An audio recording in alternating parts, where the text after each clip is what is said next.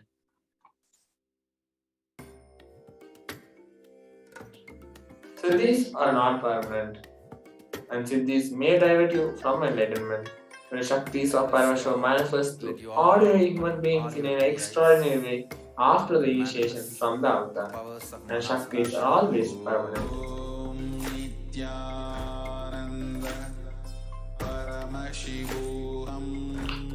So let us understand about Paramashiva, the source of all the Shaktis.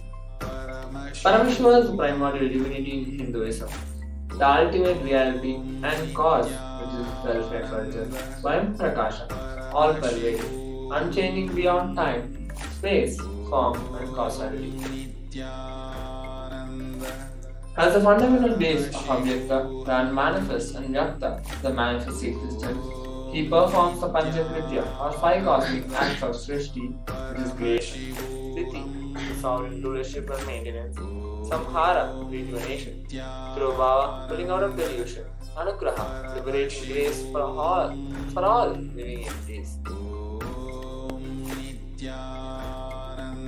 The Supreme Pontiff of Hinduism, Jagadguru Mahasannidhanam, His Divine Holiness Bhagavan Nithyananda Paramashivam, as the 1008th living incarnation and representative of Paramashiva and the reviver of KAILASA, the ancient enlightened Hindu civilization and nation, the great cosmic borderless Hindu nation. Ever since the beginning of the civilization, the Sanatana Hindu Dharma has been a cradle of enlightened beings and highly advanced sciences. It was where the science of enlightenment and the powers was lived and taught as a lifestyle. For the first time in the modern day, the Supreme Pontiff of Hinduism is reviving these yogic sciences and transmitting it to the world at a record-breaking pace never accomplished before. The knowledge and the science of manifesting these Shaktis are passed down from one generation to the next through Diksha, the initiation by the enlightened Gurus. The Supreme Pontiff of Hinduism, being recognized as an incarnation at a very young age, was trained and taught these sciences to revive the initiations and knowledge repositories for billions to manifest the science of our manifestation from the disciplines of Vedanta, Tantra and Sri Vidya, Yoga and Yogic powers, Mantra Shastra, Siddha Vidya, science of Aushadha, Advaita and Bhakti Yoga, Paramashiva Jnana and Paramashiva Vijnana. So how do we awaken these divine Shaktis in us? The base cognition is that when every ultimate truth, which is the Jnana, is mapped into your consciousness, which is your Prajna, it manifests as the possibility and the power of every being. Let us now watch a beautiful video on the science of initiation or Diksha. Diksha is the direct transfer of spiritual energy by an enlightened being through look, word, or touch. The traditional Vedic book Navaratneshwara states, Sarvasamapi Dikshanam Muktihi Phalamakhanditam Avirodhat Bhavantyeva Prasangyastu Bhuktayaha. The main benefit of all initiations is moksha, enlightenment. As a side effect, health, wealth, leadership and well-being happen. And in Rudrayamala Tantra, Shiva says, Devi Diksha Vihinasya Na Siddhihi Na Cha Sadgatihi Tasmat Sarva Prayatnena Guruna Dikshito Bhaved. The one who is not initiated does not attain liberation nor a better future. So by all efforts, one should get initiated by Guru. What is the science of initiation? Neuroscience has proved that the process of initiation floods the brain with energy. This is the superconscious energy of Kundalini, our own highest inner potential energy. As the Kundalini flows from the thalamus to the cortex, it sets up a powerful energy loop within the brain, which awakens the latent non-mechanical parts which we have never used before. With increasing levels of coherence, the whole brain comes alive, turning into a superconductor of conscious energies that heal, empower, transform our lives, bliss and fulfillment. Initiation creates high awareness, visualization, creativity. It also slows the aging process and improves the immune system. Kundalini awakening, healing experience, levitation, teleportation, materialization. Experience the power of initiation through a range of exclusive programs conducted at the ashram. Nithyananda Dhyanapitham, Nithyananda Nagar, Birdi, Bengaluru. Nithyananda Paramashivoham. Now that we saw a beautiful video on the Diksha or the initiation, let us understand about an important concept, the science of power manifestation, that is authenticated through four aspects of evidences or pramanas. The first is the Shastra Pramana, which are the eternal and unchangeable truths revealed in the source scriptures. The next is the Apta Pramana, which is the experience and the results of Aptas or authorities of Hinduism. The next is the Atma Pramana, or the account of the Supreme Pontiff of Hinduism, Bhagavan Nithyananda Paramashivam. And the fourth is the Pratyaksha Pramana, which is the empirical evidence from observation and scientific experimentation.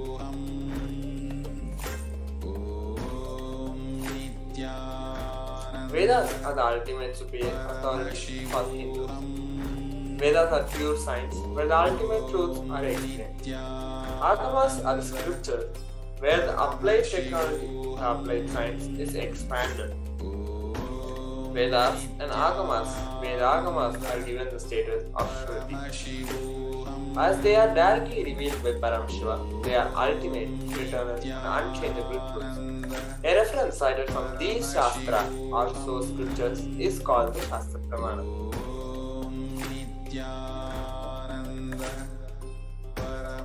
Let us now get ready to witness a very unique and exciting power manifestation of the demonstration of the power of third eye, manifesting the power of body scanning.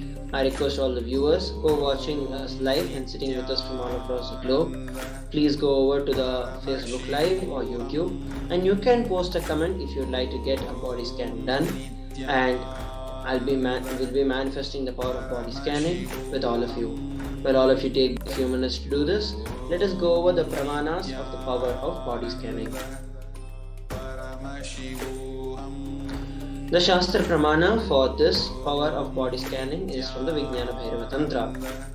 Swadehe jagato vapi sukshma sukshmatarani cha tatvani yani nilayam yatvante vyajate para. This is the 54th verse of the Vijnana Bhairava Tantra, where Bhagavan Paramashiva says, cognize deeply that from the subtle to the subtlest constitutive principles of the whole body, Swadeha, or of the whole universe, simultaneously consists of the essential reality. They are being absorbed in their source cause, Paramashiva. By the experience of such restful awareness, one becomes complete from all thoughts, and the ultimate universal divine power, Paradevi, Adi Shakti, is revealed, and the supreme power manifestation happens. The Apta Pramana is from the life of a Siddha. Terayar was a Siddha and one of the prominent disciples of Agatya. One day, a man suffering from severe headache comes to Agatya for healing. Agatya uses the power of body scanning and identifies the root cause of the headache. He reveals that there is a small type of frog, a tere, sitting in his brain. And Agatya immediately instructs Thereyer, one of his disciples, to perform an open head surgery. And after the surgery is completed successfully, the person is healed and the headache is gone. The Atma Pramana, which is a personal experience of the Supreme Pontiff of Hinduism, on 22nd of December 2019, the Supreme Pontiff of Hinduism revealed how he uses the power of body scanning. Paraphrasing his words, only when I had multiple compound hand fracture, I was forced to go for surgery and therefore for medical checkups related to that. At that time, they detected a heavy metal quantity in my different organs. It was revealed that I had been poisoned without our knowledge. I immediately used diagnostic methods instead of medical facilities to study the body condition due to the poisoning.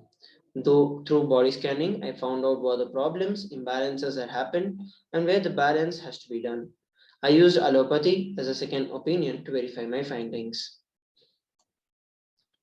Here is a Sakshi Pramana of multiple participants and initiated disciples manifesting this power of the body scanning. So now I'll be manifesting this power of body scanning, and we have Sunil who has put a message and the comment asking for a body scan. Yes, so now I'll be chanting the Mahavakya Om Nithyananda Paramashivoham and revealing whatever Swamiji is showing me. I request all the participants to sit straight with your head, neck, and spine in a straight line as we chant the Mahavakya Om Nithyananda Paramashivoham. Om Nithyananda Paramashivoham. Om Nithyananda Paramashivoham. Om Nithyananda Paramashivoham.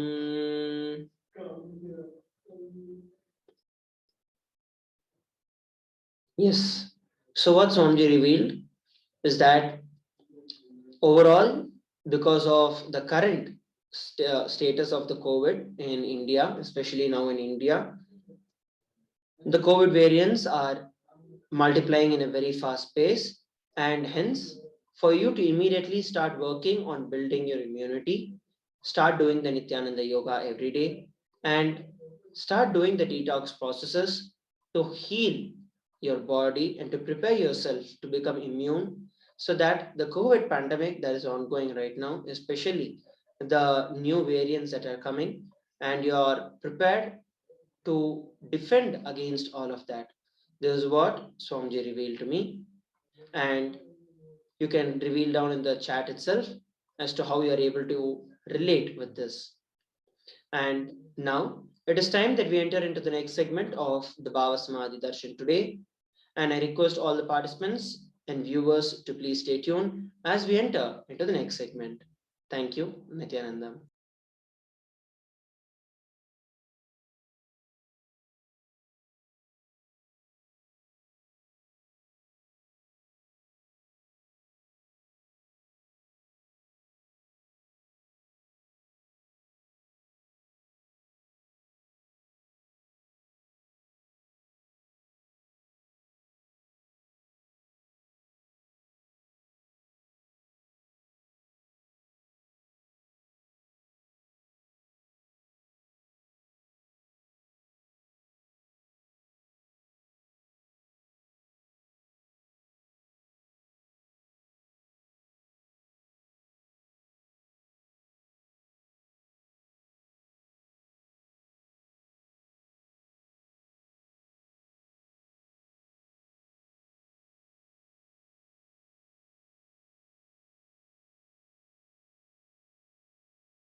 Paramashivoham.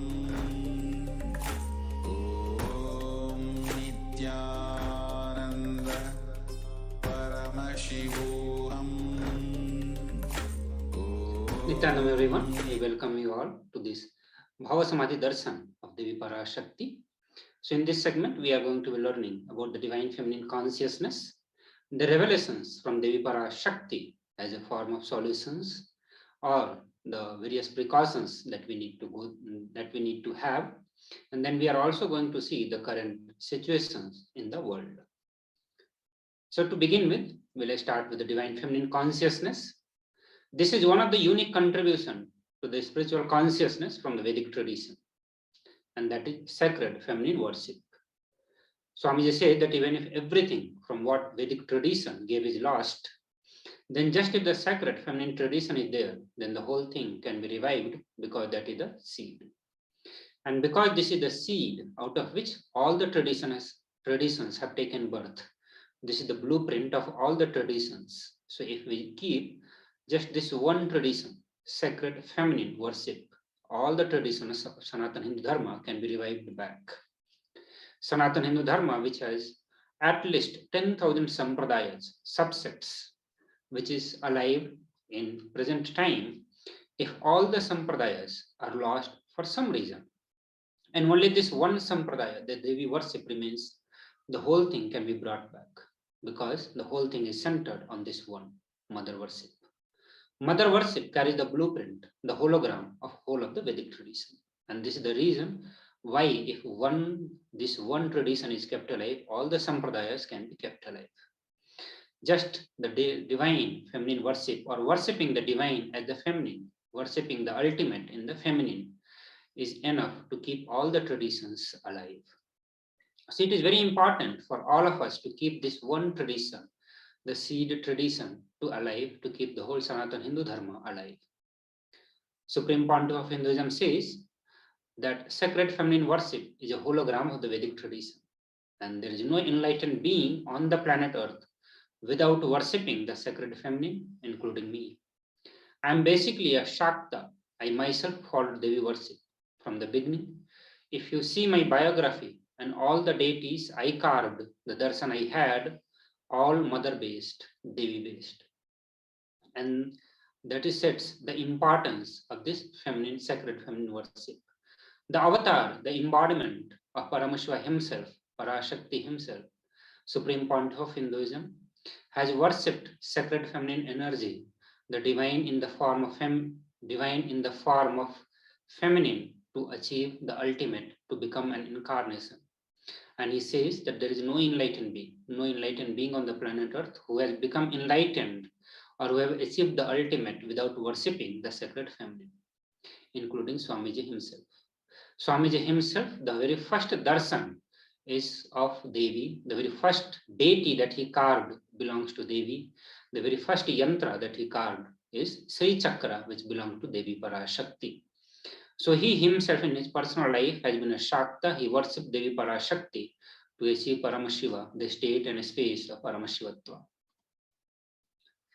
The incarnation, Sri Ramakrishna Paramahamsa says that Shiva is Brahman, but Devi has the key to reach Brahman. Unless she opens, nobody can reach. So he says Paramashiva, who is the Brahman, the ultimate, that everyone has to reach there, but Devi only had the key. Only Devi had the key to reach the Brahman. So if anyone who want to achieve the ultimate, who want to achieve Paramashiva, the state of Paramashiva, he has to approach Devi to get the key. Unless she opens, none of us can reach Paramashiva, none of us can reach the Brahman. He further very beautifully describes a house scene, saying that even though husband is the owner, the key to house will be on the hip of mother.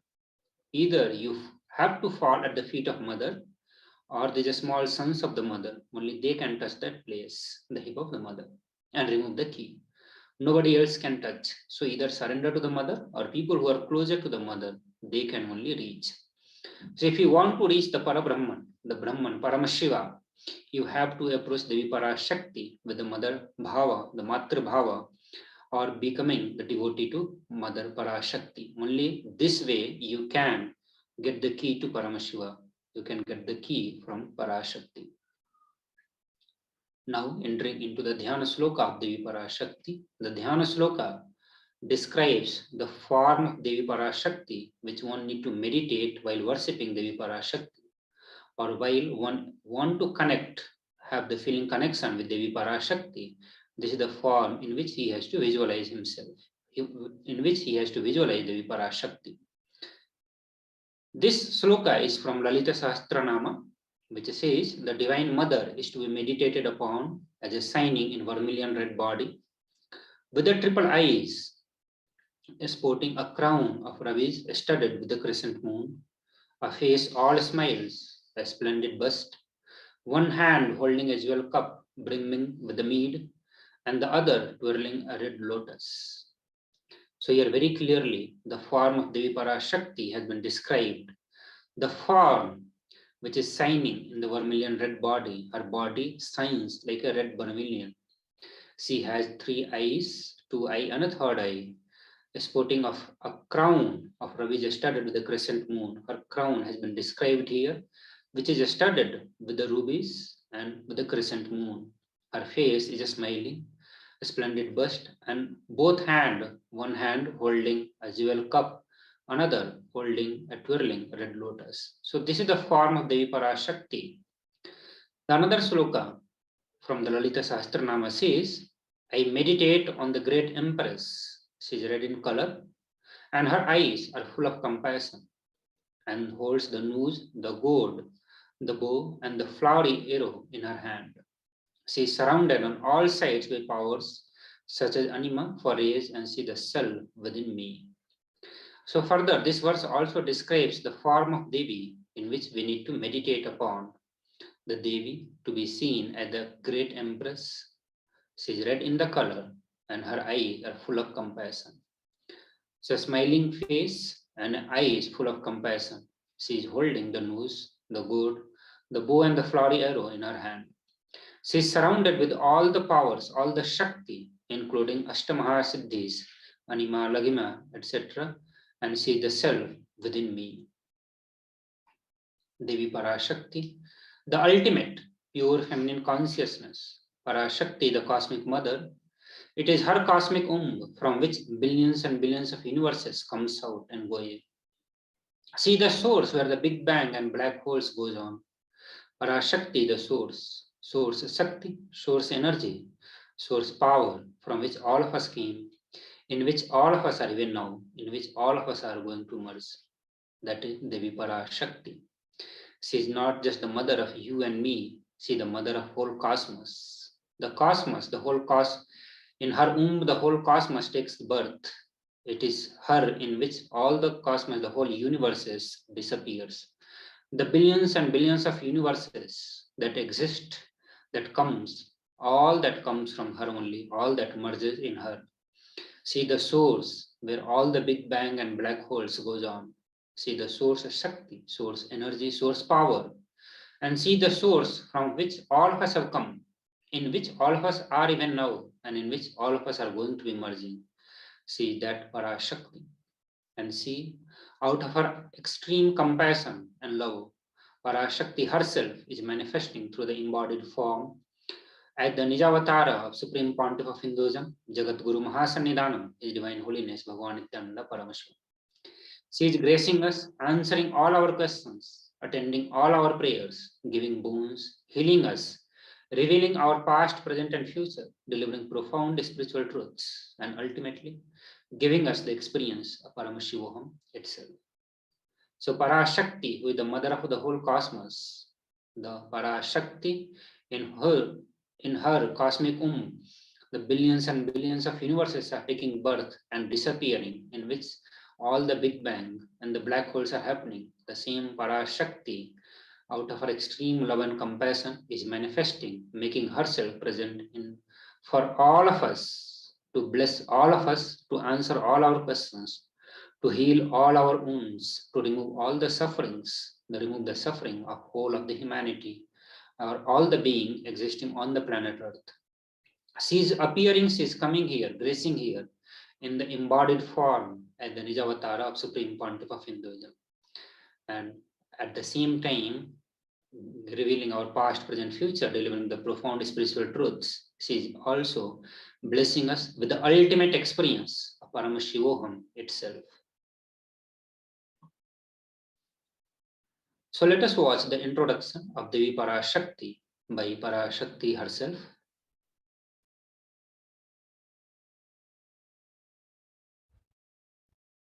Om, Om, Om. Om, Om, Om. ஓமெனும் ஓங்காரத்து உட்பொருளாய் மலர்ந்து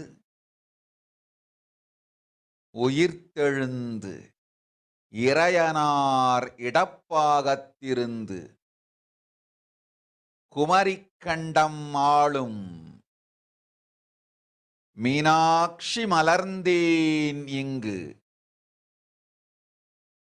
நல்லருள் செய்திடவும் நல்வாக்கு தந்திடவும் ஆனந்தம் ஞானத்தொடு பூரண அன்பு ஏகம் அநேகமாய் ஆகிய இப்புவுலகிற்கு பரமசிவன் ஞானம் தர வந்தேன் Parasakthi Meenakshi.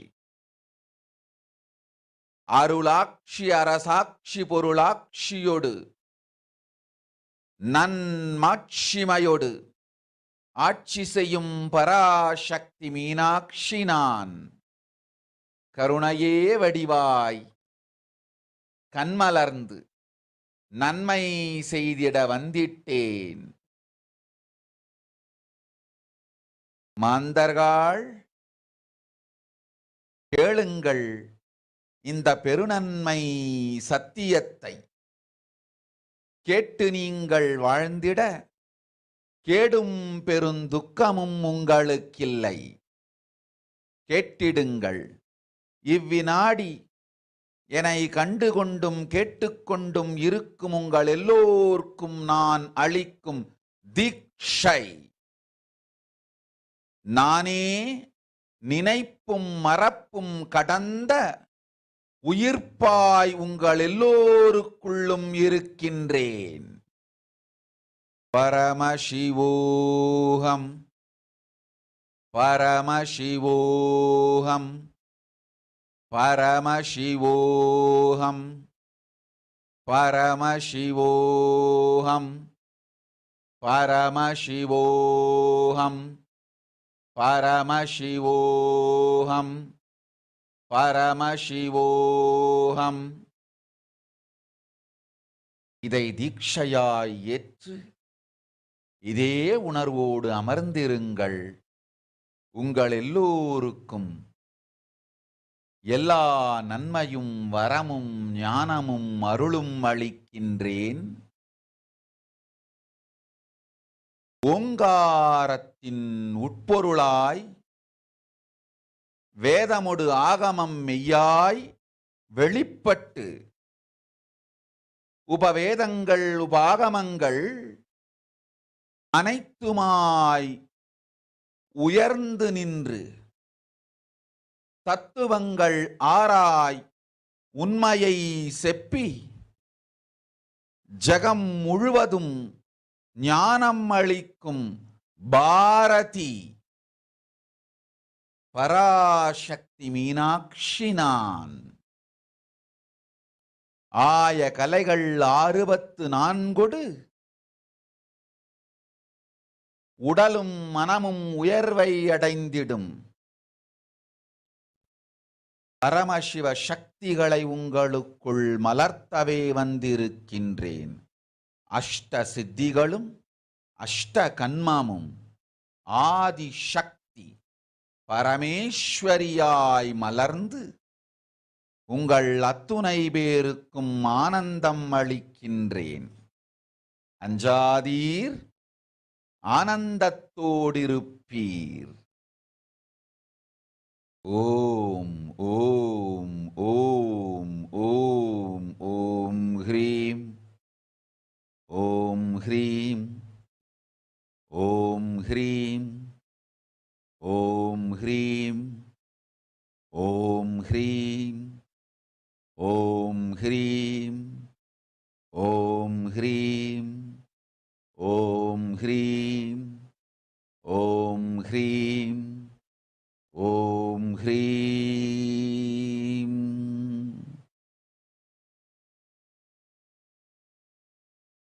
Om, Om, Om.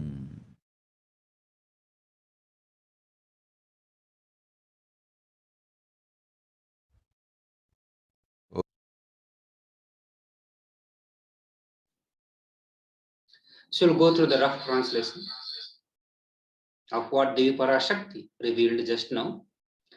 Devi Parashakti says that raising as Omkara, expressing as Vedas and Agama, blossomed as Hrimkara, filled as Parashodasi, living in 40 triangles, the Kailasa Swamini, who is in the Kailasa Sripura Chintamani, Parashodasi, sitting as the part of Paramashiva, Parameshwari, who rules the world, Paramashakti Manonmani Meenakshi, as Nithyananda, I took Nijavatara here to give good boon to everyone, to bestow all the goodness.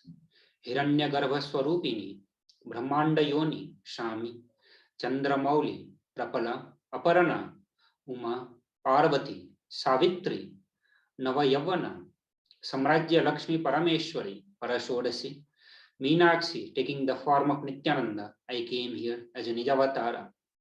With the great compassion, I am blessing. Listen, people, to do good to all of you, I took the form of Nithyananda and came down as Nijavatara. Raising in Omkara, blossoming as a Shiva, manifesting as the source of existence, Paramashiva, powers of existence, expression of existence.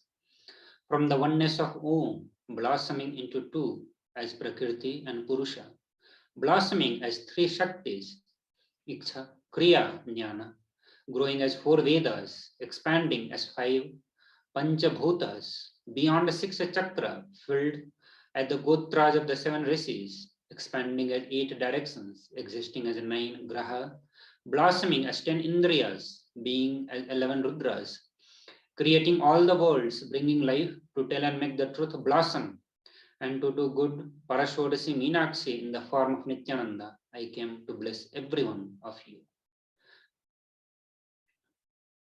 Now, let us understand how to receive Devi Parashakti, the Parashakti who, out of her extreme love and compassion, is gracing all of us, the rarest opportunity, the rarest blessing that we all are having. Let us learn how to receive Devi Parashakti, to develop the best feeling connection, to have the most devotion towards Devi Parashakti.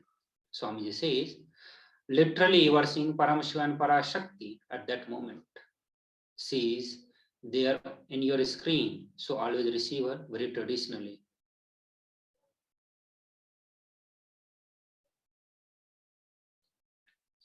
Keep the 2 betel leaf, 1 banana, 1 betel nut, and 1 coin in front of the screen. Watch Devi. The coin is considered traditional dakshina. In Hindu tradition, it can be the lowest value. In India, it can be even 1 paisa. In USA, it can be even 1 cent. Swamiji said that I'm not trying to monetize. Keep it even 1 cent, it is okay. So for 100 days, if you have darshan, it will add up to $1. In India, even 1 paisa is okay. So when we receive Devi Parashakti, be prepared with these few items to receive her very traditionally. Keep on Naivedyam ball or vessels to offer all this to Devi Parashakti. Be ready with the 2 betel leaf, 1 banana and 1 betel nut. And you can have any amount of coin. You can have even the lowest in your currency and keep it. Keep all these items in front of your computer screen, where Paramashiva and Parashakti are directly manifesting. She is directly manifesting on your screen. Offer it to Devi Parashakti and receive Devi Parashakti with this offering. Once the darshan is over, do the namaskaram and take the whole thing as the prasadam from Devi. Eat the banana, betel leaf and the betel nut. Take it as the prasadam immediately after the darshan finishes. And you can collect all those coins and send it to LA temple. Understand, this betel leaf, betel nut may look too small, but in few days, you will see how much it adds to your sentiment. You will start feeling that really she is there. You will not take the Devi darshan for granted. All these rituals will break your monotonous unconscious mentality and lifestyle and remind you, raise you to the powerful cognition. It will break your unconscious behavior. These rituals may look very small. This traditional way of welcoming Devi looks very small, but this has a very powerful impact on your feeling connection with the Devi Parashakti. It will simply break your monotonous unconscious mentality lifestyle, and it will remind you to raise yourself to the powerful cognition. It will help you to establish a feeling connection towards Devi Parashakti. It will help you to raise your devotion towards Devi Parashakti. You will start having a relationship with Devi Parashakti, and very easily you will start manifesting whatever you want, whatever prayer you make to Devi Parashakti. So this is a pictorial representation.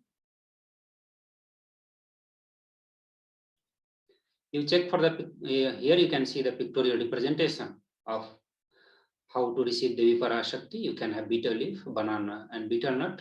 Keep it in one vessel, one plate, and keep it in front of your computer screen.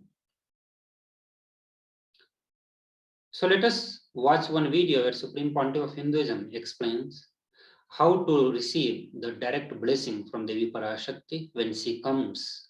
When you put your prayer, when you put your request for healing or boon or blessings, how you can receive the grace from Devi Parashakti, how you are supposed to prepare before you put your prayer in front of Devi Parashakti. So we'll watch this short video now.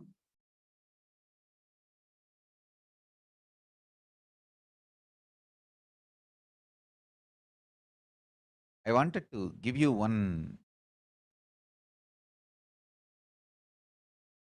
sacred secret to all of you.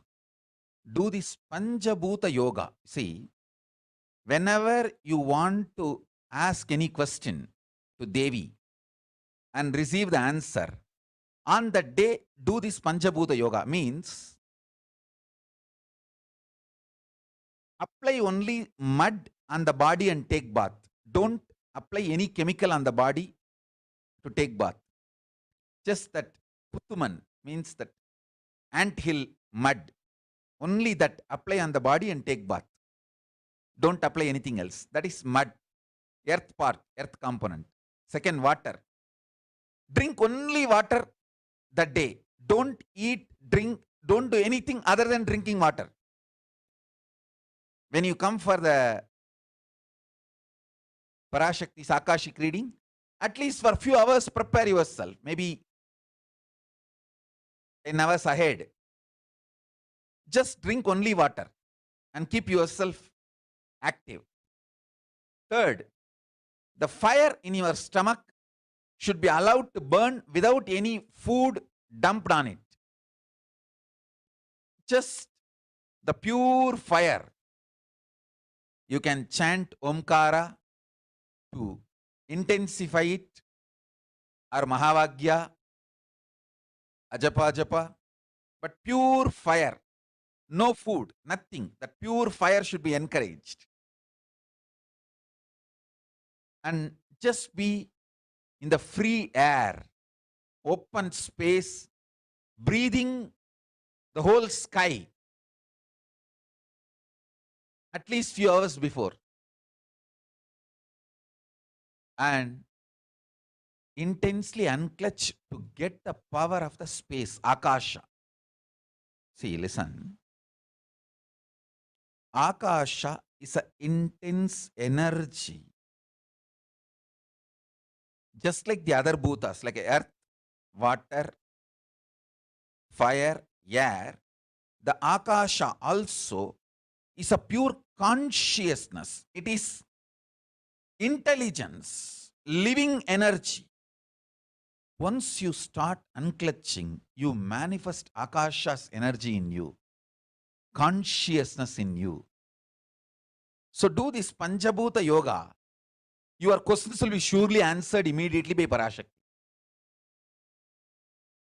If you just do this Panchabhuta Yoga and come for the Devi Akashic reading, she will simply answer your questions. I'll repeat.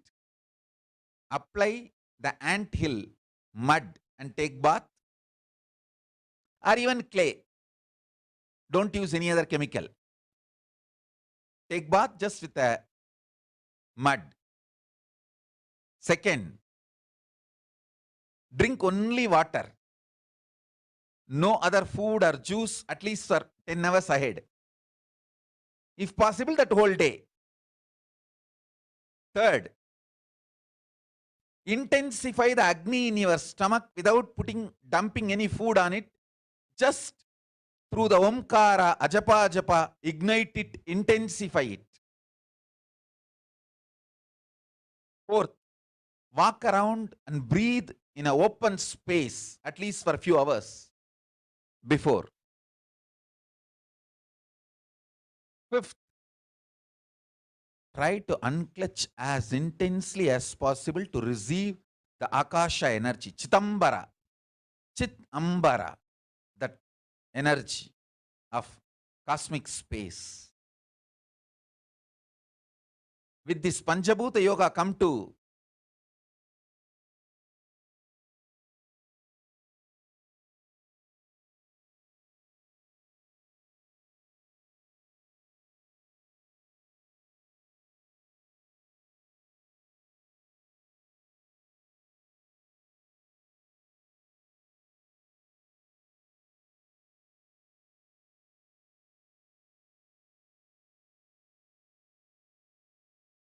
Parashakti's Akashic reading. Surely she will answer your questions.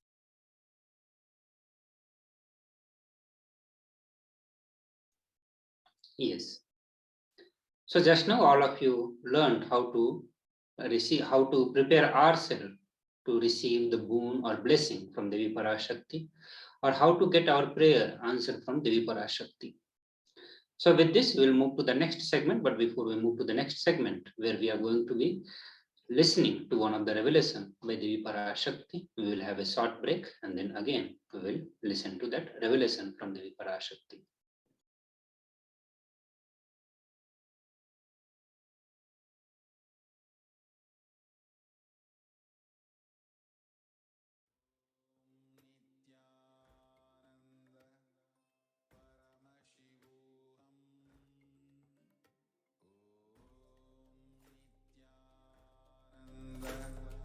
Paramashivoham. Om Nithyananda Paramashivoham. Om Nithyananda Paramashivoham. Om Nithyananda Paramashivoham. Nithyananda Paramashivoham. Om Nithyananda Paramashivoham. Om Nithyananda Paramashivoham. Om Nithyananda Paramashivoham. Om Nithyananda Paramashivoham. Om Nithyananda Paramashivoham. Om Nithyananda Paramashivoham. Om Nithyananda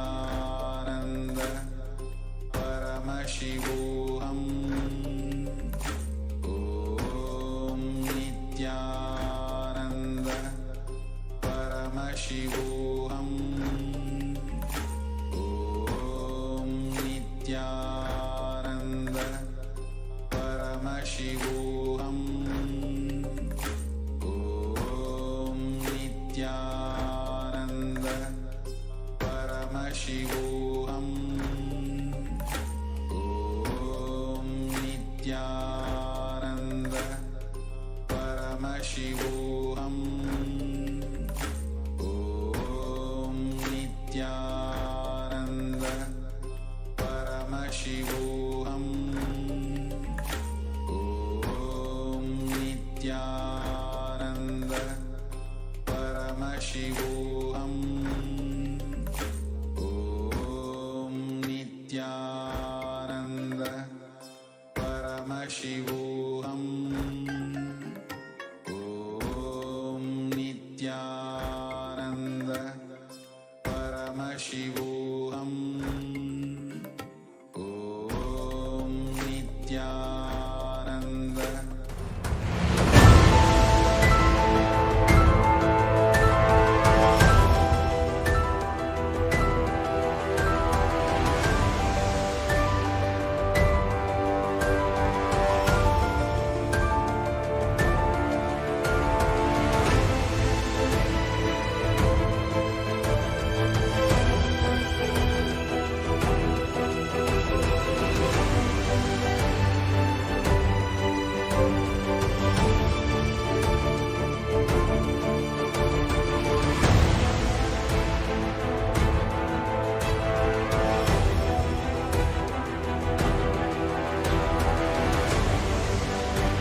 everyone. Welcome back to the Parashakti Akashic reading. As we are seeing more about the divine feminine consciousness and how to receive the Devi Parashakti. Now, we're moving on to the next segment where we're going to see about the revelations by Devi Parashakti to the entire world. What and all she has revealed to save this Mother Earth.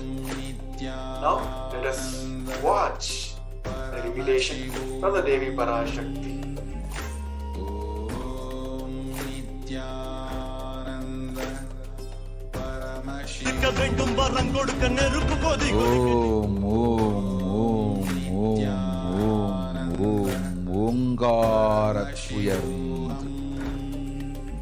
வாங்காய் வேதமுடு ஆகமமாய் வெளிப்பட் ரீங்காரமாய் மலர்ந்து பரஷோடசியாய் நிறைந்து 40 முக்கோணம் வாழும் கையிலை ஸ்ரீபுரச் சிந்தாமணி கிருகத்தில் இருக்கும் கைலாச சுவாமினி பரஷோடசி பரமசிவன் பாகம் அமர்ந்து பாராளும் Parameswari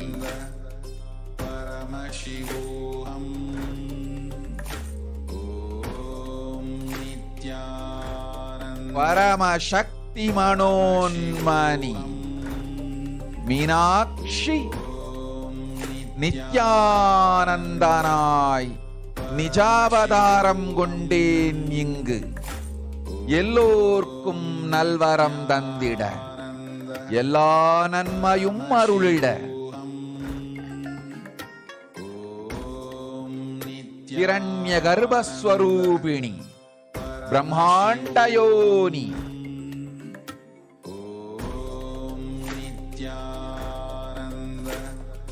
Paramashivoham Nithyananda Paramashivoham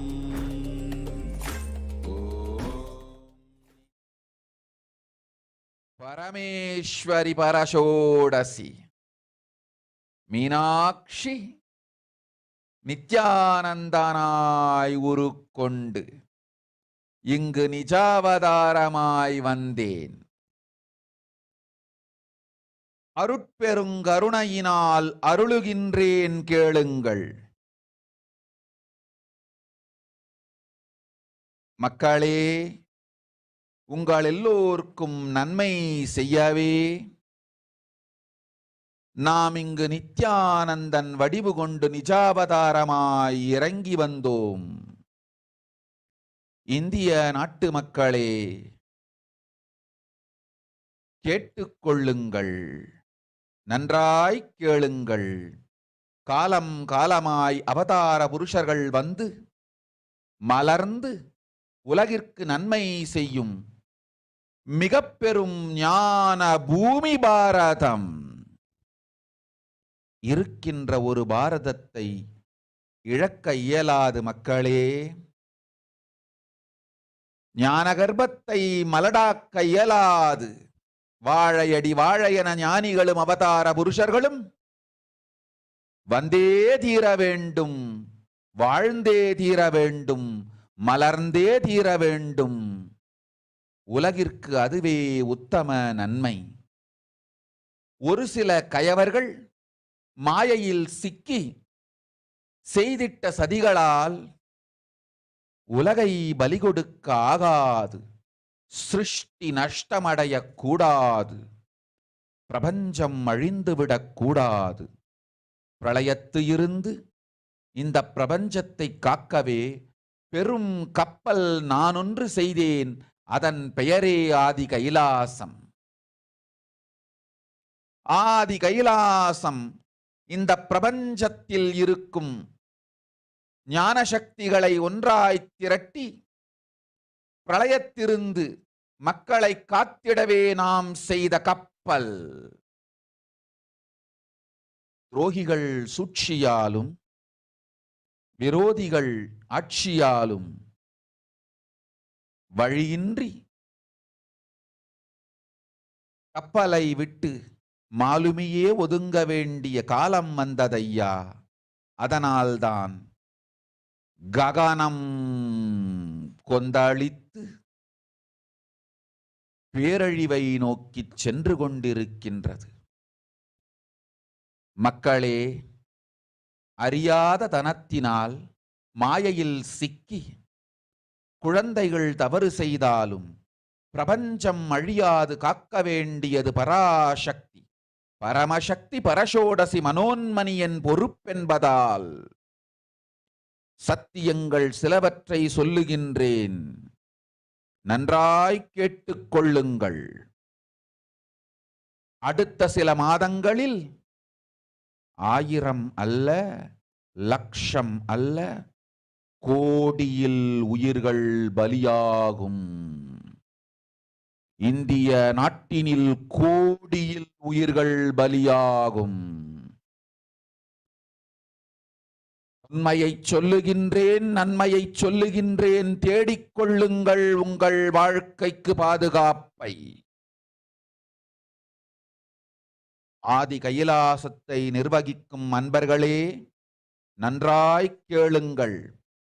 12 ஆண்டுகளுக்கு முன்பாக வரப்போகும் இந்த மாபெரும் பிரளயத்தை தெரிந்து கொண்டு உலகில் இருக்கும் எல்லா ஔஷத சக்திகளையும் ஒன்றாய் திரட்டி நவபாஷாணத்து நிறுத்தி ஆனந்த லிங்கமாய் வைத்திய சரோவரத்தில் ஸ்தாபித்து வைத்தேன். வருகின்ற குரு பூர்ணிமையோடு 12 ஆண்டுகள் அந்த ஞான ரசவாதம் பழுத்து முதிர்ந்து முழுமையான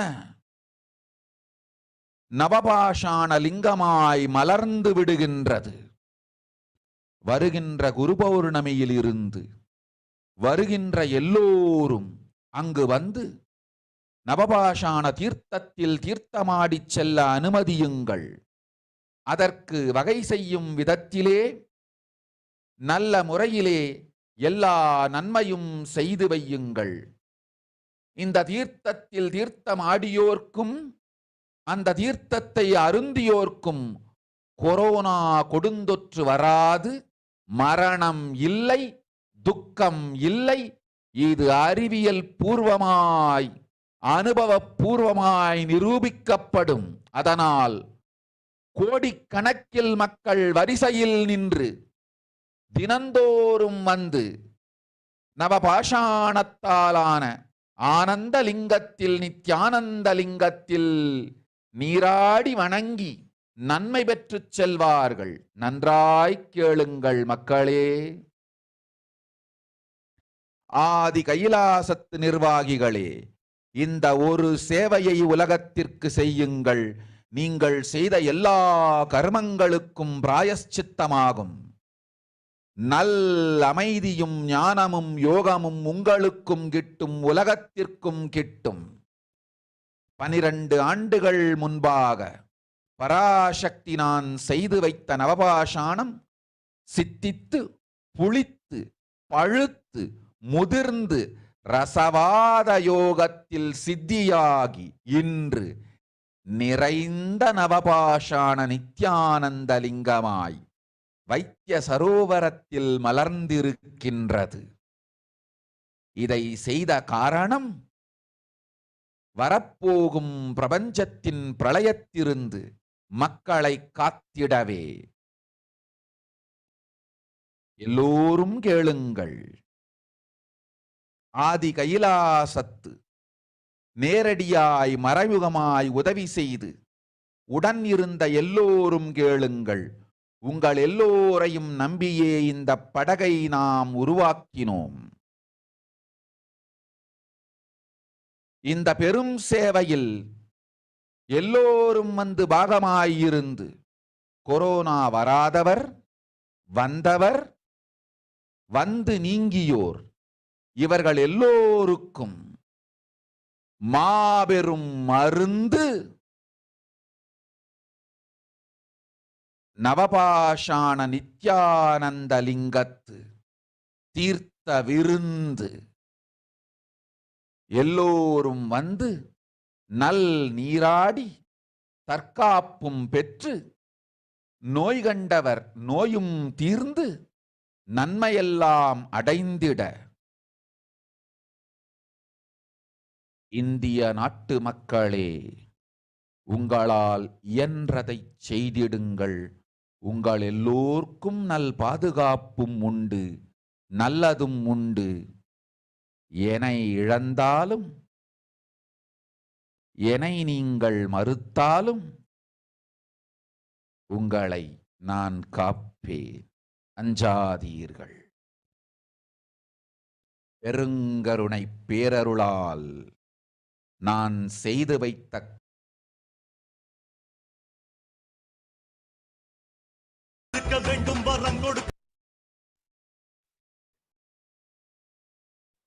Yes, it was an intense revelation from the Devi Parashakti. Devi herself revealed that the world cannot be sacrificed for the sake of conspiracies done by some ignorance. Thieves who got struck in Maya. History should not have loss. Cosmos should not have destruction. To save the cosmos from Pralaya, I made a huge ship. Its name is Adi KAILASA. Adi KAILASA is a ship that will gather all the enlightened power of this cosmos and save the people from the Pralaya. Through the tricks of traitors, rules of the enemies, without any other way out, time came for the sail itself to leave. That is why the sky is boiling and moving towards the huge destruction. People, even if children do mistake in the ignorance by getting stuck in Maya, as it's Parashakti, Paramashakti, Parashodasi, Manonmani, Meenakshi, is my responsibility to save the cosmos from the destruction. I am telling some of the truths. Listen properly. Within next few months, not in thousands or lakhs, lives will be lost in crores. Crores of lives will be lost in India. I am telling you the truth.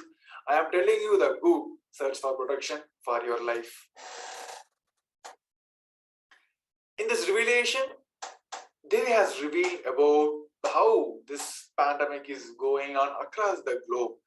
And she has mentioned about the traitors who did the droga to the whole Pralaya to manifest all across the globe. Even though with her love and compassion, she told she is going to protect this world by the huge ship which she built almost like 12 years before, which is Adi KAILASA. And she has mentioned about that in India, where the lives will be lost in not only in thousands or lakhs, it's going to be crores and crores. As Devi has revealed, now the current status, the current situation all across the globe, now a new variant called Omicron, which is the third wave from this COVID-19. It's spreading all across the globe and it is creating a vulnerable pandemic all across the globe. As we see, this Ireland, almost whatever the records which is passed in 2020, within a one day, the cases of new cases for this Omicron reach more than what they have recorded in 2020. All over the whole history of the pandemic, which started almost like 2 years, whatever they record have in the number of cases, now within this Christmas to New Year, this gap alone, they have reached more than the records what they have created before. So almost 50,000 new cases has been recorded in the New York City alone in the yesterday. So which is creating a huge vulnerable impact on the city of New York. Now this Omicron variant, which is a third wave, the mutated wave of COVID-19, which is spreading in an exponential phase. It is not like COVID-19, it is not like Delta variant, it is spreading in an exponential way. Almost in the North Island, 1,619 people per 100,000 people have been affected by this Omicron variant, which is almost like 10%, more than 10% of the people have been already affected by this Omicron variant. So it is across, it is affecting the people of almost like 20 to 39 years. As we have revealed about the India specifically, now we have seen the teens as this new variant, which is especially affecting the teenage people. We have seen through almost 6,79,000 teens from India, they are looking for vaccinations. They feel this vaccination going to help, but we know that many studies have said these vaccines or these boosters, anything which you partake to have an energy booster for you, or in the case of preservation for you, it's not going to help you in this Omicron variant. In Maharashtra alone, it is the data which is almost like in Indian Standard Time, which is almost like 9 p.m. in Indian Standard Time. The record from the Maharashtra government itself, almost like 12,000 new COVID cases has been identified in Maharashtra alone. In West Bengal, it is almost like 6,000. The numbers are growing in the exponential way in all over India. So Delhi records almost like 2K cases, which is highest since May 22, and this positivity rate jumps to almost like 2.44%. Almost 75 cases in metros are Omicron. The third wave is affecting the people who already has affected by the coronavirus, who have came out of that. Now they are most exponentially vulnerably exposed to this COVID-19.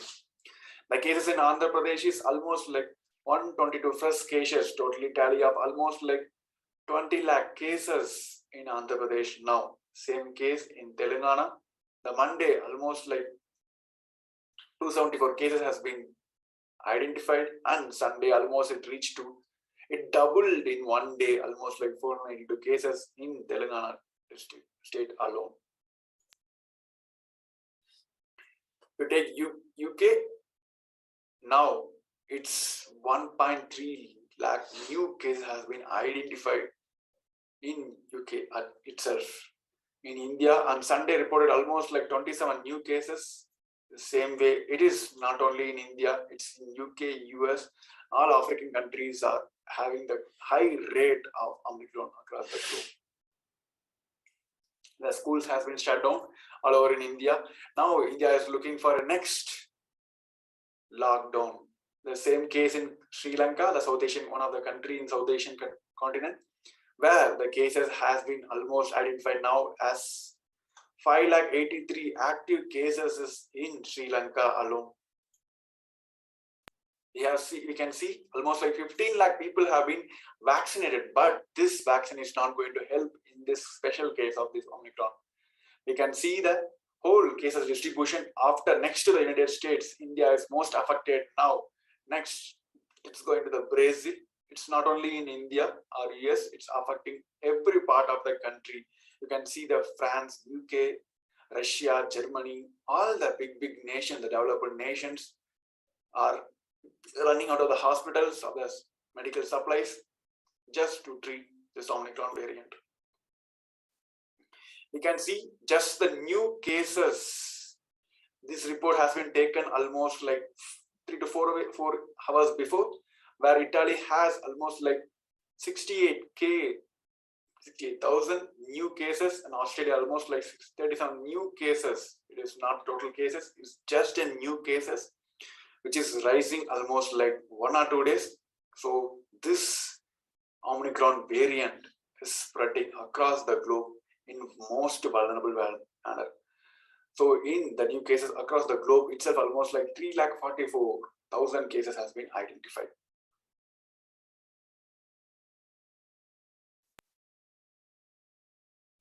So with this, we come to the end of this segment. We'll be moving on to the next segment, where we're going to see about the divine Leela of Paramashivoham and Parashakti, and we're going to have more segments about in this Devi Parashakti Akashic reading. Thank you.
Nithyanandam, welcoming all the participants watching us live on YouTube, Facebook, and various other social media platforms to this wonderful segment where we see about how to connect with Devi Parashakti, how you can ask your questions and the blessings that you would like to have from Devi Parashakti. And we just saw the segment where beautifully we saw the revelations by Devi Parashakti, where Devi Parashakti revealed the problems which are going to come in the near future and the solution on how we can tackle those problems, how we can have a spiritual solution and overcome the great pralaya. And today we have with us in this segment myself, Sri Nithya Nithyananda Maharaj and Sri Nithya Sanatanananda Maharaj, who will be guiding all of you through this segment.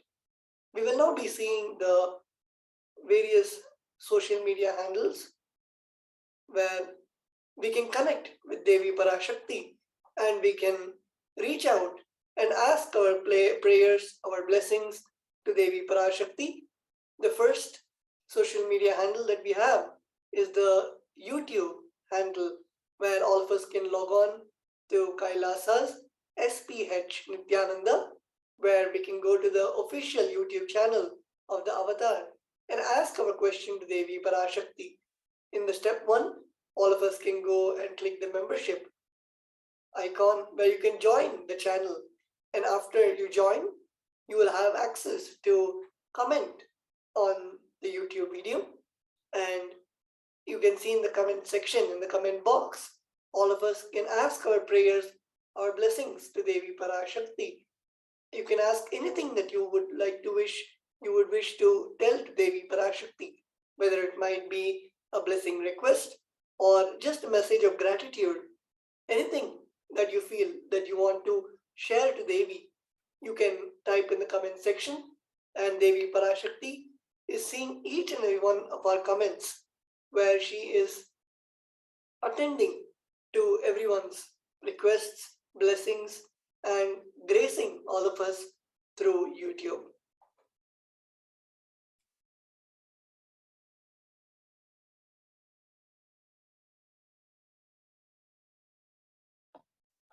Nithyanandam.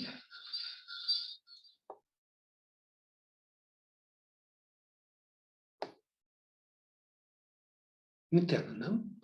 So now we go to the next media channel, Facebook, the official page for Kailasa's SPH, Supreme Pontiff of Hinduism, Jagadguru Mahasannidhanam, Nithyananda Paramashivam, is Kailasa's SPH JGM, Nithyananda Paramashivam. That's the official Facebook page. And we are so blessed. Yesterday, Bhagwan went live today, earlier part of the day, evening, and revealed so many important things. And what Devi Parashakti said, Bhagwan again reiterated for the humanity, don't think about the present situation, about the pandemic. And she told, now we have to look at conscious solutions. And so beautifully, Bhagwan gave the solution to the humanity, statesmen all across the globe, and leaders and all that. So you can connect with Bhagwan once you click on the following and message. You'll be getting all the special events which are happening, where what Bhagwan is delivering. And so please make sure that you do the following and click on the message. Whatever comments, questions you have about Devi Parashakti's readings, and ask your questions. So this is the main page, official page of Supreme Pontiff of Hinduism. Supreme Pontiff of Hinduism, Jagadguru Mahasannidhanam, Nithyananda Paramashivam. So this is one way you can connect on Facebook. And the next way to tweet by Twitter at Sri Nithyananda in Twitter. So that's the next official page. And here you have to search for at Sri Nithyananda. And you can see the past tweets. You can also click on, first you have to click on like, and here you have to make sure that you put the hashtag when you ask your questions in the reply section of the tweet. When Devi Parashakti goes live, you have to put the comment here, and then in that question section you have to put hashtag ask the avatar. So your questions and comments will reach to Devi Parashakti and she can address those. And again, so important as Tattva Maharaj explained, the context of you sending that message across. Please remember that context. And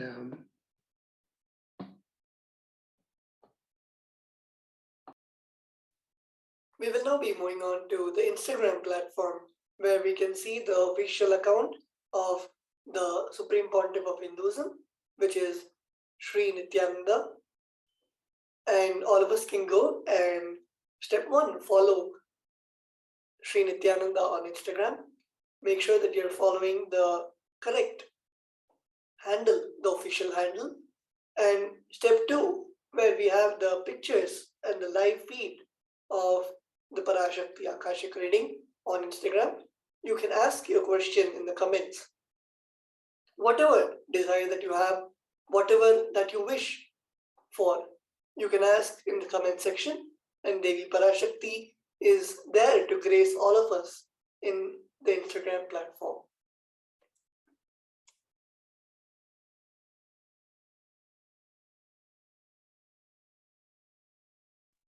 And the next, we have the official website of Sri KAILASA, which is kailasa.org.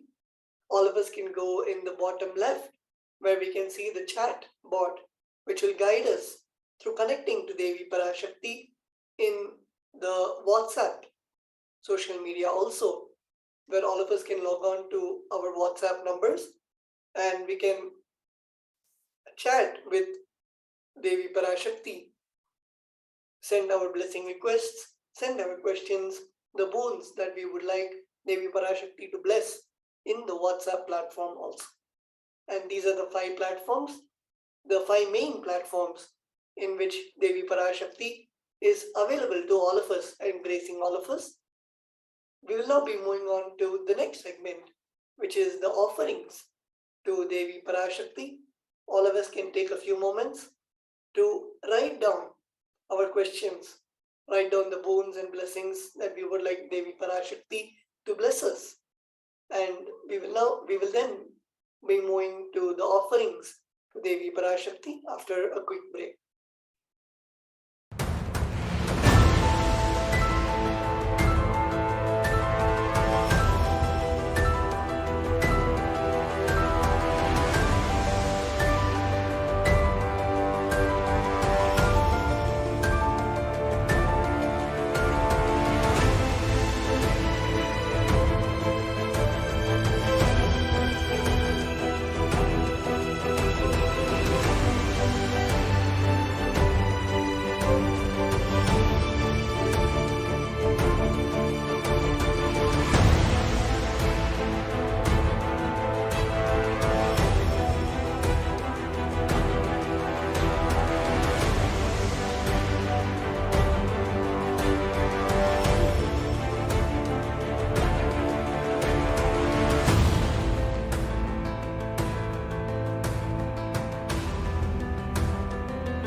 back all the participants watching us live on Facebook, YouTube, and various other social media platforms. We will now be looking at the offerings to Devi Parashakti, how all of us can offer our gratitude, our devotion in the form of various offerings prescribed by Paramashiva in the Vedas and Agamas. First, let us now look at the context on why we should offer to the divine, why we should give to the divine. We have the Shastra Pramana from the Bhagavata Purana, the verse 37. Dharmaya yashasirthaya kamaya swajanaya cha panchada vibhajan vittam iha mutra cha modate. Nithyanandam. So the meaning of this awesome verse is one part should be used for dharma, dana. Second part for yasha, public works, which bring fame to oneself. Third should be reinvested to generate more wealth. Fourth, for kama, enjoyment of material things. And fifth, for one's family and friend. So again, the scriptures recommend this order. One part should be used for dharma, dana. And so one part means about 20% should be donated for dharma. Now we'll move to the next Shastra Pramana.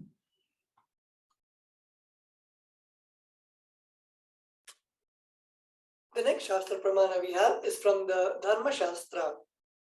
Grihe dashagunam danam goshte chaiva shatadikam punyati yatheshu sahasram antatam shiva sannidhau. The meaning of this Shastra Pramana is dana given at home yields 10 times as much merit as when made elsewhere, 100 times when made in the Gaushala, cow pen, 1,000 times when made in sacred places, tirthas, an infinite number of times when made in premises of Shivalinga, such as Shiva temples. We'll move to the next Shastra Pramana. We have the next Shastra Pramana from the Brahmanda Purana, the verse 55 and 56. Danam trividhamityetat kanishta jyeshta madhyamam tatra naishreyasam jyeshtam kanishtam swartha siddhaye karunyat sarva bhuteshu samvibhagastu madhyamaha.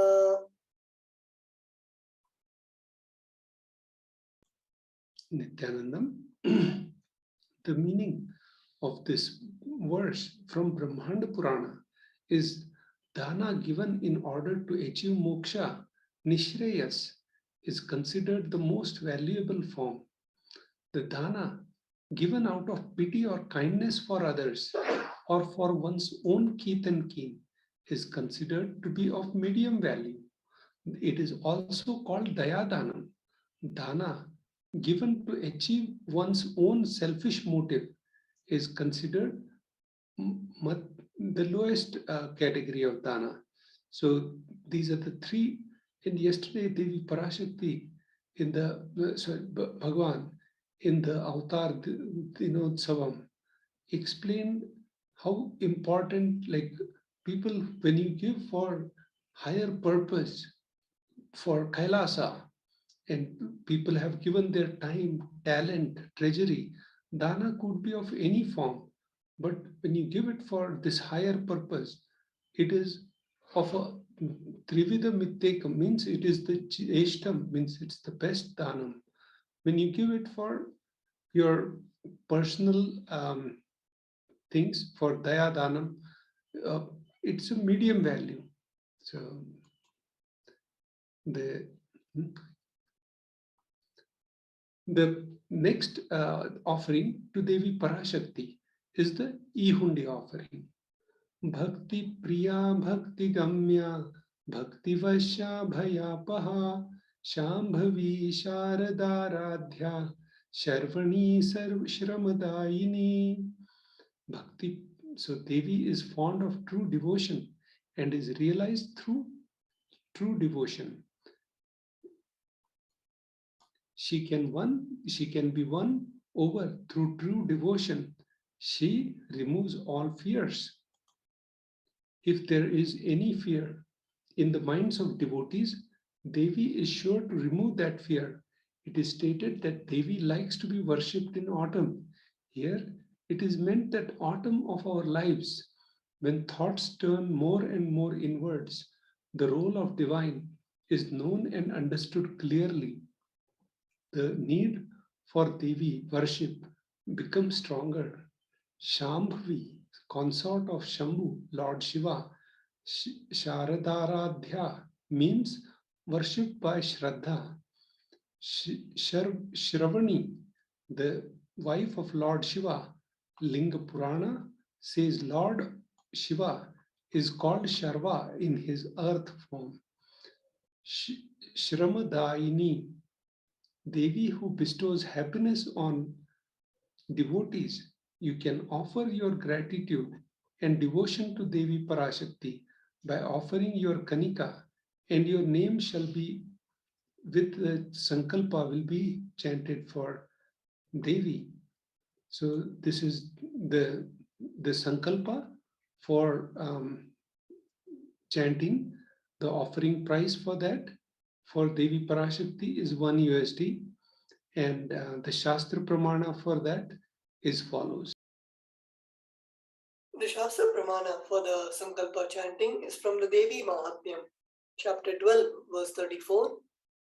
Taye tanmohyate vishvam, saiva vishvam prasuyate, saya chitta cha vijnanam, tushtaruddhim prayachati. The meaning of this verse from Devi Mahatmyam is as follows. The goddess enchants this universe, and she herself gives birth to this universe. That goddess, being prayed without interest in anything, gives that knowledge that leads to salvation and gives wealth in materialistic sense.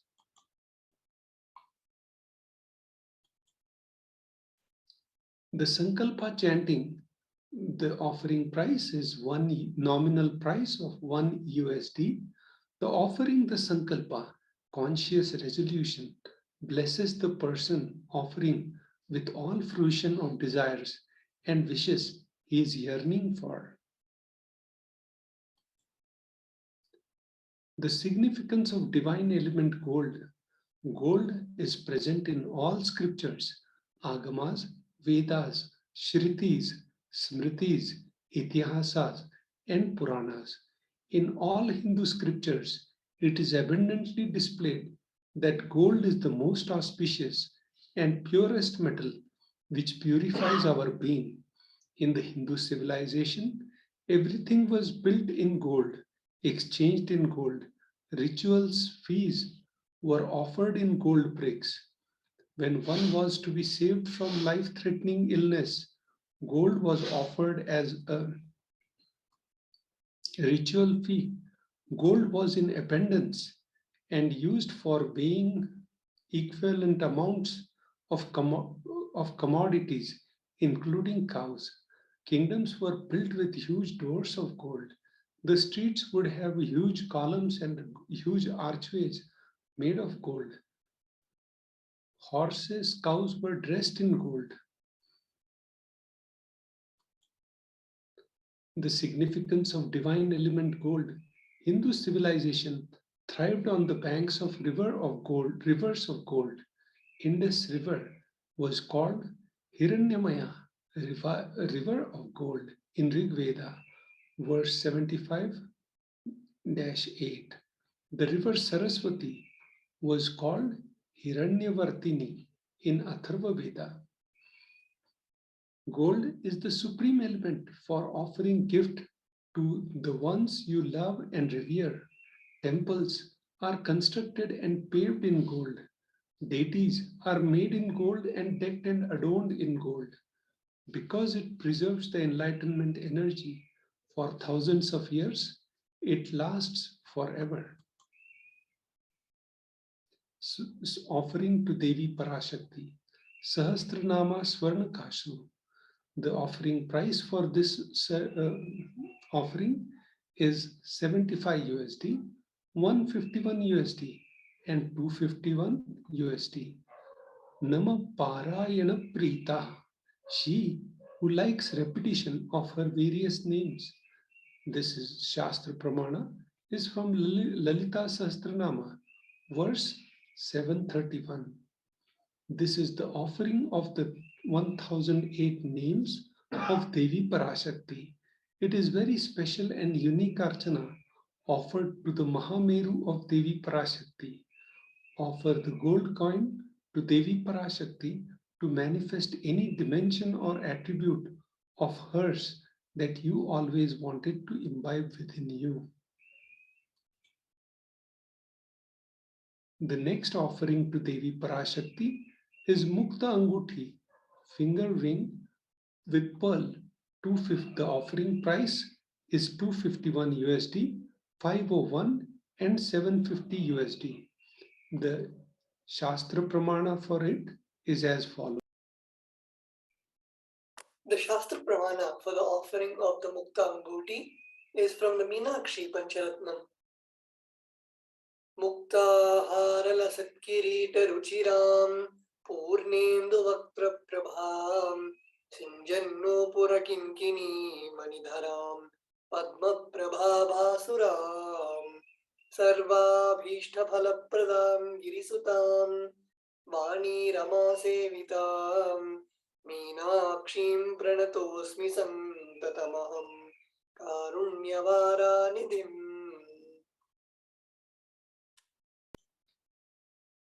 I bow down to the goddess Meenakshi, whose crown has garlands of pearls and the face shining like a full moon, who wears anklets that are studded with gemstones and has small bells and whistles, who is shining like the splendor of lotus, who grants all the wishes, the daughter of mountain, who is worshipped by gods and goddess, by Vani and Rama. I remain ever bowing to the goddess Meenakshi, the ocean of compassion. Mukta Anguthi, finger ring with pearl. The offering price for this is $251, 501 and 750 USD. Offer finger ring with a pearl to the Cosmic Mother and experience the blessing and healing with your mother.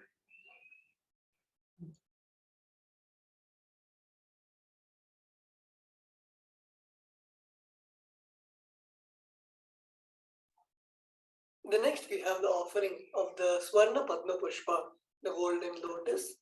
The offering amount, the donation amount for this offering is 600 USD, and the Shastra Pramana for this offering is from the Kamik Agama. Ashtavidyeshwarupeta Kumbhavarna Samyutam Sarve Sasutra Vastradya Hema Pankajabhushita Sapidhana Chakushchascha Pakwa Bilva Palaprava Snapanadhyaya Samsiddha Pramanena Samanvita. The meaning of this verse is all the kalashas should be wound around with suitable thread and covered with new cloth. They should be adorned with lotus flower made of gold.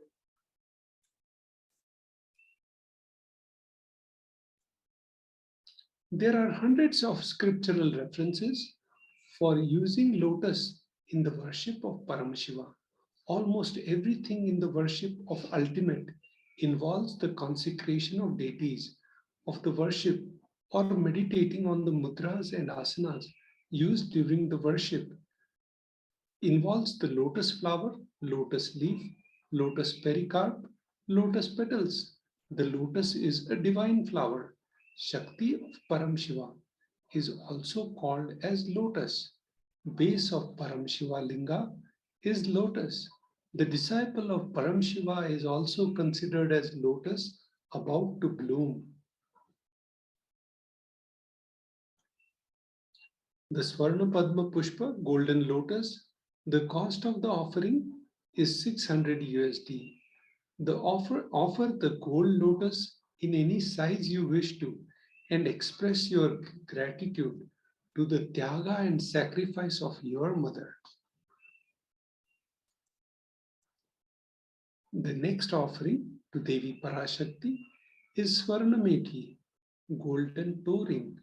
The cost of the offering is 750 USD, and the Shastra Pramana for this is as follows. The Shastra Pramana for the offering of the Swarnamethi is Nakhadititi Sanchanna Namajjanatamo Guna Padadvaya Prabhajala Parakrita Saroruha.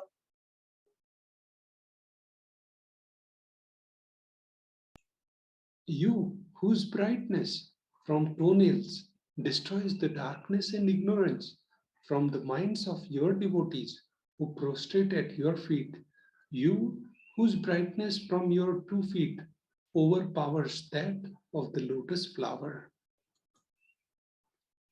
The Swarnamethi golden toe ring, the cost of offering is 750 USD. Offer the toe ring to Devi, adorning her sacred feet, to be in the constant gratitude for receiving her blessings in even the most difficult aspects of our life. The offering to Devi Parashakti, the next offering is Swarna Mangatika, gold hairline jewelry. In Hindi, you call it Chudamani. The cost of the offering is 750 USD. In the Shastra Pramana for this offering is Sudha Sharabhi Varshini. She who makes nectar flow in all our nerves from Sahasrara, that is, she who gives the very pleasant experience of the ultimate. The Mangatika represents the nectar flowing from the Sahasrara chakra, which is fully open. Offer the Mangatika to Devi and receive blessings of achieving the blissful state of overflowing gratitude and space of complete completion. You can offer all these offerings to Devi Parashakti at tiny.cc/Devi-offerings. The next offering is for Guru.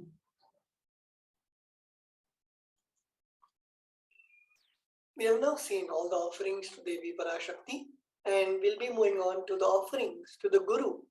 The Guru, the embodiment of all the gods and goddesses, Sarvadeva Devi Swarupa, and through the Guru, he is the one through whom Devi Parashakti is manifesting and gracing all of us, and all the devotees and participants who want to make the offering, as Sanatananda Maharaj told, can go to tiny.cc/Devi-offerings, and anyone who wants to offer the various different offerings can also comment in the YouTube, Facebook, and other social media platforms.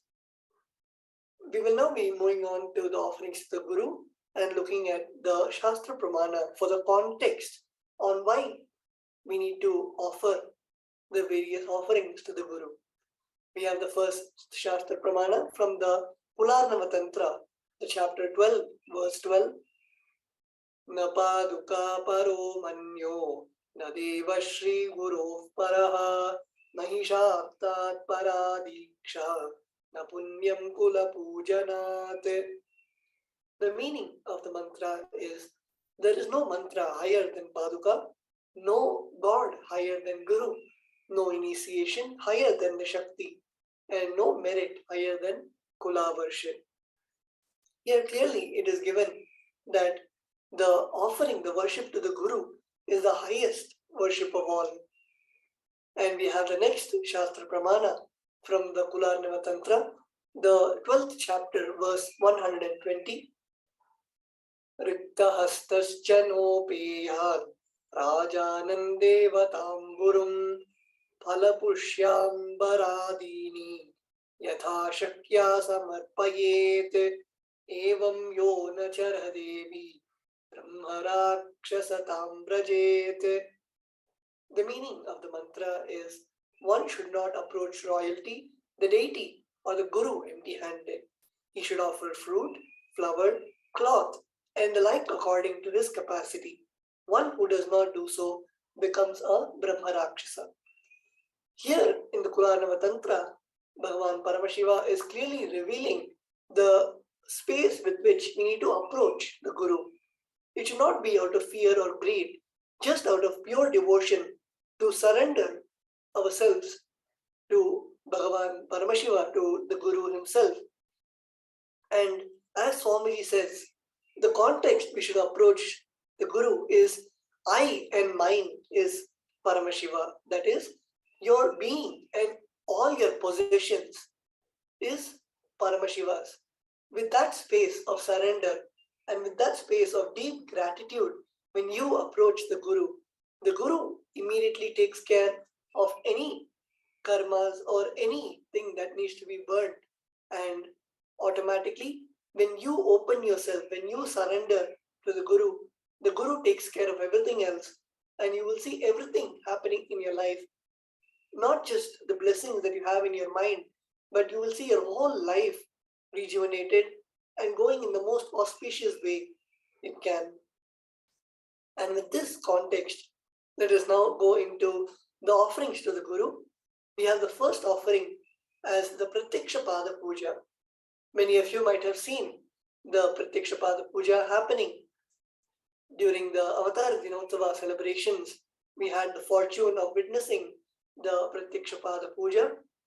And if you want to offer the Pratyaksha Pada Puja, if you want to directly offer the puja to the divine lotus feet of the Guru, all of us can comment in the live video and we can go to tiny.cc/Devi-offerings to make our donation.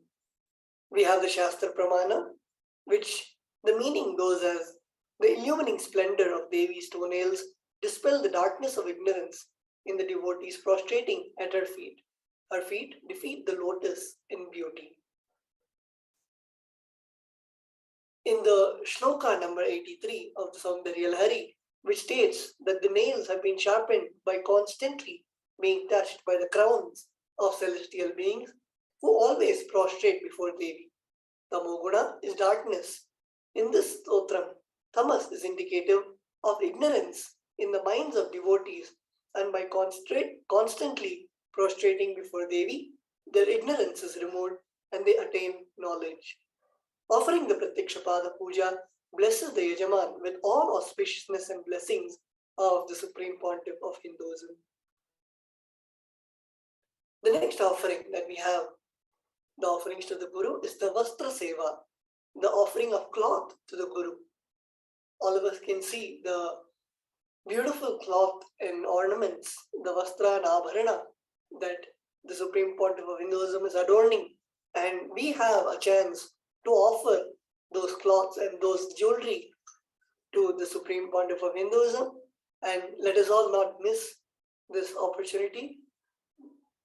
On the auspicious celebrations of the Jayanti Mahotsava, the great grand 21-day celebration of the advent of the 45th Jayanti of the Avatar, let us offer our gratitude, our devotion to the Supreme Pontiff of Hinduism in the form of these beautiful offerings.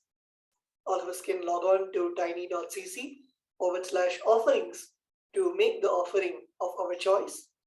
And with that, we come to the end of this beautiful segment where all of us can now see on our screen the 3 steps where you can offer your gratitude to Devi Parashakti.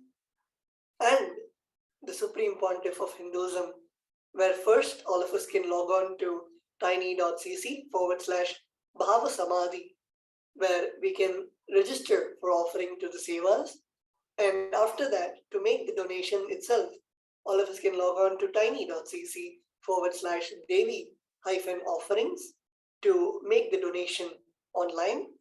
And after you finish making the donation, you can log on to tiny.cc/Sankalpa 2021, where you can submit the names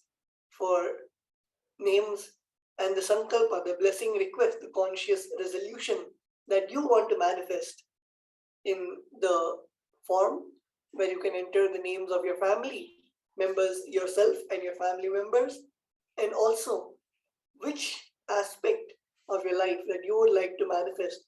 It might be wealth, health, relationships, so many various different types of sankalpas, and you will see that your sankalpa becomes Paramashiva Sankalpa, where Paramashiva becomes your co-creator to manifest the whole cosmos, becomes your co-creator to manifest your desires, manifest your boons, your blessings into reality. And with that, we come to the end of this wonderful segment. If any of the participants, any of the viewers would like to make the offering and would need any type of assistance or help, you can comment in the comment boxes, whether in YouTube, Facebook, or any of the social media platforms, and the acharyas will be happy to help you and guide you to make this wonderful offering. And with that, we will now be moving on to the next segment after a quick break.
Yes. Yes. So welcoming all of you back to this segment before the darshan of the Supreme Pontiff of Hinduism, of Devi Parashakti. So for the last segment, we will be going through the glorious past of on this day of the 4th January. So again, a segment where we cover the various forms of activities and contributions that the Supreme Pontiff of Hinduism has been doing, what he has offered to humanity in the last 20 years of his public life. So the first day that we'll cover will be in 2005, on the 4th of January. The Supreme Pontiff of Hinduism gives this course in Jain Public School in Tamil Nadu. So in the early days of Swamiji, his activities in Tamil Nadu, in the various parts of Tamil Nadu, Swamiji used to give public talks, and in these public talks, there was, as you guys can see in the pictures below, a huge amount of attendees. So Swamiji used to do a lot of satsangs and open public talks where a lot of people used to attend. That was something that was very specific even in those days. If you knew, or if you do see some pictures, or if you check on Nithyananda, you will see Swamiji used to conduct also Maha Satsangs. So Satsangs, again, with a huge amount of attendees. So we can see here in a Jain public school, Swamiji used to travel everywhere and reach out to any part of the population. So here in a Jain public school, we can see Swamiji teaching or talking about the spiritual truth to lots of youngsters of Tamil Nadu.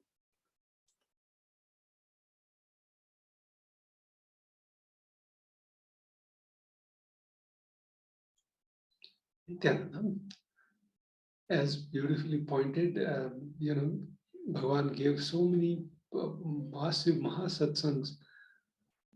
We have seen people up to 50,000 capacity, and Bhagavan giving discourses and initiating people, and not just Hindus, but even the Jain.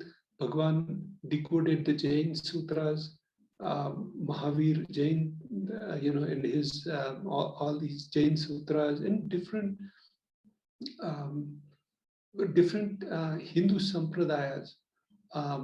He explained the deep secrets and all that, and the incarnation has come alive to revive 10,000 sampradayas, out of which only 2,000 sampradayas are just barely surviving. And if we don't use the conscious solution as Avatar incarnation, His Divine Holiness Supreme Pontiff of Hinduism, in yesterday's address, he told the whole entire world that now we need to look at conscious solutions. And the temple technology is one of the best conscious solutions, as explained by His Divine Holiness in last couple of glimpses which we have revealed, how he explained the importance of the Hindu technology and the temple technology. And he also this is the various, he visited to various temples in Varanasi in 2006, and this is the main temple in Varanasi, and he's offering the Abhishekam there, and how the ritual worships are to be done, and is showing the world what context it needs to be done, how it needs to be done, and reviving that whole technology. So 4th January 2007,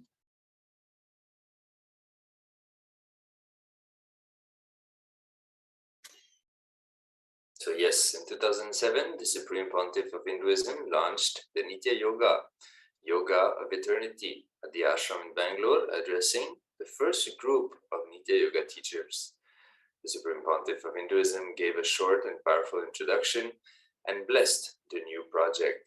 So here we can see pictures of Swamiji conducting yoga, a very rare sight, at least in the last few years. Here we can see the early days.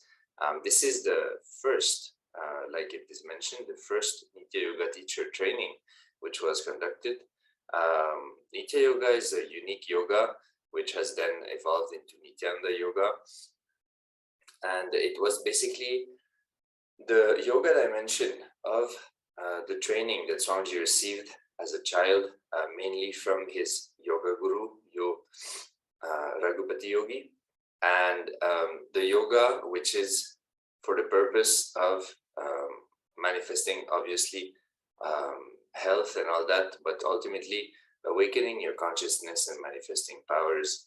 So here we can see young Swamiji, young Supreme Pontiff of Hinduism, conducting the yoga class and supporting the attendees, training them for them to take the responsibility of bringing the science of Nitya Yoga, the yoga of eternity, to the world, enriching people and helping people to raise their consciousness and manifest a better life for themselves.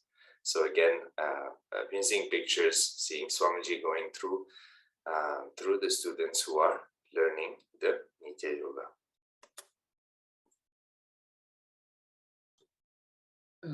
Very beautifully shared by Sri Nitya Ashutoshananda Maharaj, that Bhagavan started the Nityananda Yoga, and Bhagavan also revealed in one of the things, there are different, like this incarnation, the avatar, will be revered by people for thousands of years, and one of the contributions to the entire humanity will be teaching them how to do the yoga of eternity for connecting with the divine, and teaching them how to bend their body, how to do it, and at the same time getting the consciousness awakened.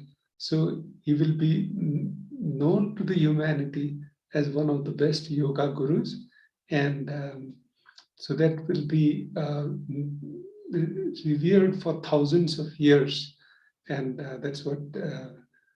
And this is just the seed in 2007, and as Ashutosh Maharaj mentioned, his guru Raghupati Yogi, and how he trained the incarnation, the avatar, from age 3, and how to, with just one hand, he had to climb all the pillars of the, you can read the autobiography of Yogi, you can see in the Nityanandapedia how Raghupati Yogi, his yoga guru, he trained Swamiji to just climb all these pillars with one hand, and in Tiruvannamalai, the divine temple town. So now the next.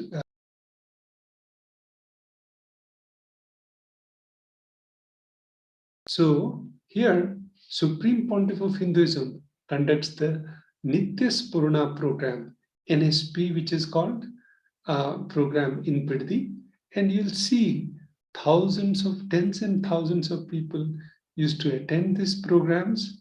They were 2-day program, there's a 1-day program, ASP, NSP, and they were so popular. And at the end of that, the program, people used to get the darshan of Bhagavan one-on-one, and such a, then Bhagavan also created a battalion of trainers who could conduct the ASPs and NSPs across the globe, and share this divine self-awakening, inner awakening technologies. So Bhagavan's programs may be 1 day, 10 day, 2 days, 10 days. They are so life-changing, and you can see the sharings of millions of people across the globe, how their life has been transformed in these 1-day, 2-day, or 10-day programs. And their context towards the life is the inner programming is completely changed. And I can let Ashutosh Maharaj share about this.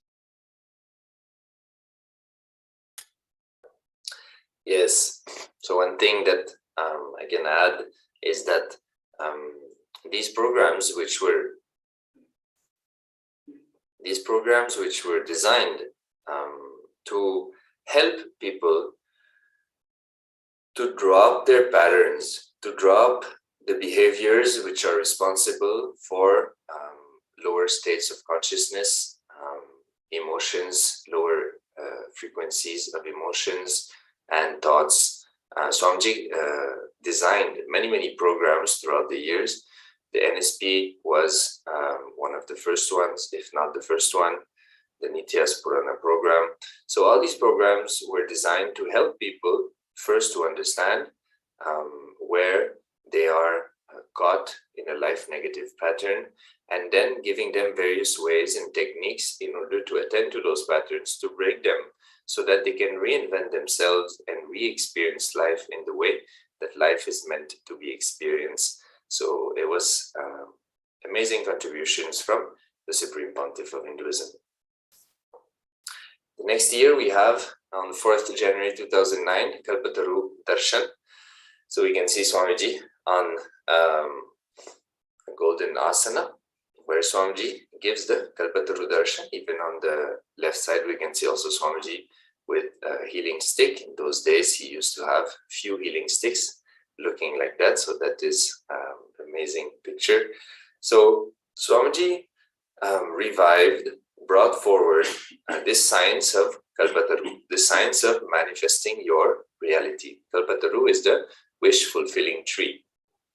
So Swamiji revived this science, and very early, here we can see 2009, and shared this science with the world. Even when I discovered about the Supreme Pontiff of Hinduism, this program was still being conducted. So that was really a very short but very important program to re-empower people about first the right understanding of what is the science of manifestation, and at the same time a process which we can all go through when we wish to manifest something, in order to identify what are the thought currents, the cognitions which are responsible for stopping that manifestation, and then the science of how to consciously manifest what you want. So a very important program.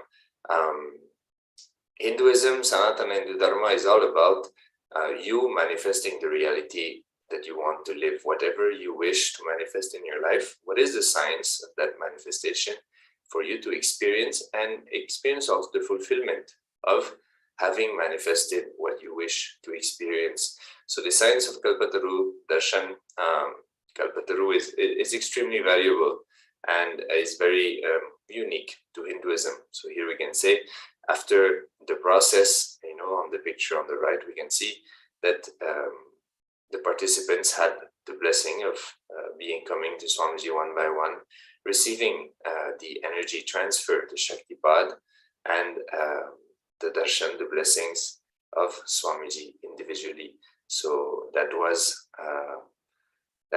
one of the programs that Swamiji used to conduct in those days. So with that, now we move to the next. So here, Supreme Pontiff of Hinduism, Jagadguru Mahasannidhanam, His Divine Holiness, Nithyananda Paramashivam, bless the devotees, disciples, Kailasavasis, and Supreme Pontiff of Hinduism conducted the mission conference for all the Kailavasis from all around the world. As you know, in 2010, we already had the two-way video conferencing system where thousands of centers across the globe were all connected, and His Divine Holiness used to give guidance to the mission, the Nithyananda mission, our Sangha, and he used to bless the devotees and disciples, and he had the the Sri Mahant SMKT order created so that people can be part of this divine mission across the globe from wherever you are and contribute to the humanity. So now the next year is January 2011. So in 2011, we have yet another breathtaking discourse by the living enlightened master, the living avatar of Paramashiva as per Hinduism. The Supreme Pontiff of Hinduism describes about aparigraha, non-possessiveness, as the key to exist. He describes in this limb of Ashtanga Yoga in great detail and gives profound truths based on quantum biology, quantum physics, biomemory, and muscle memory. So aparigraha is one of the fundamental vows that is made in Hinduism, especially for those who live the path of brahmacharya or sannyasa, or even in Sri KAILASA, the various KAILASA vasis. Aparigraha is the decision to live with minimal things, whatever is required. So Swamiji was sharing that everything which we possess and which we do not use on a regular basis is a weight on our consciousness. So being aware of what we need to be able to perform the responsibilities that we have taken up, identifying what is needed and using that, not getting anything more, not getting anything less. So it's a very powerful vow and lifestyle which helps you in various ways to remain active and to be very much aware of what you need. And so Swamiji was saying that when there is something which you possess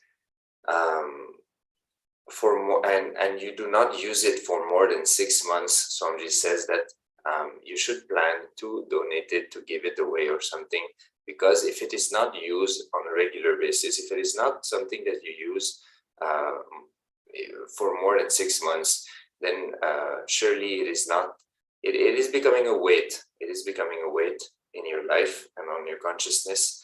And it's very important to exist with a light consciousness. So here, as part of the limb of the Ashtanga Yoga, so Ashtanga Yoga is a yoga which talks about the 8 dimensions, 8 limbs. So one of those limbs is the vow and lifestyle of aparigraha. Yes, as beautifully mentioned by Shutosh Maharaj, the importance of aparigraha, and it's very nicely described in the Living Enlightenment book also, in the context of, and Bhagavan explains these principles. You can be a billionaire and still be following aparigraha. How he explains that, like Bhagavan Sri Krishna, he did the entire thing, but he was never attached to those objects. He gave Sudama, his friend and his devotee, like this entire golden city, and but nothing touched his inner space.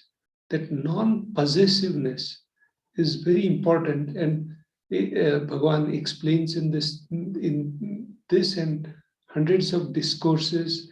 And not only that, explaining the concepts of biomemory, muscle memory, all that Bhagavan is doing it from 2004, and through yoga, how to fix all these. And when he fixes our biomemory and muscle memory, you really experience the whole new world inside you. This whole experience, like when I attended, when he was saying, now I have this in Nithyanandoham in Phuket, he said, now the muscle memory will be all reprogrammed. And literally we were all thousands of people were experiencing that oneness, because the whole muscle memory was reformatted. And so these, not just talking about these profound truths, but giving that experience to the being, and those truths become part of your biomemory, is the life goal of Bhagavan, and how to upgrade in conscious lifestyle. Because Bhagavan again and again yesterday, there's no otherwise. There's only one way of saving the humanity through this consciousness of and living consciously. Yeah.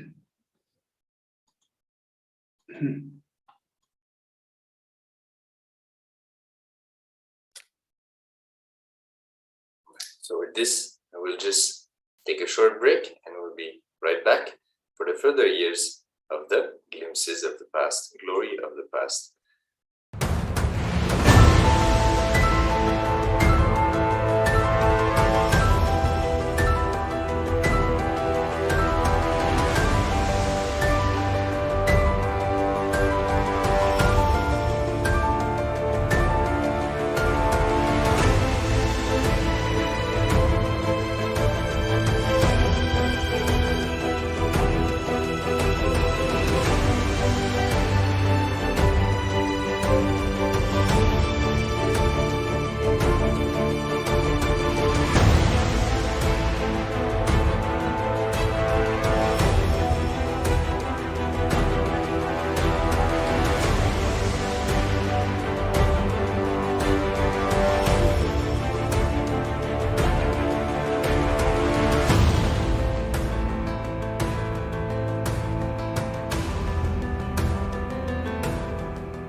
Yes.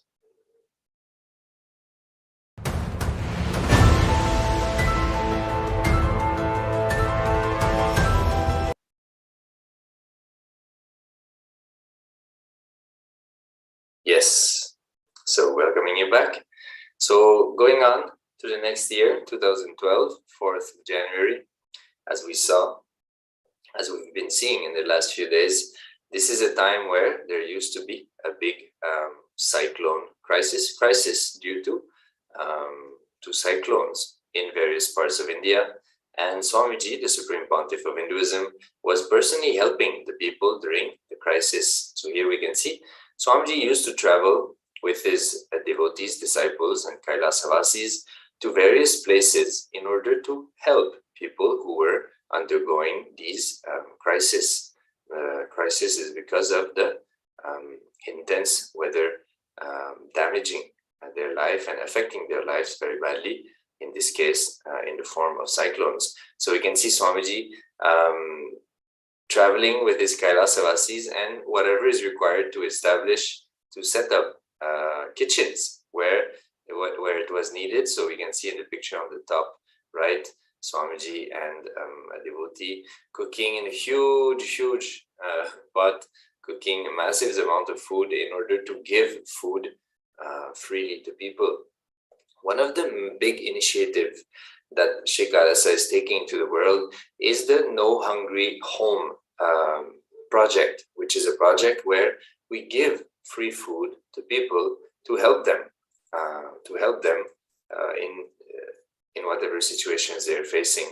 So here we can see the picture on the left, Swamiji giving food to people who come to him, as well as giving them blessings. So it's a very important project. Up to date, KAILASA has offered more than 1 billion meals like that, free meals to people. So Swamiji quoted in the past that, enlightenment is the purpose of life, but it is extremely difficult, if not impossible, to transmit enlightenment if your stomach is constantly screaming. So food is a fundamental requirement for people to be settled in the body. And when they are settled, after that, we can transmit the higher sciences of life in order to manifest moksha. liberation in one's life. So here we can see a few pictures of those moments, Swamiji cooking and giving food to people undergoing crisis. One thing I would like to remind people, especially when these crisis situations like crisis of cyclone, again, Bhagavan reminding the devotees, reminding everyone to raise for humanity, explaining the fundamental principle, life is for others. And in these crisis situations also, putting yourself and going to these crisis sites and taking that humongous risk and opening these pandals, building these things with whatever minimal material, taking the food for thousands of people and cooking the food, Bhagavan himself cooking the food in that on the top right picture. And there were several collectors and devotees and dignitaries who came to visit. And not only that, Bhagavan demonstrated to the Hindu charitable foundations and Hindu other things, other organizations, that Hindus need to unite. And because these crisis situations were looked as a way of converting people in massive quantity, and showed importance of how the Hindu organizations need to unite.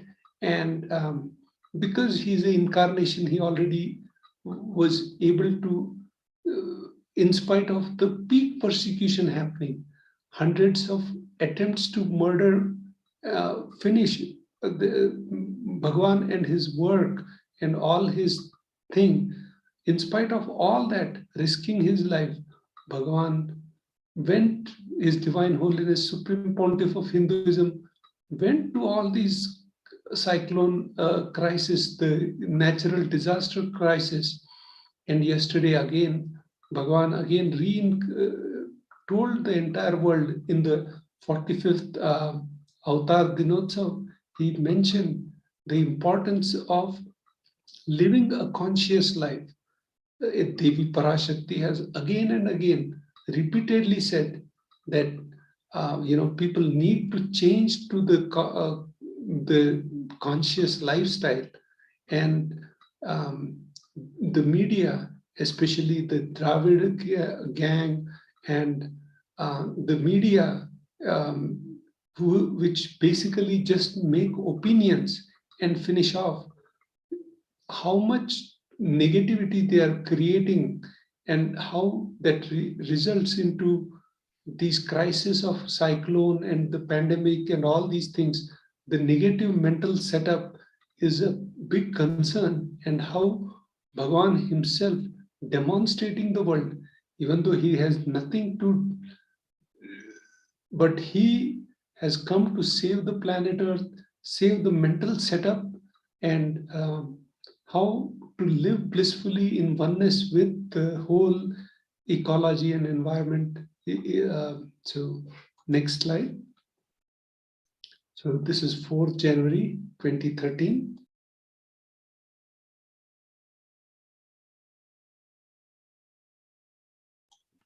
So Supreme Pontiff of Hinduism, Jagadguru Mahasannidhanam, His Divine Holiness Nithyananda Paramashivam, bless the devotees, disciples, Kailasvasis, and accepts the Pada Puja. You can see the Pada Puja offering happening, and he is receiving the Pada Puja. And devotees across the globe, when they come for the large darshans, they will bring their like this page or pages, or whatever boons and blessings they want. Because when you go in front of Bhagavan, you forget completely what you want.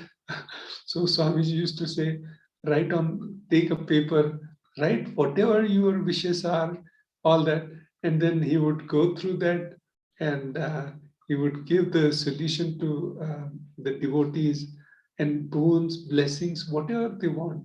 And he become the cosmic co-creator and fulfill their desires, devotion, all that. So here now, Bhagavan, just yesterday, with his compassion, after 3 years, Bhagavan said that now these programs are going to start, and one of the offerings is going to happen. You're seeing the Paramashivoham live trailer, and now we can start experiencing and how Bhagavan changes one life at a time, one being at a time, transforming from aham to Paramashiv, aham to directly to Paramashivoham. And so those programs are now starting, and so we are so blessed, and that's happening in this 2022. And Bhagavan, with his compassion now, is going to start the Paramashivoham program. So the next slide is 4th January 2014.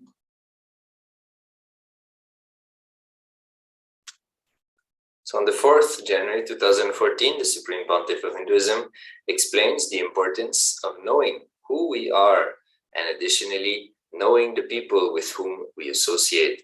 Our fate is decided by this group of people, our Sangha. We must be careful of our choices. We should never associate with self-doubt, self-hatred, self-denial. Just one wrong association can crush and destroy all the good qualities you carry. So in 2014, Swamiji is revealing about the SDHT, self-doubt, self-hatred, self-denial, and how it is extremely important to decide to be surrounded by the right people, having the satsanga, the people around you, the group around you, which helps you to move towards the ultimate, to move towards the truth, and not a group of people which reinforce the life negative patterns that you would have cherished since the beginning of this life. And so it's very important to have the right surroundings, as the surroundings are constantly a reminder, an external reminder for you to move towards your goal. So being surrounded by the right people so that you stop cherishing self-doubt, self-hatred, self-denial is extremely important. And Swamiji revealed about that on this day in 2014. If you go on Nithyananda, you would find more about this. So inviting you all to check Nithyananda. So yes, very important. The conscious decisions we make, the people we decide to associate ourselves with, is not something trivial. It is something of the highest importance, and these decisions should be made with the highest level of understanding, and they should be made consciously. So beautifully Bhagavan explained, and Ashutosh Maharaj also re-emphasized. And there's a beautiful verse Bhagavan explains from Bhaja Govindam, where Satsangatve Nisangatva Nisangatve Nirmohatvam Bhaja Govindam Govindam Bhaja Mudamate. So he explains the importance of Satsanga, being in the right company, and we must be careful of our choices. And just one wrong association can crush and destroy all good qualities we carry. So beautifully Bhagavan explained, and tirelessly Bhagavan is building the KAILASA ecosystems across the globe.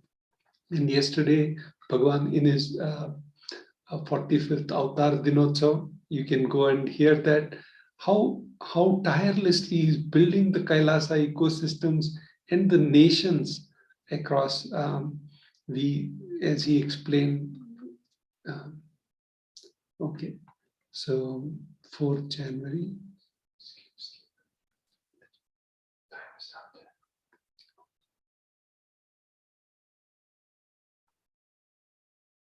So you can see these videos on Nithyananda.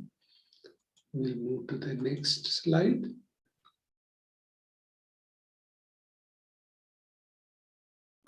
So here, 2017, the Supreme Pontiff of Hinduism, Jagat Guru Mahasanitanam, His Divine Holiness, Bhagwan Nithyananda Paramashivam, expounded on the cosmic principles of the length dimension during the everyday life public talk, the Nithyananda Satsang. During the live public address titled Manifesting Powers of the Length Dimension, Nithyananda disciples initiated to solve any equations. The Supreme Pontiff of Hinduism entangled the Nityananda Yogam delegates with the length dimension and revealed the differences between the length, breadth, and depth dimensions. He revealed that when people bring food, he does not enjoy the taste of the food, but the attribute and the love with which the food is brought. The Supreme Pontiff of Hinduism explained that a man who is length-based will enjoy only the dimensions of the person who is dancing, or the dress, or the movements. However, if someone is based on the breadth dimension, they will enjoy the emotions expressed, the attitude shown, the bhava, the art of it.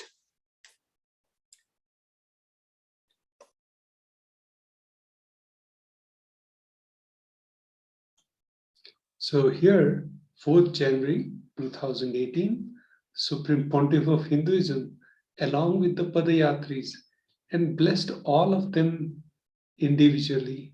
So Padayatris means these people who are doing the Padayatra from Tiruvannamalai, 200 kilometers away, and walking all the way to Pirthi, Bangalore, for coming for the Avatar Dinotsav, and they walk back from on the return journey after the celebrations of the Brahmotsavam, and then they carry the Gurumudi with them and all these things, and Bhagwan himself, with his compassion, walked with all these delegates for many kilometers, and so you can see that here. So 4th January 2019.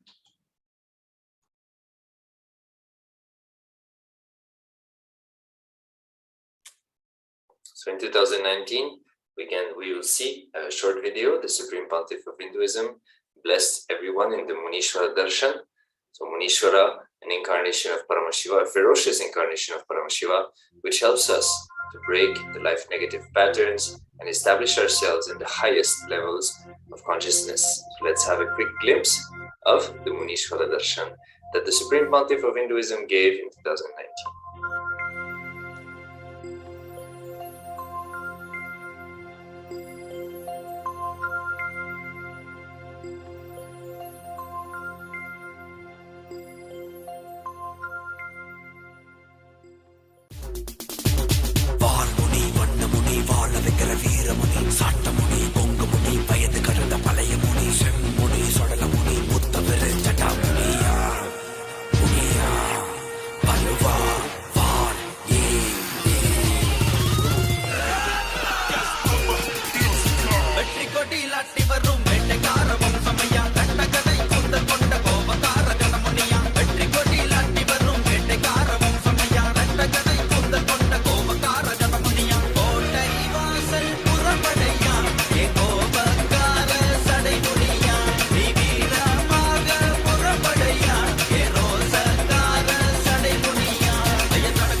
Nithyananda, as we just saw that beautiful glimpse in 2019, Sanatana was also part of this Paramashivoham program, and how Bhagavan, he gave that darshan, and that just shook the entire thousands of people across the globe.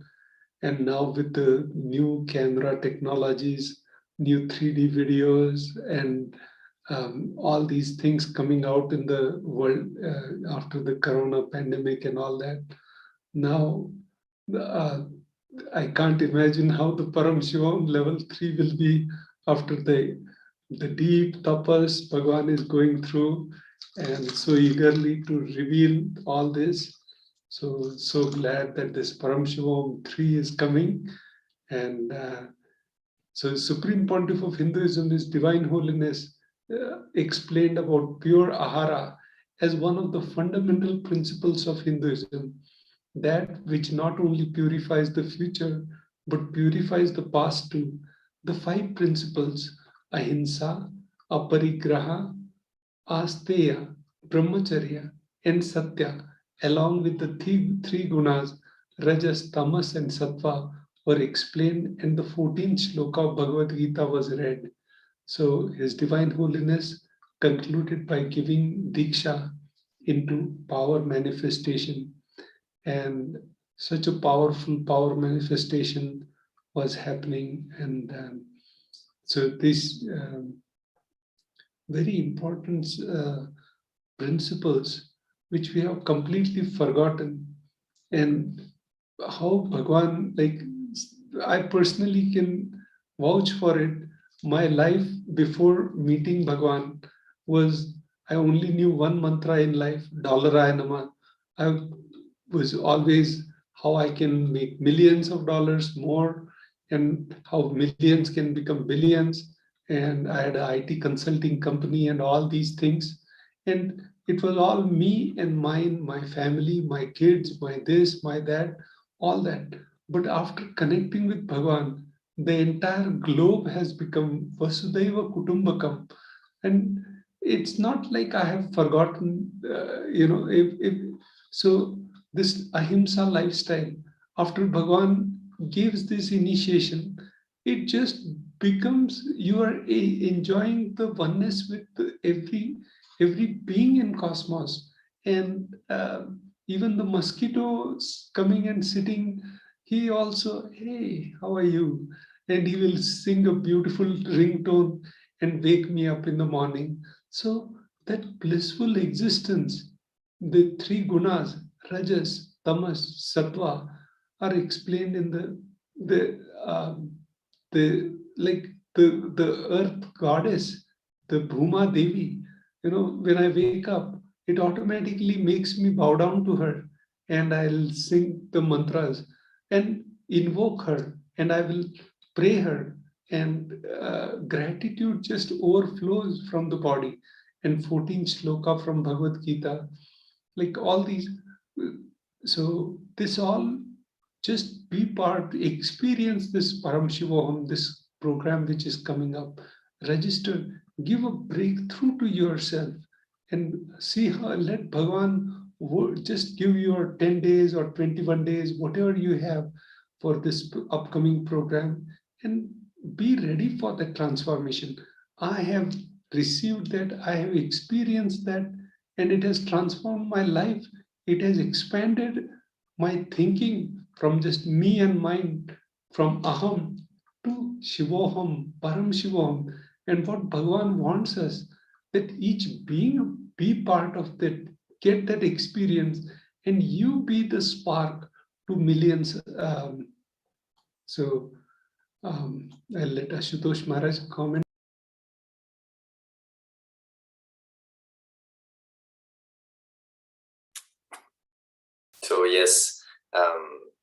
one thing that I can add regarding this is that these 5 principles, which is Ahimsa, Parigraha, Asteya, Brahmacharya, and Satya, are fundamental vows and principles in Hinduism, in Sanatana Hindu Dharma, for our dharmic living. So Swamiji, even yesterday during the satsang, the public address of the 45th Avatar Dinosava, the celebrations of the 45th anniversary of the Supreme Pontiff of Hinduism, Swamiji put the emphasis on the importance, realizing what we have done to ourselves and to the world in which we live, to the world which is our home, and shifting out of it towards living a dharmic lifestyle, a dharmic-based lifestyle.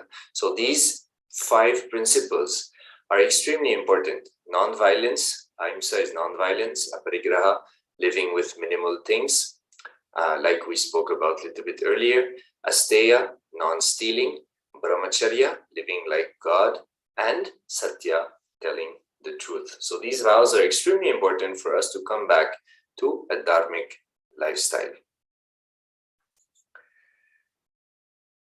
And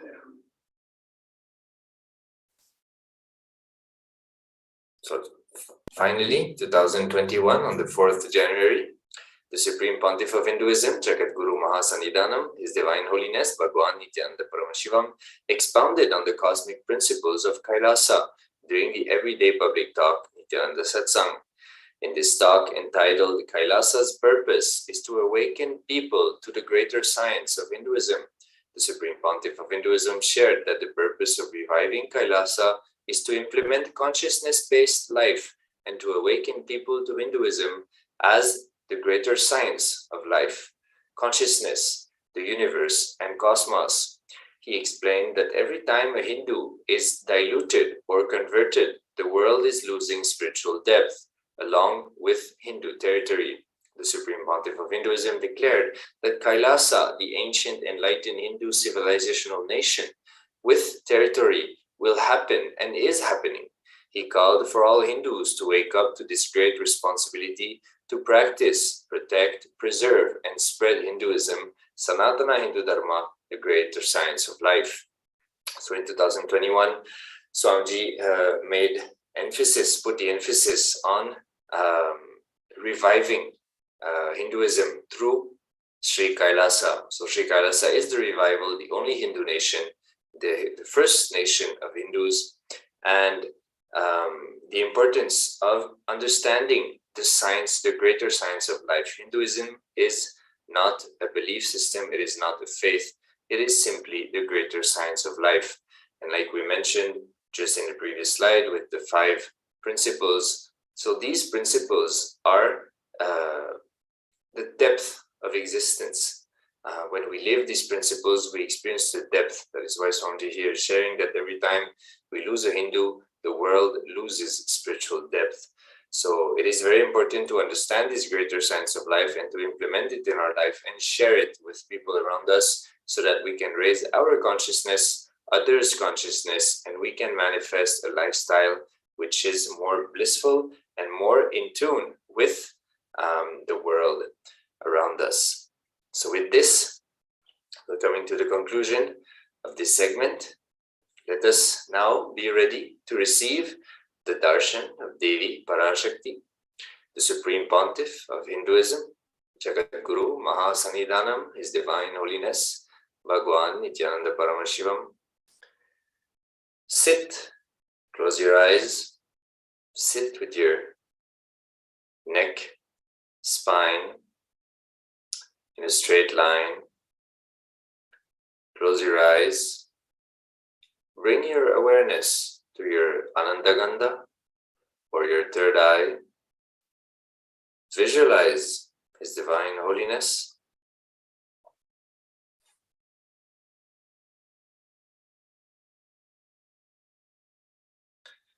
Breathe in deeply. Inhale deeply, slowly. Exhale deeply, slowly. Give vacation to your mind, to your thoughts. come back to a space of pure, restful awareness, a space of unclutching, a space of zero EPS, 0 thoughts per second.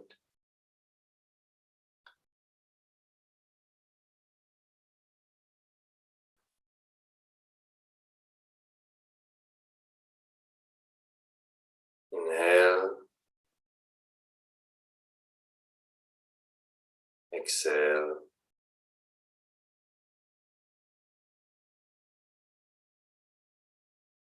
Inhale,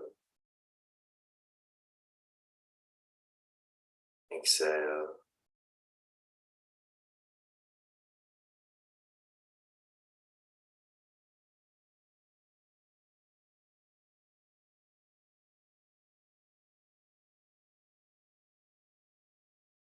Chant internally Mahavakya Om Nithyananda Paramashivoham. Visualize the mantra rotating around the throat chakra, the Vishuddhi chakra. Connect with Paramashiva, connect with Swamiji as the avatar of Paramashiva, 1008th avatar of Paramashiva. Request him to free you from what you do not want to experience and to bless you with what you want to experience. Just be ready to receive his blessings, his presence, his initiation, his words, and the conscious breakthrough he has to offer. He has come down to give you. Be in that receptive space.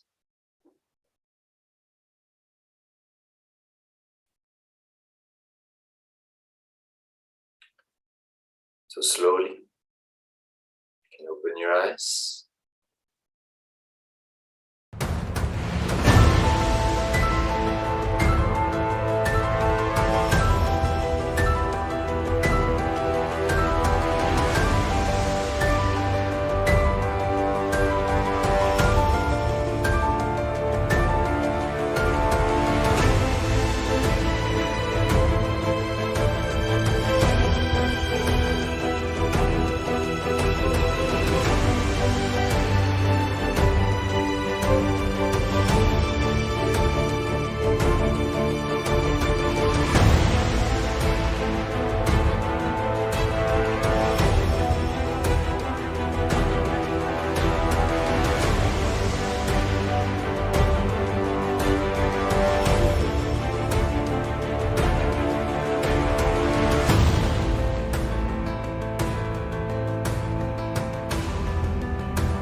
Connecting with the divine with your eyes closed is meditation. Connecting with the divine with your eyes open is darshan. Come, let us all now move from meditation to darshan. Slowly, very slowly, please open your eyes.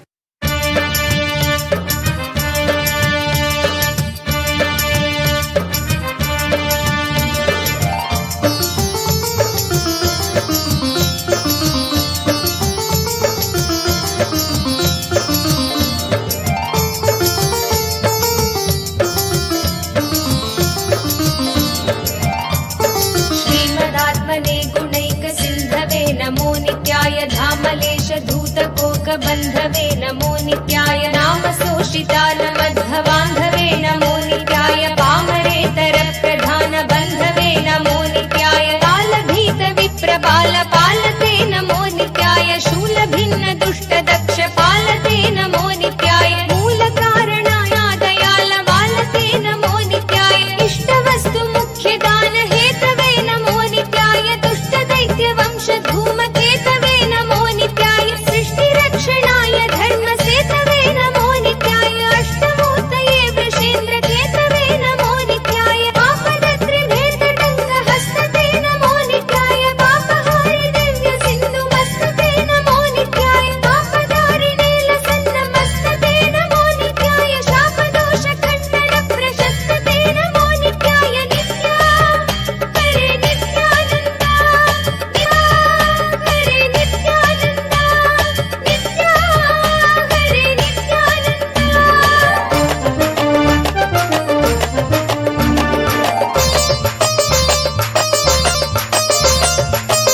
भव्यरूपते नमो नित्याय हेममेदिनी धरेन्द्र चापते नमो नित्याय नाममानहृद्दुरापते नमो नित्याय ब्रह्मगेन्द्र कुण्डल प्रसिद्धते नमो नित्याय ब्रह्मणे प्रणीत वेद पद्धते नमो नित्याय जिह्वकालदेक दत्त पद्धते नमो नित्याय कामनाशनाय शुद्ध कर्मणे नमो नित्याय सामगान जायमान शर्मणे नमो नित्याय सामजासुराङ्गलब्ध चर्मणे नमो नित्याय जन्म मृत्यु घोर दुःख हारिणे नमो नित्याय चिन्मयैक रूप देह धारिणे नमो नित्याय मन्मनोरथावपूर्तिकारिणे नमो नित्याय सन्मनोगरे नित्यानन्दा नित्या हरे नित्यानन्दा नित्या हरे नित्यानन्दा नित्या हरे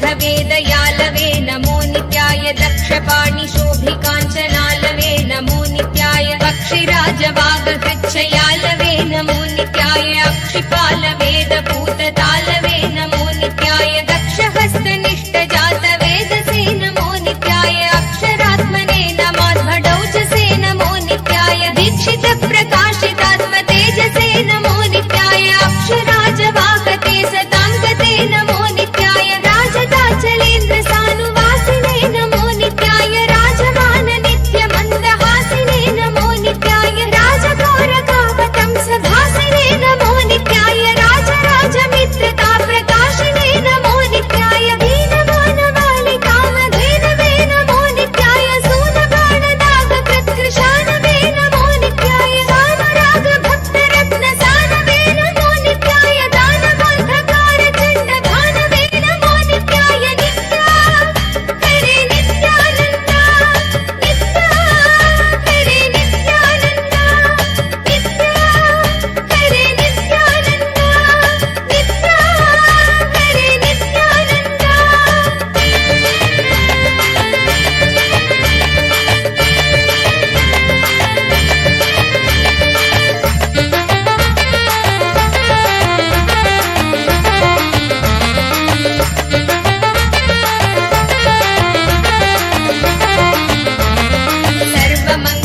सर्वमङ्गलाकुचाग्रशायिने नमो नित्याय सर्वदेवतागणातिशायिने नमो नित्याय पूर्वदेवनाश संविधायिने नमो नित्याय सर्वमन्मनोजभङ्गदायिने नमो नित्याय लोकभक्तितोऽपि भक्तपोषिणे नमो नित्याय माकरन्दसारवर्षि भाषिणे नमो नित्याय एकबिल्वदानतोऽपि तोषिणे नमो नित्याय नैकजन्म पापजाल शोषिणे नमो नित्याय सर्वजीवरक्षणैकशीलिने नमो नित्याय कीर्तनप्रियाय भक्तपालिने नमो नित्याय दुर्विदग्ध दैत्यसैन्यधारिणे नमो नित्याय शर्वरीशधारिणे कपालिने नमो नित्याय पाहि मामुमामनोज्ञ देवते नमो नित्याय देहि मे वरं सिताद्रिगेहते नमो नित्याय मोहितर्षिकामिनी समोहते नमो नित्याय स्नेहितप्रसन्नकामदोहते नमो नित्याय नित्या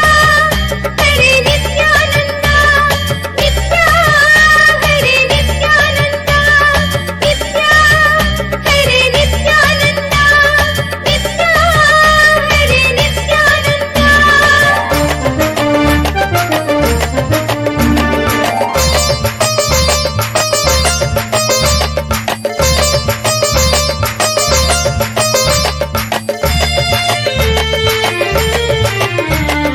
मङ्गलप्रदाय गोतुरङ्गते नमो नित्याय गङ्गयातरङ्गितोत्तमाङ्गते नमो नित्याय सङ्गरप्रवृत्तवैरिभङ्गते नमो नित्याय अङ्गजारये करे पुरङ्गते नमो नित्याय ईशितक्षणप्रदानहेतवे नमो नित्याय आहिताग्निपालकोक्षकेतवे नमो नित्याय देहि कान्तिधूतरौप्य धातवे नमो नित्याय केकदुःखपुञ्ज धूमकेतवे नमो नित्याय रक्षदीन सत्कृपाकटाक्षते नमो नित्याय दक्ष सप्ततन्तुनाश दक्षते नमो नित्याय रूक्षराजभानुपावकाक्षते नमो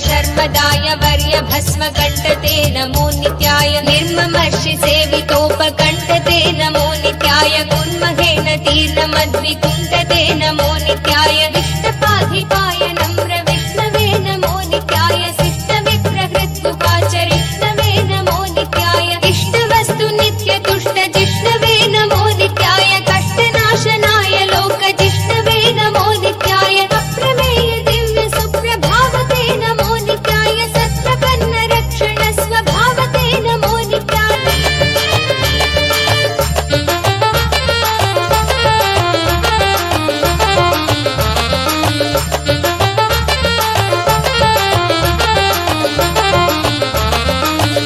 मुक्ति दिव्य भोगदायिने नमो नित्याय शक्ति कल्पित प्रपंच भागिने नमो नित्याय भक्त संकटापहार योगिने नमो नित्याय युक्त सन्मनः सरोज योगिने नमो नित्याय अंतकांतकाय पापहारिणे नमो नित्याय शन्तमाय दन्ति चर्मधारिणे नमो नित्याय संतताश्रितव्यथा विदारिणे नमो नित्याय जन्तुजात नित्य सौख्यकारिणे नमो नित्याय शूलिने नमो नमः पालिने नमो नित्याय पालिने विरिञ्चि मुण्डमालिने नमो नित्याय लीलिने विशेष रुण्डमालिने नमो नित्याय शीलिने नमः प्रपुण्यशालिने नमो नित्याय मुक्ति मुक्ति दिव्य भोगदायिने नमो नित्याय शक्ति कल्पित प्रपंच भागिने नमो नित्याय भक्त संकटापहार योगिने नमो नित्याय युक्त सन्मनः सरोज योगिने नमो नित्याय नित्या हरे नित्यानन्द नित्या हरे नित्यानन्द नित्या हरे नित्यानन्द नित्या हरे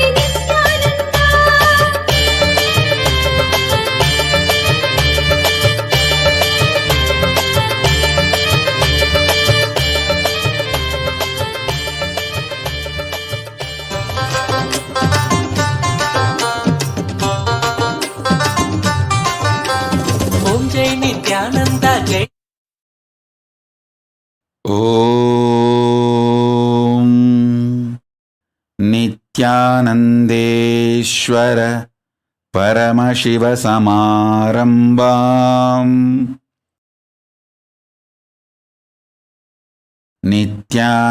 नित्यानन्देश्वरि पराशक्तिमध्यमाम् अस्मदाचार्यपर्यन्ताम् वन्दे गुरुपरम्पराम्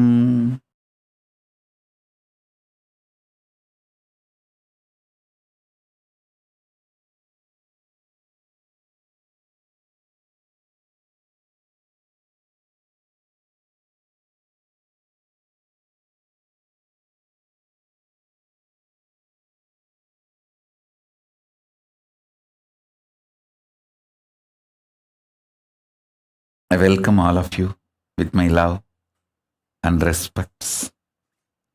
I welcome all the devotees, disciples, Samajis, Satsangis, Shri Mahants, Mahants, Tanidar Kotari, visitors, viewers, everyone sitting with us all over the world.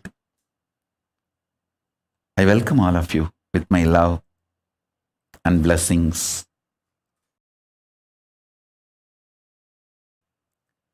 Paramashiva's message directly from KAILASA.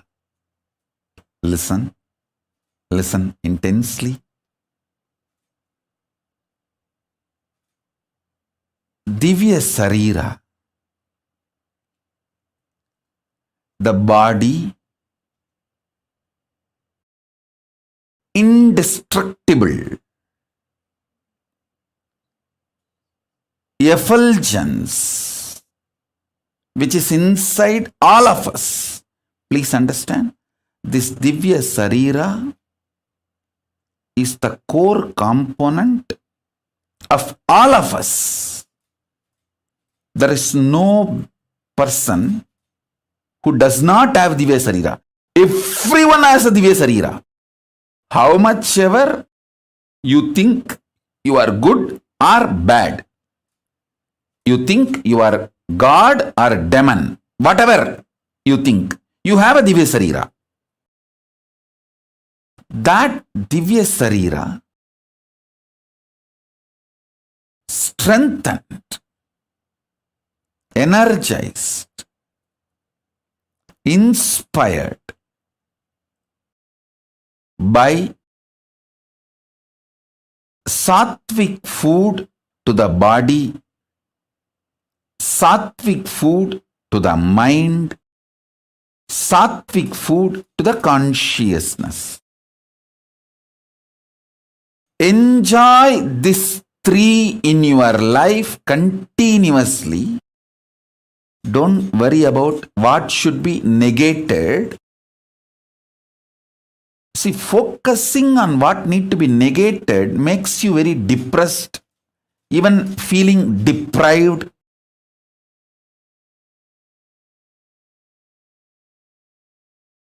Instead, enjoy what need to be gained. Listen.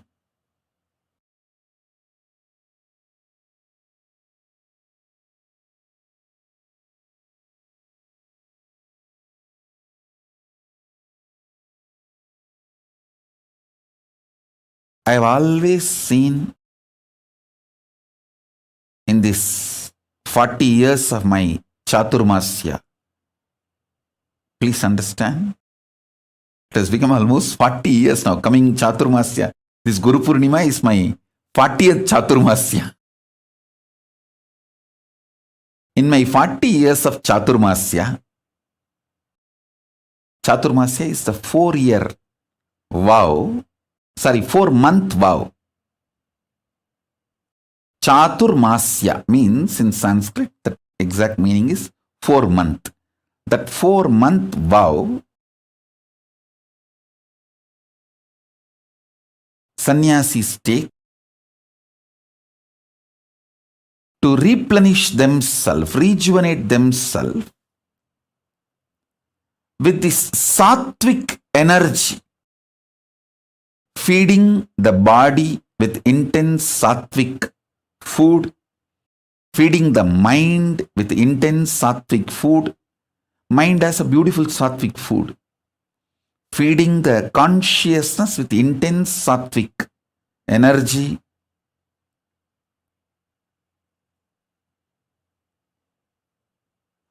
And strengthening the Divya Sarira. The whole purpose of Chaturmasya is that only. These 4 months focused on that strengthening of the Divya Sarira.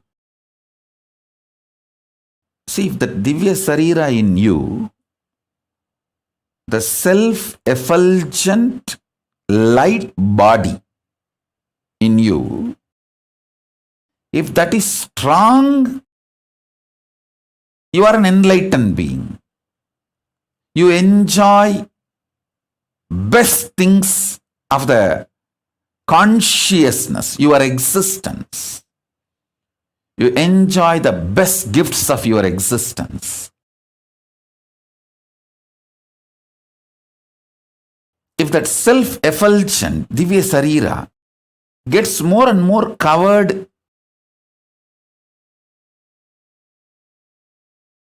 you get deluded, suffer with the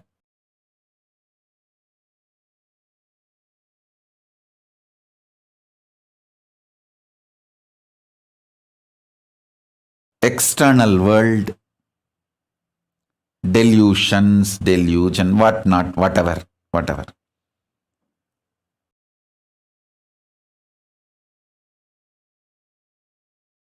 Now, I don't want to get into the negative side description. If you miss strengthening Divya Sarira, what happens? I don't want to waste time on that. I only wanted to describe how to strengthen the Divya Sarira.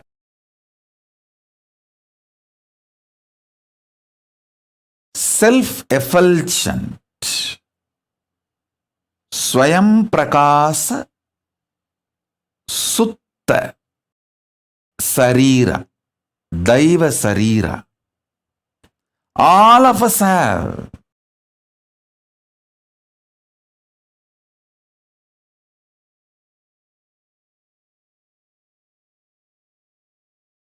The methodologies to strengthen the Divya Sarira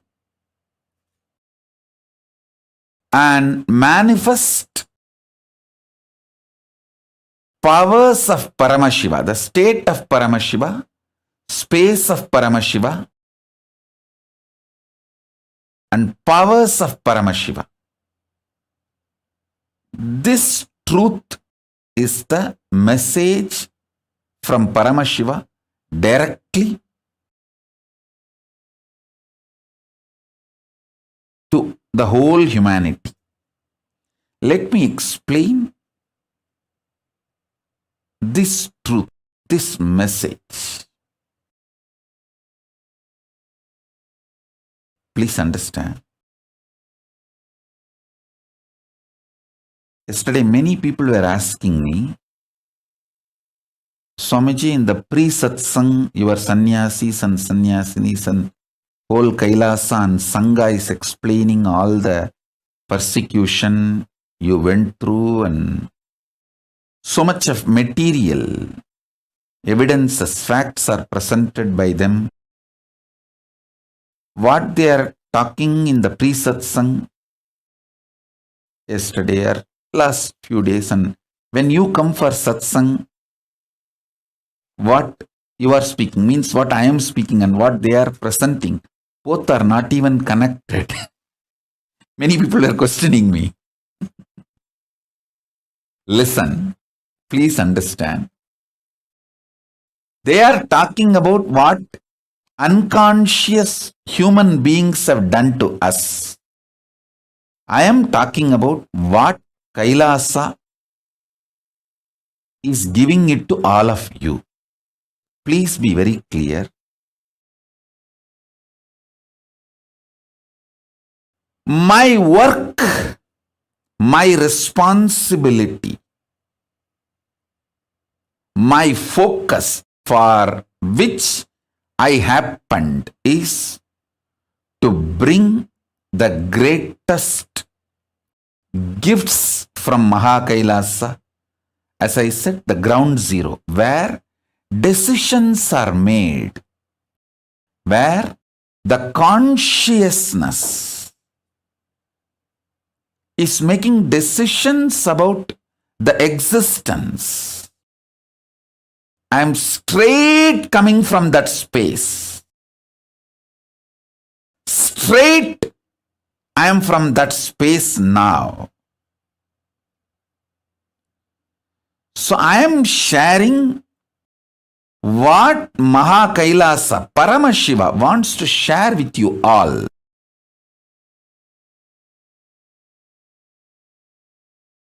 I am going to give what I need to give it to the world.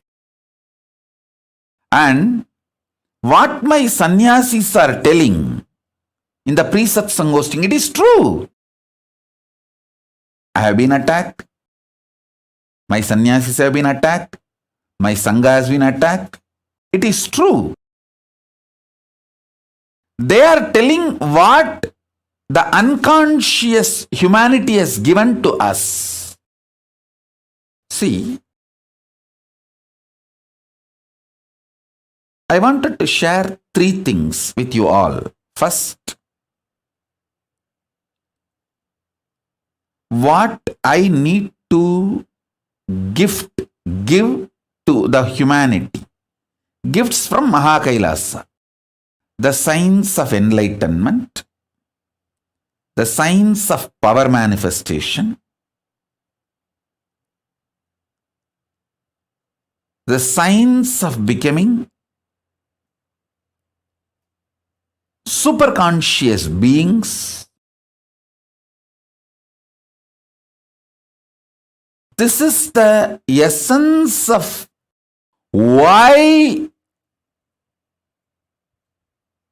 life happened on planet Earth. Why living beings happened on planet Earth. my purpose is to give superconscious breakthrough for which living beings have happened on planet Earth.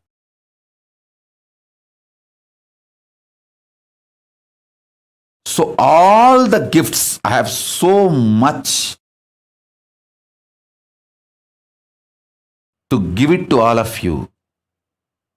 And I tell you, this Aushadha science, the thoughts can be used to program plants, herbs.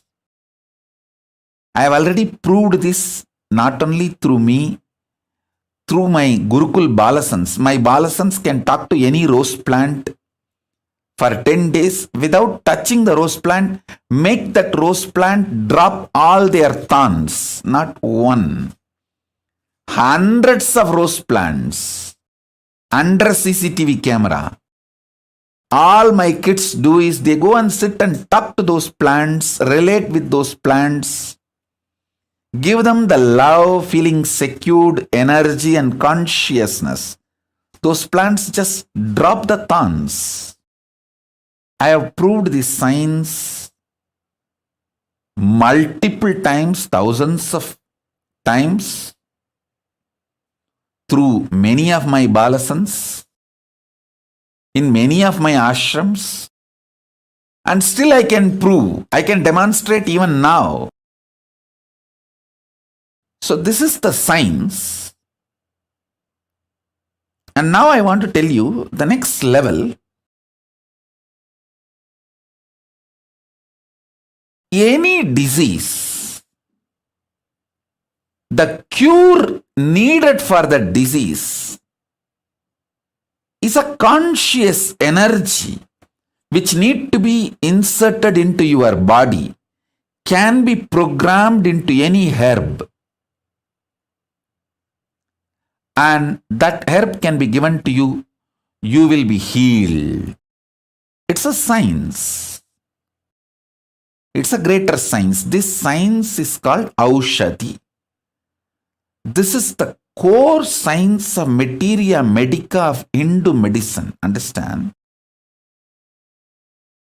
I have learnt this Aushadhi science from my three gurus. My gurus, three of them are masters of this Aushadhi science. Isakki Swami and Kuppammal. I always considered both of them as together, one being, because actually one being used both the bodies. I know for sure. Only one person used both the bodies.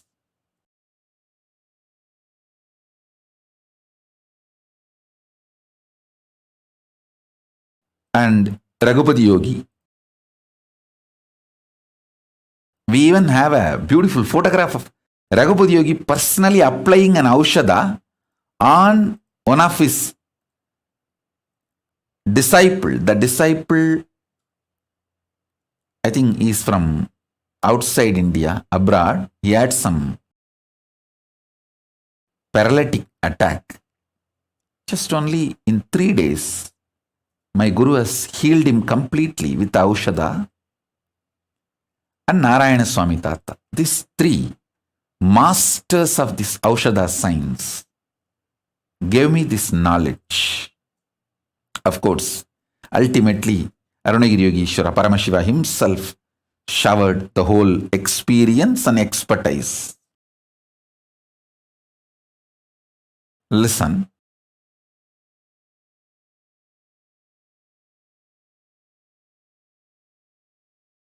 Herbs can be programmed. Plants can be programmed. Consciously programmed. This is the Hindu materia medica science. If somebody, it is 100 times more than getting any MBBS, MD or anything. Unfortunately, Hindus neither understood nor recognized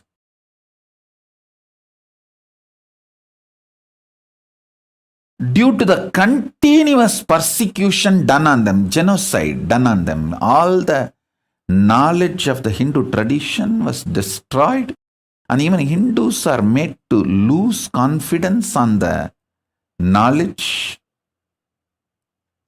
And after a few generations of brainwashing, even Hindus feel all these are false, and they attack the Hindu gurus who are trying to revive all these great truths.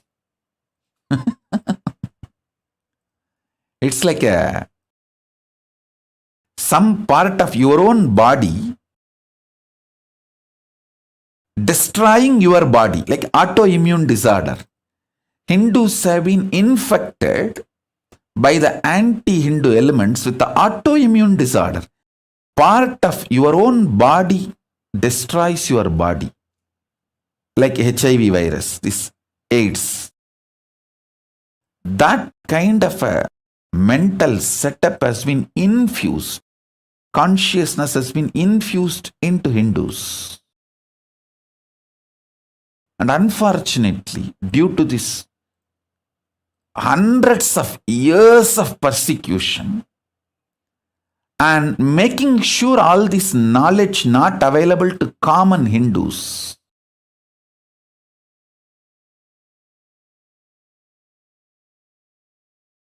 this all made to look like a myth, fake stories, legend, or maybe long before, thousands of years before this science was there, but now it is not there, or it is not possible to revive. All these kind of ideas are inserted into the common Hindus' minds.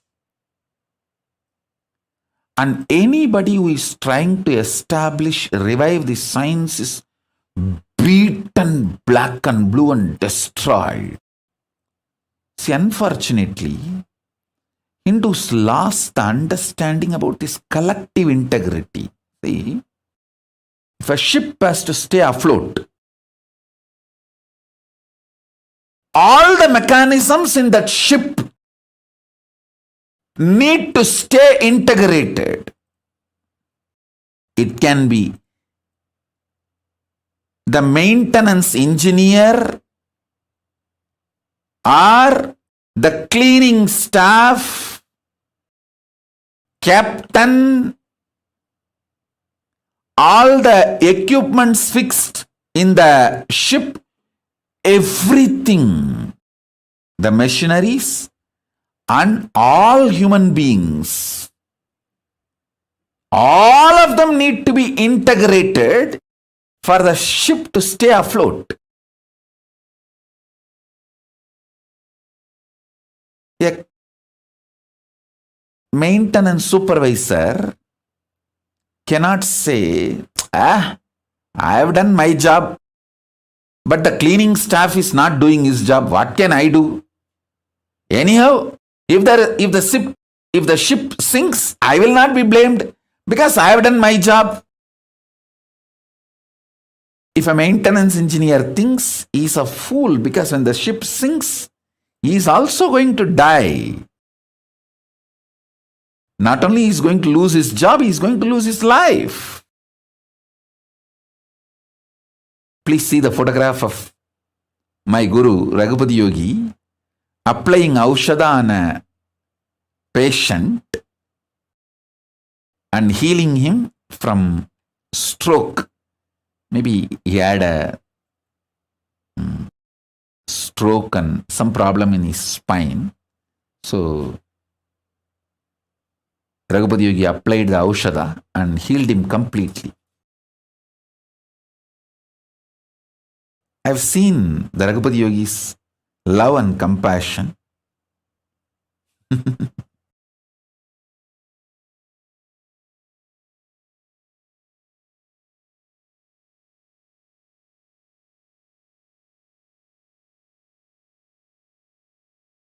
Now listen, let me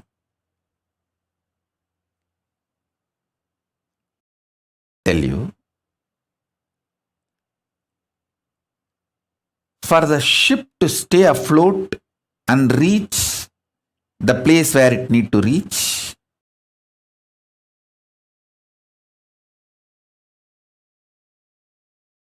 everyone in the ship need to be integrated. It's called collective integrity.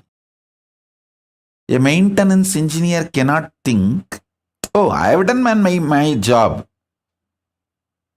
but the fuel manager is not doing his job, or the cleaning person is not doing his job. So if the ship sinks, I will not be blamed. I will not be questioned. I am safe. Let whatever happens to others, or whatever others do or don't do, what is there for me? That level of integrity will not work for the ship to stay afloat. This is exactly done by the Hindus.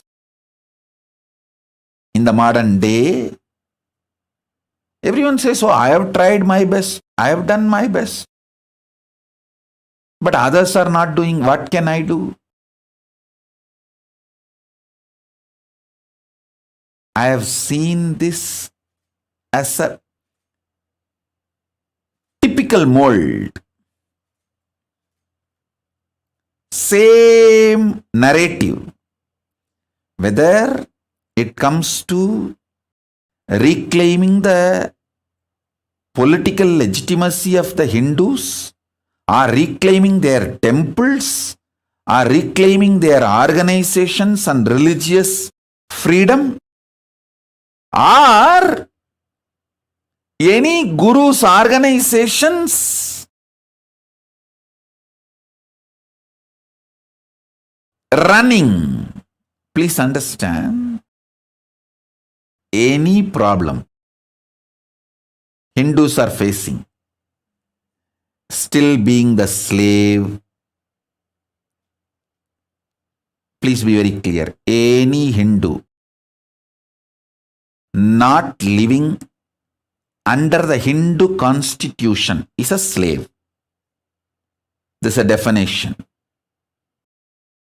How the Muslims are very clear. If you are not living under the Islamic law, Islamic constitution, you are a slave.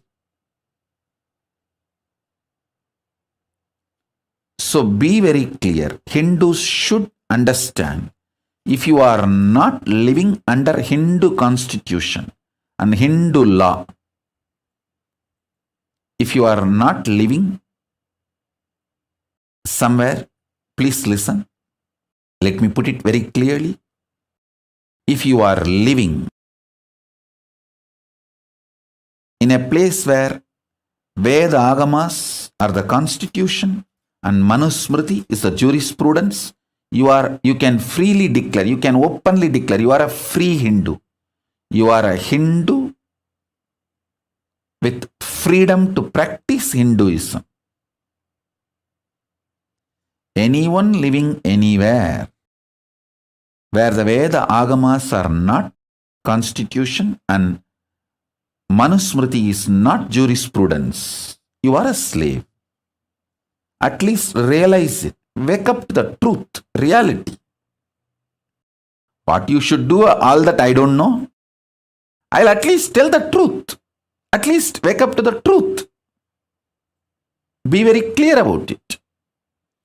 So whether you ask the Hindus, why are you living a slavery life? Why you don't have a religious freedom? Why your temples are not under you, it's under the government? Why your temple wealth is not used for running Gurukuls, the Hindu schools? Why your temple wealth is not being used to develop and spread Hindu medicines? The most funny thing, many of the so-called Hindu ashrams and Hindu organizations run Christian medical institutions. They are not realizing we have a great Hindu medical science, because the Hindu medical science is neither given legal legitimacy nor given social legitimacy. It's always under constant threat. Even though the Hindu medicinal system is its depth and breadth, everything is far more than any other medical system in the world.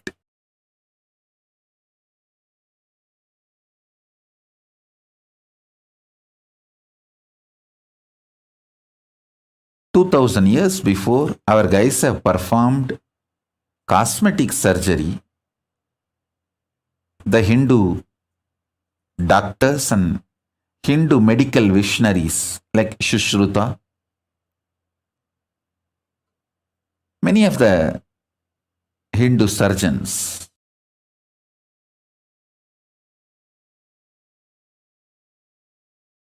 if we have developed our science and retained what we developed, today the Hindu medicine would have been the most powerful, and Hindu medicine is always about the healing and cure. It has nothing to do with monetizing. See, the Hindu medicine is kept in pure form without economical agendas and political agendas.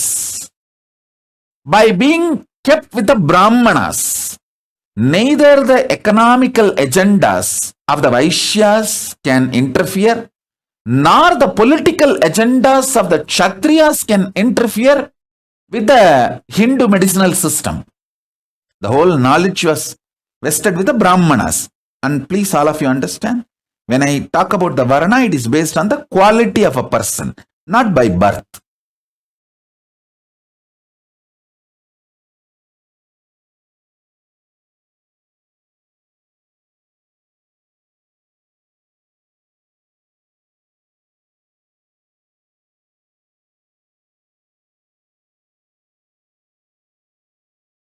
You ask any question to Hindus, why your medical system, Hindu medicinal system is destroyed? Why you guys are not having any respect for the greatest and oldest jurisprudence, the Hindu law Manusmriti? Everyone will have one answer. Oh, I am done, I am doing whatever I can, but others are not doing. What can I do? Exact answer. A maintenance engineer in a ship, if he gives, what will happen to the ship? That exactly same thing is happening to these guys.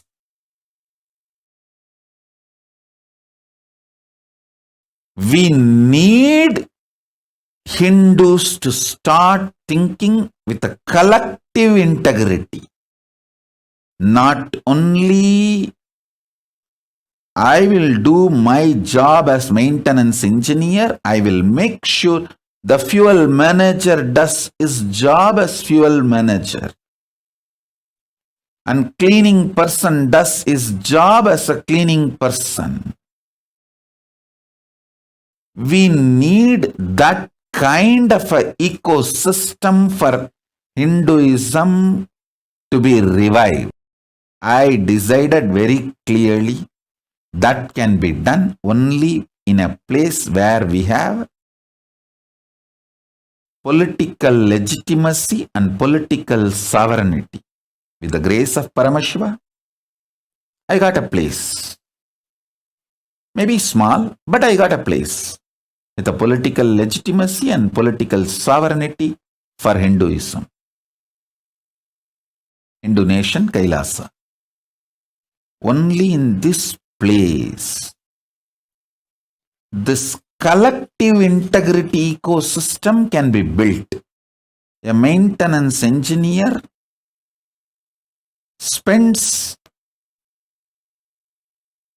60% of his working time for his job and the other 40% to integrate with other teams and make sure the other teams are also in integrity so the ship stays afloat.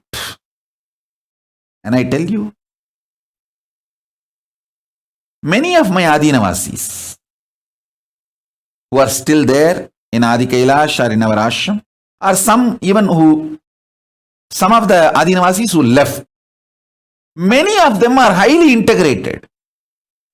Unfortunately, they are not trained in this vision, science of collective integrity. See, many of them are very highly integrated. They say, I have done my job. I am very integrated. Swamiji knows. What can I do if others are not doing? That is not going to bring the result. If a maintenance engineer, even if he is highly integrated and he doesn't care about the fuel manager properly adding fuel to the ship engines, the ship is going to sink.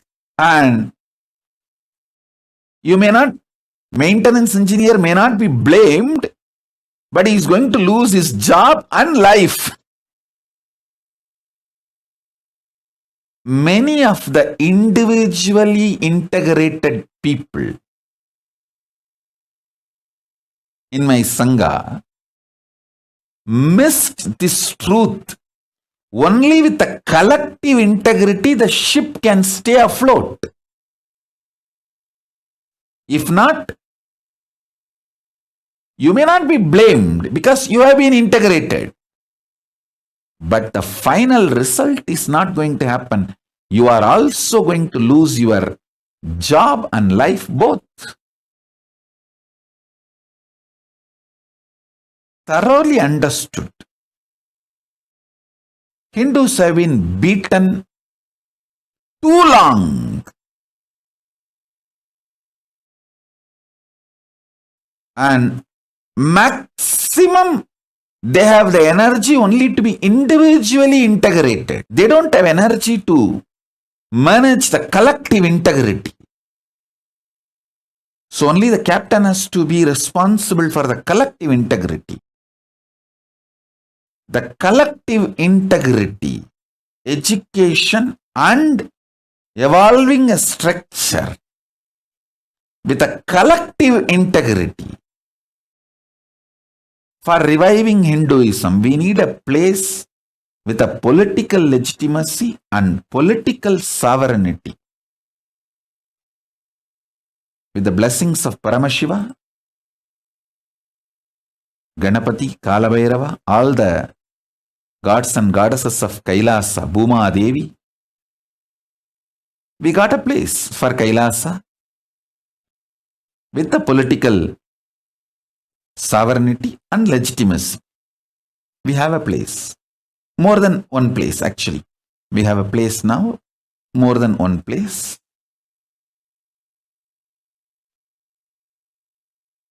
I tell you,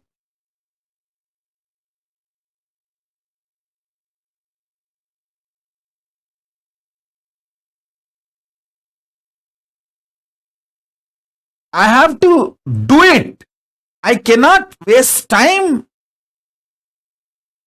in blaming, in cursing. I don't have time for that. I'm already 43. I have to do it. Of course, the grace of Paramashiva, we did it. We have a place now. The base is ready.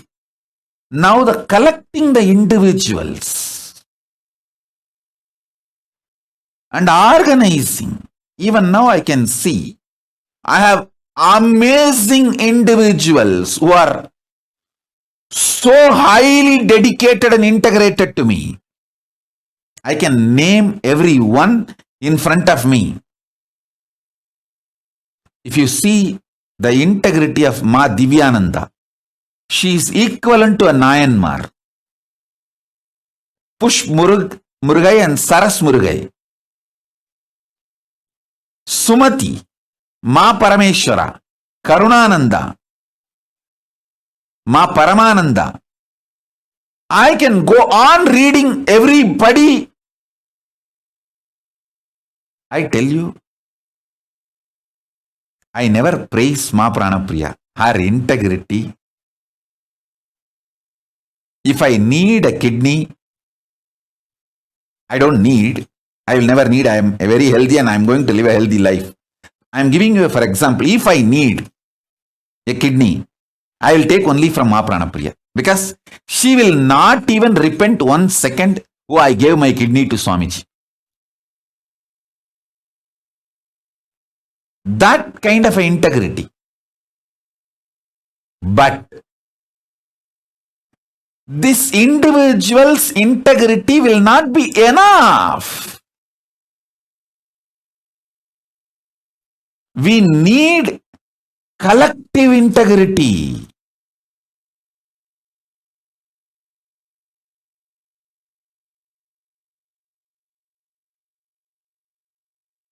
There are so many people who gave their life to me, not just their wealth. They will even give a body organ to me if I need. If I need a kidney, I don't know how many people will apply to donate. If I need an eye, I don't know how many people will apply to donate.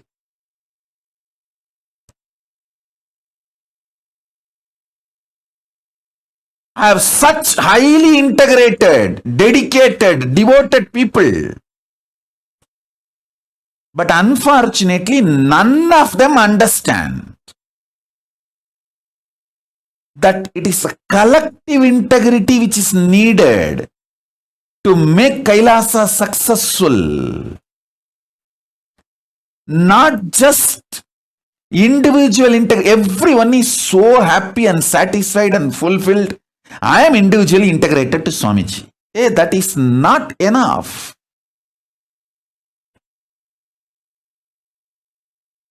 I am telling you, na.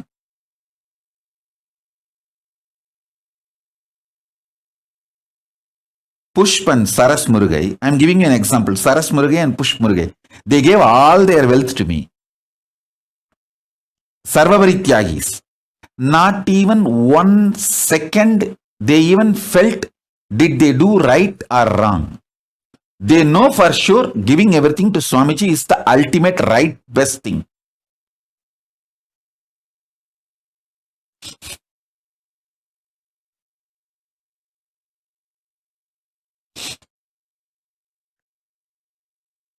As I told, if I take a kidney from Ma Pranapriya for me,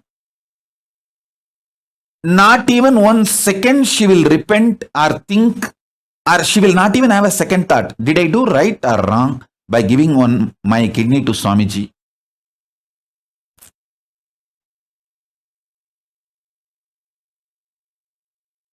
Never ever she will have a second thought. I have such highly integrated people. You see, these few names I uttered because they are in front of my eyes. And I have long list. The names I have not uttered.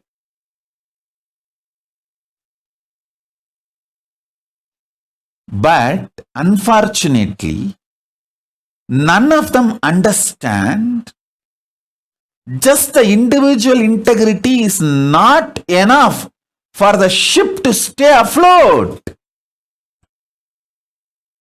It is collective integrity that is required.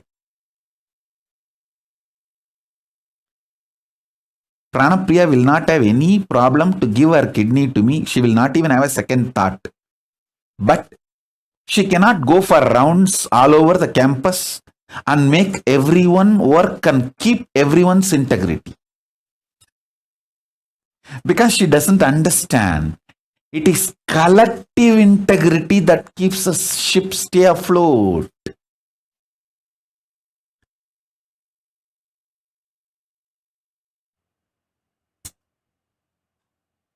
Same way Saras Murugai.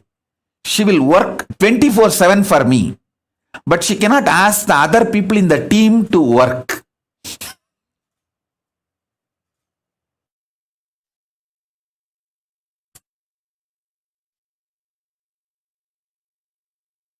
I tell you, This is one of the biggest curse Hindus are suffering. Everyone feels, oh, I am integrated, I will do what I need to do. Others are not doing, what can I do? It is captain's responsibility in making collective integrity happen, everyone to be integrated, not mine. Sometimes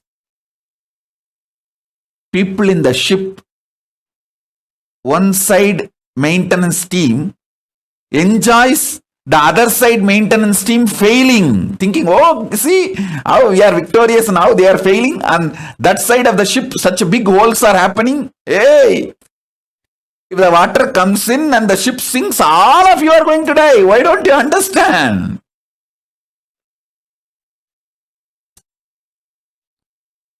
Hindus lack this understanding. In every level, whether, see, a major 100 problems of Hindus, if you list, their temples are not in their hands. All the income, money comes to the temple. For spreading Hinduism is not used for that purpose. And all the wealth dedicated and donated for Hinduism by their ancestors is not used for that purpose. Somebody was telling me the other day,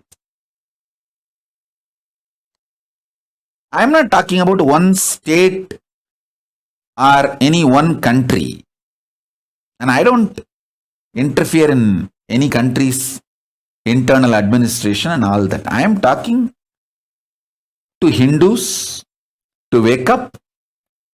Wherever you are suffering slavery, you need to understand. Many of the wealth dedicated by their ancestors to revive and maintain Hindu arts, Hindu medicine, Hindu spiritual truths, the wealth is not being used.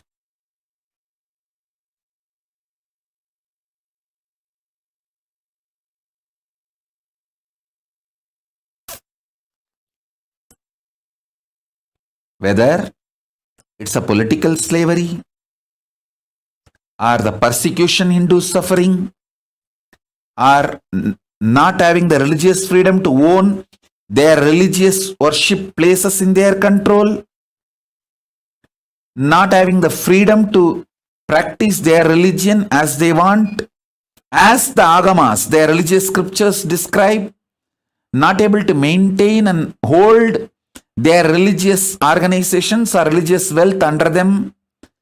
You ask any question, any problem to any Hindu thinkers, think tanks, Hindu organizations, Hindu leaders, Hindus, whether common Hindu or Hindu thinkers, ask them, any of them, these questions.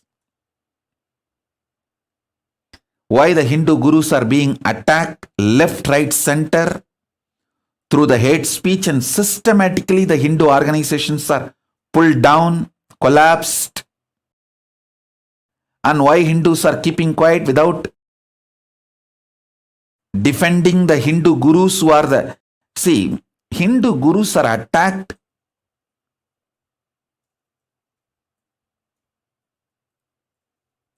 to destroy Hinduism. Please understand, the anti-Hindu elements, their goal, their aim is Hinduism. Because the Hindu gurus are defending Hinduism and promoting Hinduism, they are being attacked. And Hindus are not waking up to this truth. You ask any of these questions, this top 100 questions, top 100 problems. You list top 100 problems of the Hindus. Getting bullied in the cyberspace. So much of cyber bullying. All the major social media organizations are anti-Hindu, racist, So much cyberbullying, racist attacks on Hindus. They don't have their temples under their control. Their gurus are being attacked left, right, center. Every day one guru is pulled down with false accusations, false cases, lawfare, hate speech, very systematically. List all these 100 problems and ask these questions. Everyone will say, oh, I am doing whatever I can. But others are not doing. What can we do? We need Hindu leaders who understand collective integrity truth. It is collective integrity which is going to keep the ship stay afloat.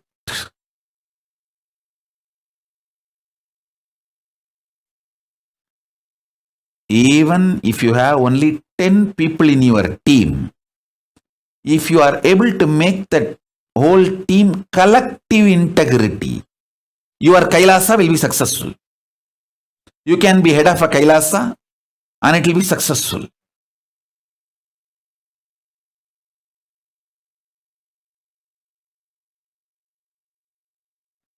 I tell you,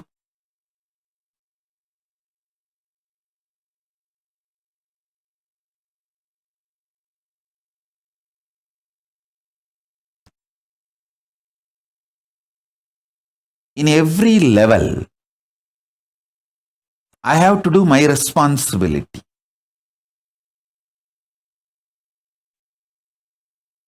In my responsibility, things to do list, foremost, first priority is to bring all the great superconscious gifts from KAILASA and share it with you all. That's my first priority. As I told,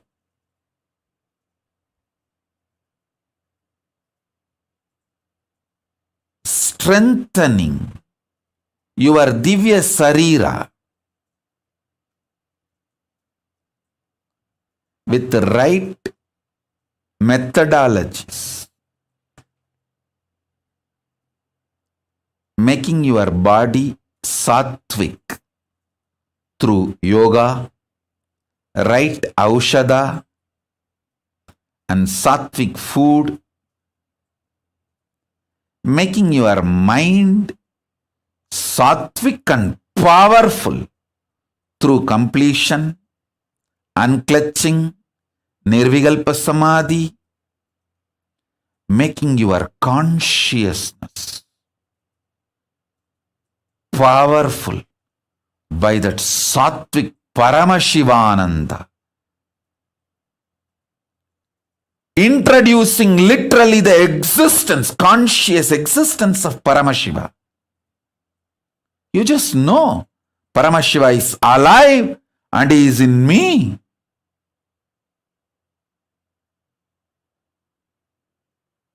He is sitting alive, blissful, with his broad Swarupa.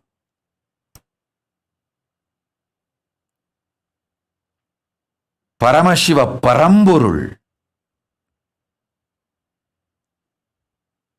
knowing he is alive in you.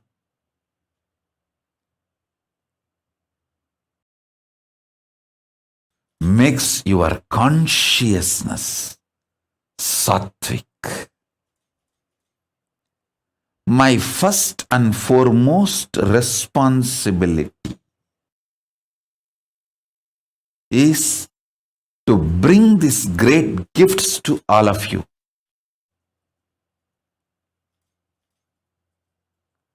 And to bring these gifts to all of you and share it with all of you, making all of you enlightened and enjoy This is my first and foremost responsibility, and this is my first priority. My second priority, second work is making all my Sangha, people who have given their life to me, making them understand the great truth of collective integrity. As I told,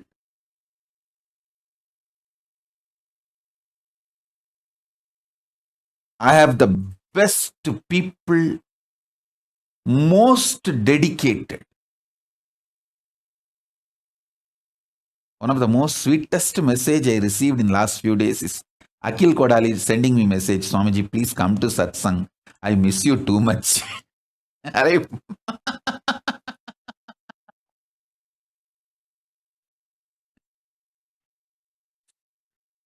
could not control my laughter. Actually, this message from Akil Kodali has put such a wide smile on my face. Hey, this fellow having so much romance and love.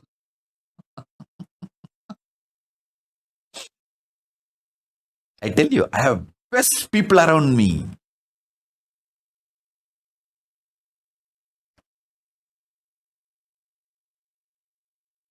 Akil will give anything he has for me, will not even think he has given that to me.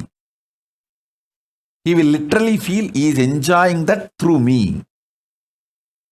That kind of a love. I have such highly integrated people. But unfortunately, all of them need to understand the importance of collective integrity. It is only the collective integrity which will keep the ship afloat, successful. Write 108 times collective integrity, collective integrity, collective integrity, collective integrity.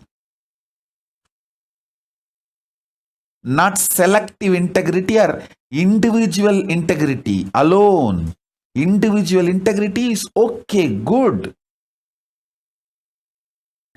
But it is collective integrity. Only that can keep the ship afloat and successful.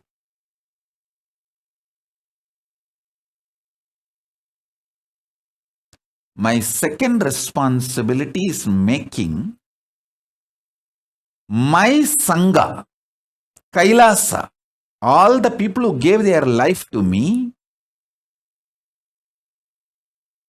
who gave their individual integrity to me, making them realize collective integrity's importance. I think in all our ashram, in every room, we should put a small board beautifully. Collective integrity keeps the ship afloat. Not just individual integrity. So, the people who are working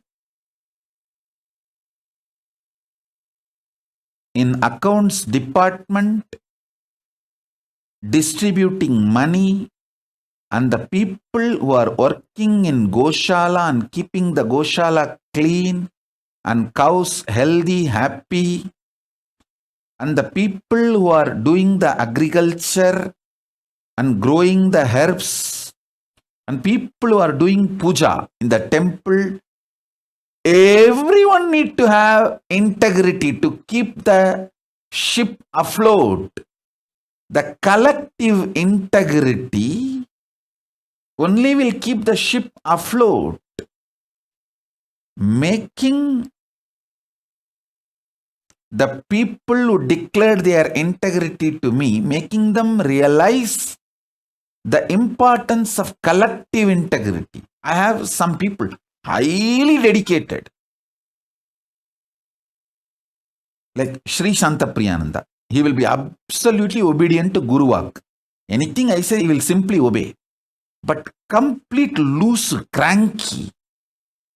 He cannot even talk to others. Make a simple coordination.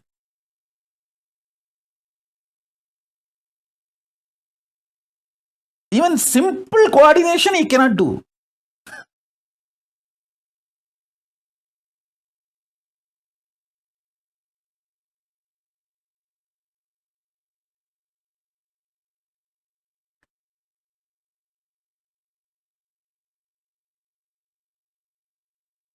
Sri Shantapriyananda, write 108 times. Collective integrity keeps the ship afloat. Collective integrity makes the Kailasa successful.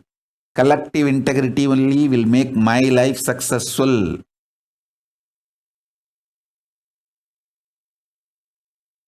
If one department fails,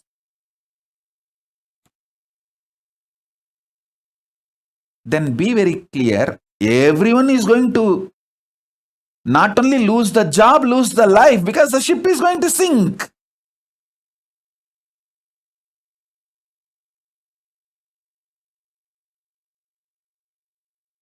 In all our ashrams, all our temples, all our monasteries, all our gurukuls, we should have a clear board. Almost like every hall, every room, even the devotee's house where you are literally living like an extended Kailasa, you should put a board.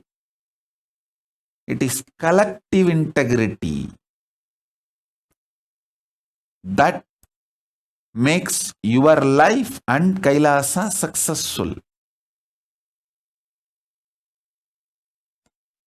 People who can make collective integrity successful are the leaders. Working with others, whatever need to be done, making it happen.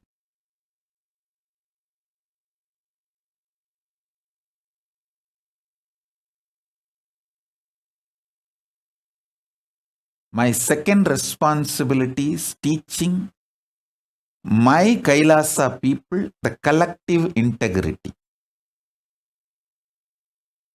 Third, my third work is making Hindus aware how they are being cheated, exploited, destroyed, hit, persecuted.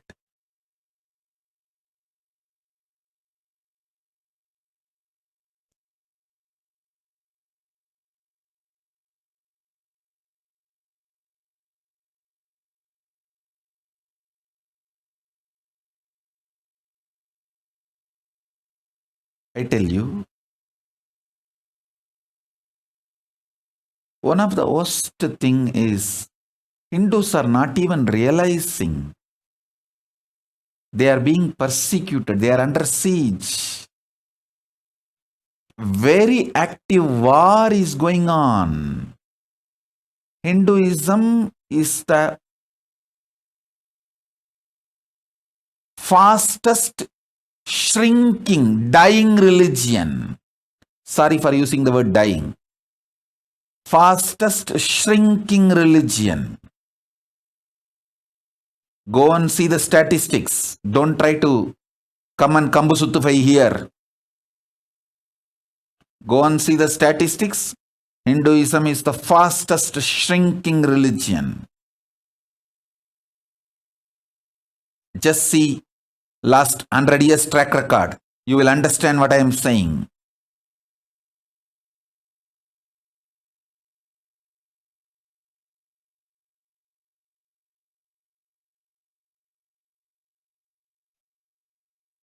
These three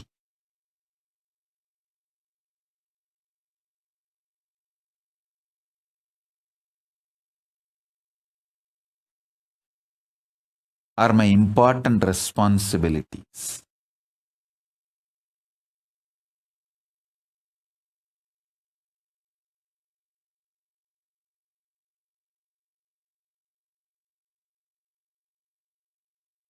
Let me do my first responsibility.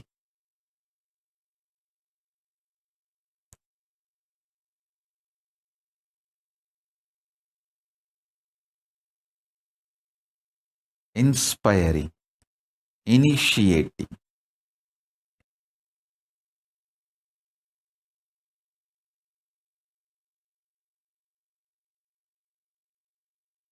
making all of you understand in every level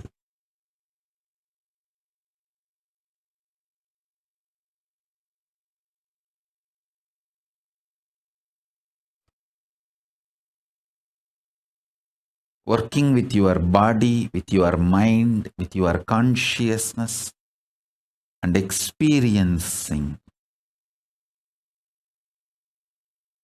Divya Sarira, the divine conscious body,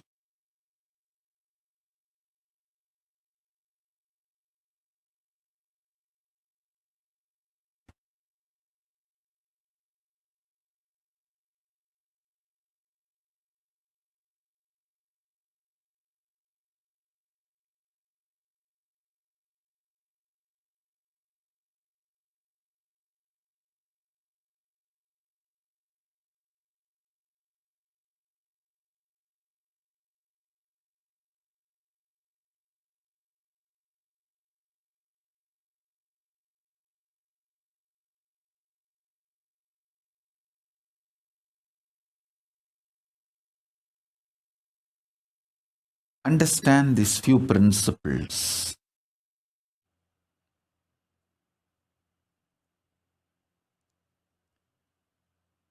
These few principles which I am going to share with you all now are like universal, Sarva Bhaumya.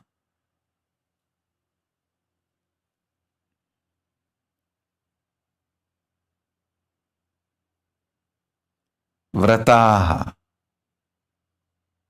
These are like universal vows, universal principles.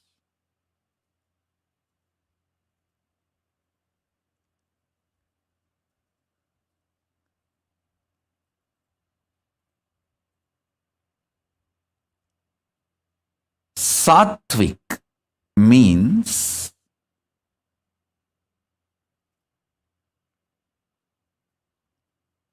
anything which awakens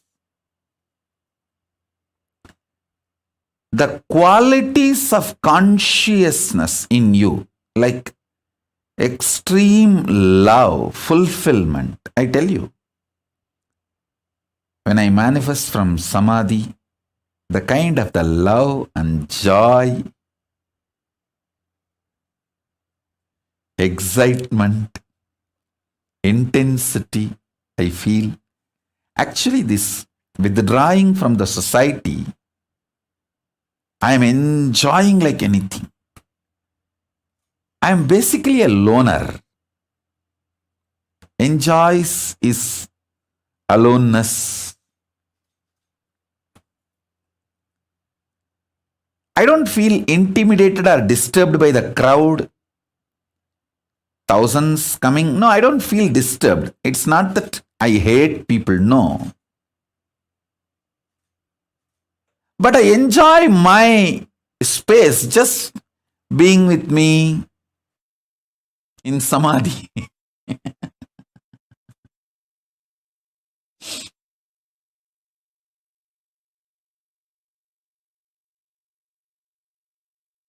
It is such an extraordinary living joy, living experience of bliss, not imagination, theory, visualization, fantasy, no. Living, how you feel you are alive in your body. Bliss is a living experience for me in Samadhi. It is just alive.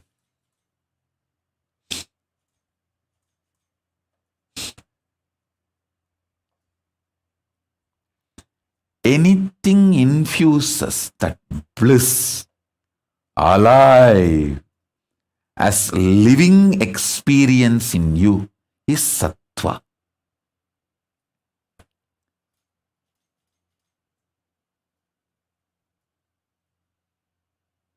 That is what I call good food. Good food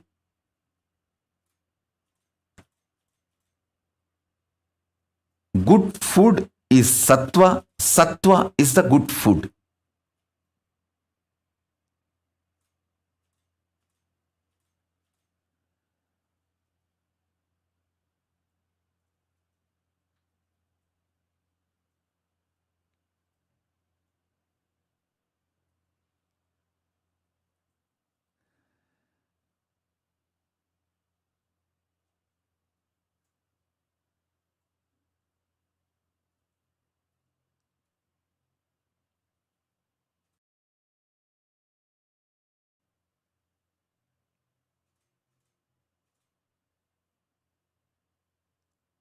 I am getting so many questions now alive.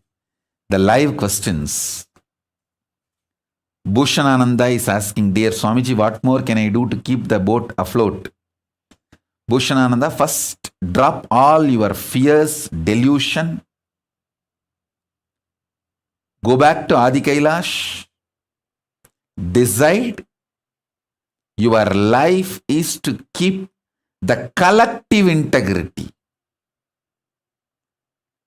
Sincere decision, intention to keep the collective integrity is enough. That will inspire everyone. Please understand, anyone who lives in my Kailasa, all over the world, whether it is a Adi Kailasa or Salem or Biddi or Tiruvannama, anyone who lives in my Kailasa, naturally, they have declared their individual integrity to me.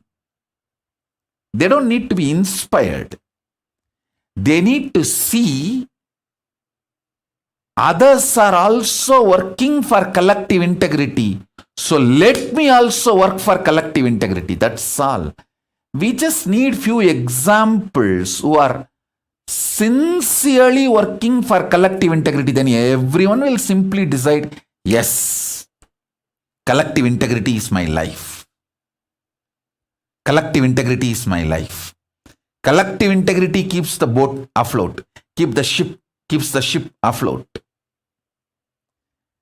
They just need few examples who are sincere to work for collective integrity. Bhushanananda, go to Adi Kailasa, be an example. Through your sincerity, show that you want everyone to come to collective integrity constantly, holding the space, talking to everyone, reaching out to everyone, inspiring everyone, educating everyone about the collective integrity and how only collective integrity is going to make the ship afloat. Individual integrity alone is not enough to keep the ship afloat. You realizing and making everyone realize, that will only make the ship afloat. Bhushanananda, I know you are integrated to me individually, but you need to work for collective integrity. That is what is the real leader. Leader is a person who works for collective integrity. Not just individually integrated. As I said, I have many people who will just be happily ready to donate their kidney for me, but cannot go around and inspire others, ask others, work with others, and make others also integrated and make the collective integrity.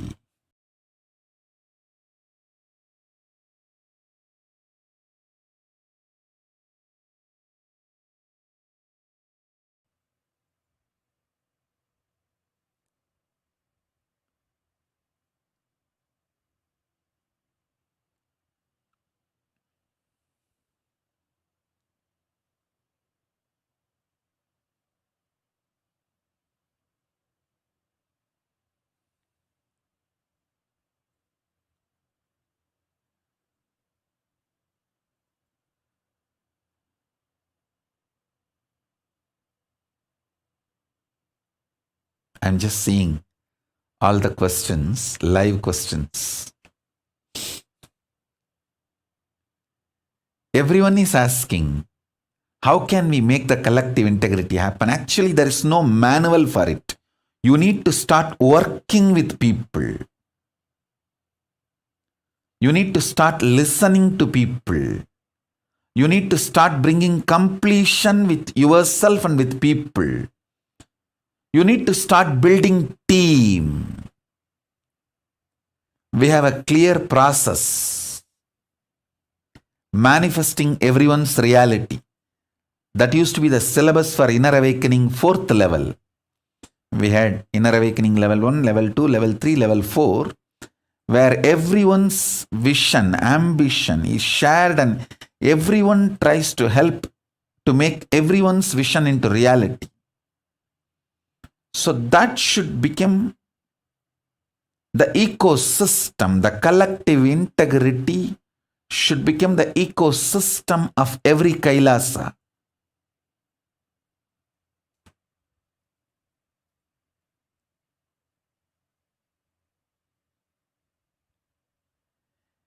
Any Kailasa where the collective integrity become ecosystem, that Kailasa will be successful. That's all.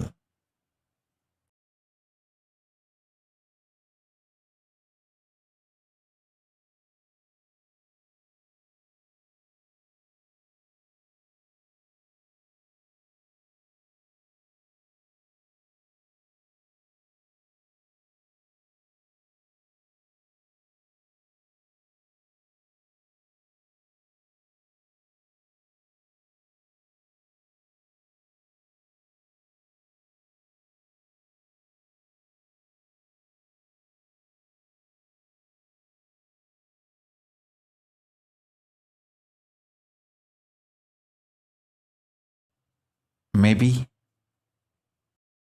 you can all think about collective integrity and have a Vakyartha Sadas about collective integrity. Not having collective integrity is the source reason and sole reason for all the problems of the Hindus. Any Kailasa brings collective integrity as the ecosystem will be successful and solve all problems of Hindus. See, when a collective integrity is brought, everyone in the team will be successful. Everyone will be successful. Simple, super determinism to have a collective integrity brings collective integrity. That's what I am doing. How much I am attacked, abused from externally and even from internally, how many ways I have been attacked. But super determinism to keep the collective integrity, that made the Kailasa successful. Kailasa happened. That is making the Kailasa stay afloat and successful. Let's do Vakyartha Sadas on this and bring all your questions. I'll answer all those questions tomorrow. The next satsang live. The next live satsang. I don't want to say tomorrow. Next live satsang. And also we will start the Parashakti, Paramashakti, Devi Bhava Darshan and Akashic readings.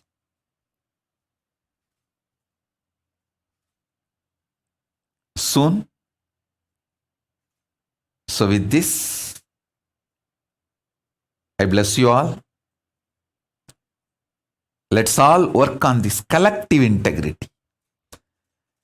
Let's all radiate with collective integrity also. Integrity, authenticity, responsibility, enriching, causing, living Paramadvaitam, the Shuddhadvaita Saivam, the state, space, powers, being, superconsciousness, and Kailasa of Paramashiva Paramashivoham. Om Nithyananda Paramashivoham. The eternal bliss, Nithyananda. Thank you. Be blissful.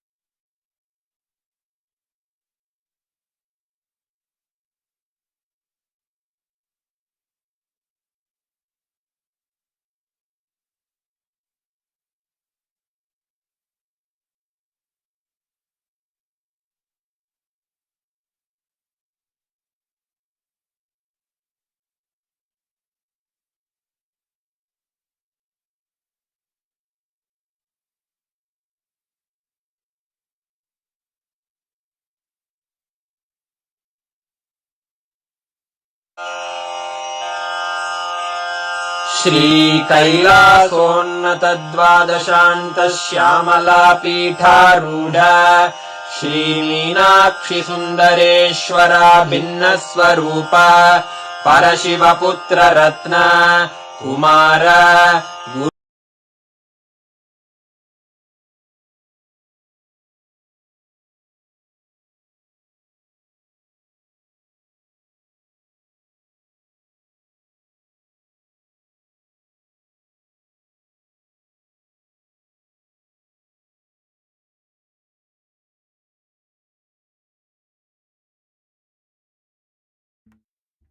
Nithyanandam, Jnanapadati Manual, under the guidance of Supreme Pontiff of Hinduism, Jagadguru Mahasannidhanam, His Divine Holiness, Bhagavan Nithyananda Paramashivam.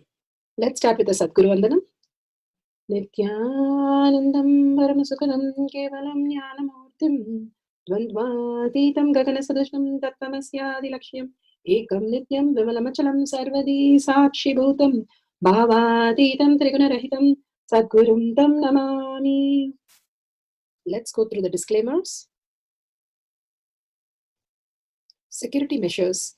No photography, video, audio recording. Important cautions.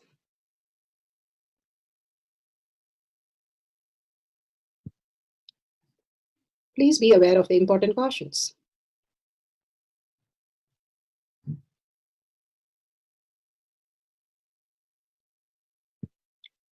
What is spa manifestation? Let's hear from Bhagavan himself explaining what is spa manifestation. All the 25 states of consciousness, when they happen in you, due to your chemicals and hormones ups and downs, it is powerlessness. When it happens in you, out of your free will and consciousness, it is powerfulness. That's all. When you fall into sleep, it is powerlessness. When you enter into sleep, it is powerfulness. When you fall into dream, it is powerlessness. When you decide to dream, it is powerfulness. So I have added the ultimate powerfulness, Turiyatita, in your whole being and doing. Manifest all the powers. Understand, power manifestation is nothing but cognitive shift. It is not work. It is cognitive shift.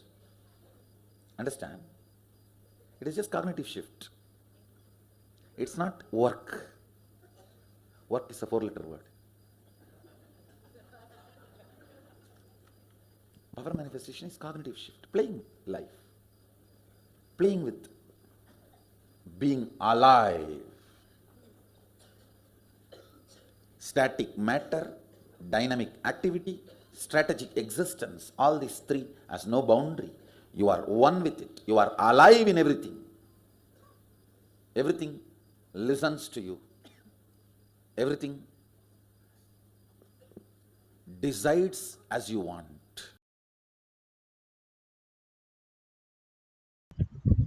Beautifully, Bhagavan explained the science of power manifestation is everything decides as you want, you becoming Kalpatru of your life.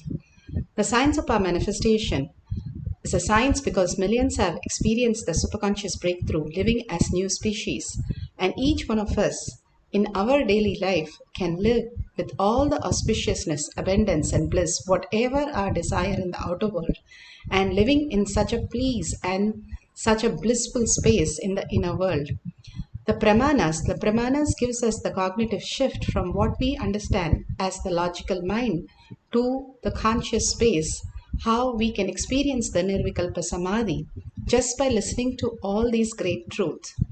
The Shastra Pramana, the eternal unchangeable truth revealed in the source scriptures as Vedas and Agamas. Vedas are the pure science, Agamas are the applied science.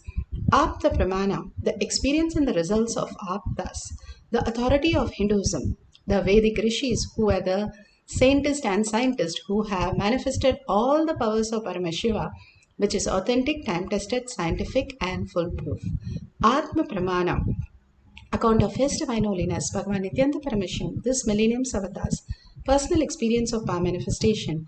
Bhagavan plays the Leela to showcase to the world how the cognitive shift can manifest in you as consciousness, as KAILASA, as your reality.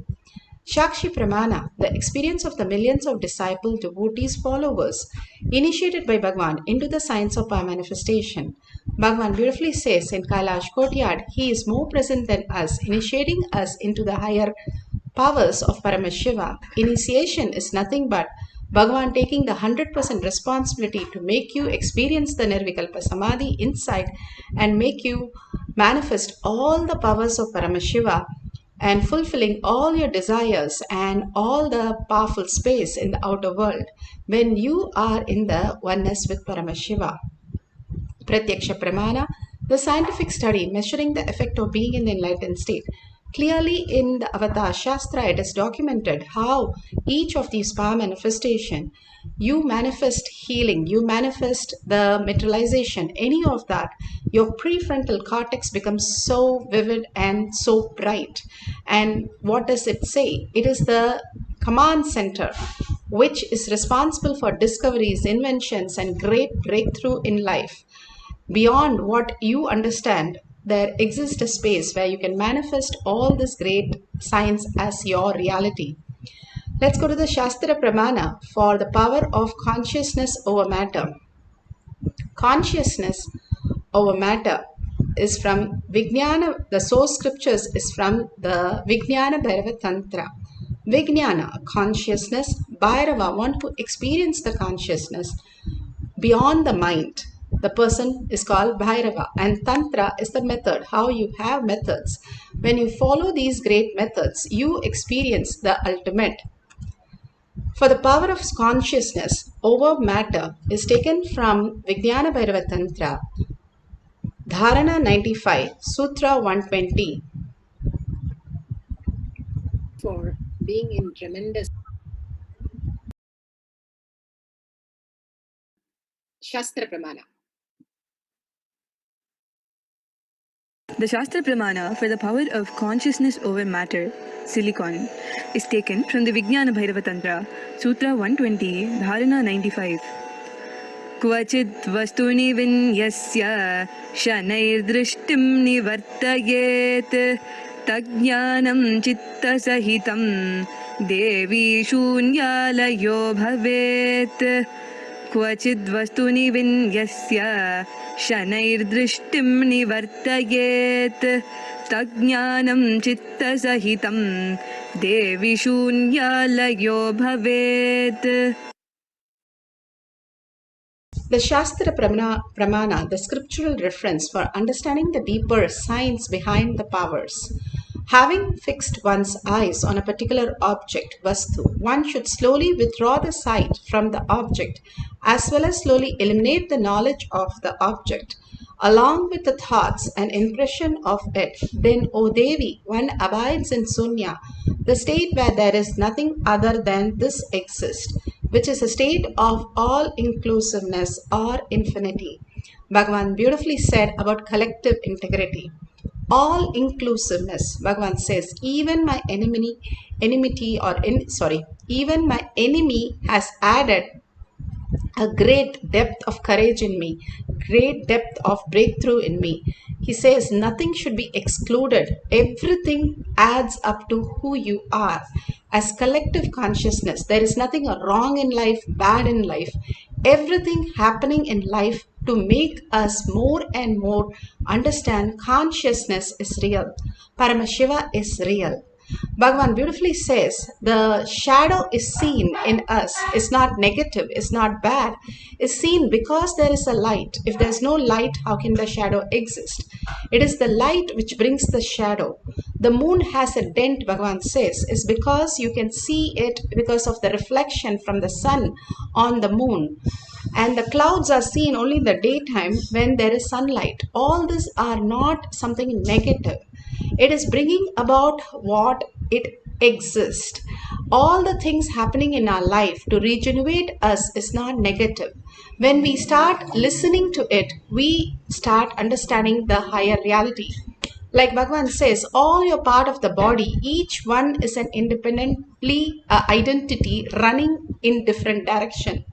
And when you become collective integrity, collective consciousness, the collective integrity, Bhagavan calls it stimuli, you can experience as ultimate powerful and ultimate. Because each one of the outer world is nothing but your own projection of different possibility that you are. When you understand that you are the creator of this universe and you are creating all that exists in all the flavors, and whatever flavor is part of you which is happening that way. There are systems in our body to take out all the bacteria and viruses every single day. And there are systems which regenerate the blood and makes it more purified. Everything is regenerating and creating a new self of you.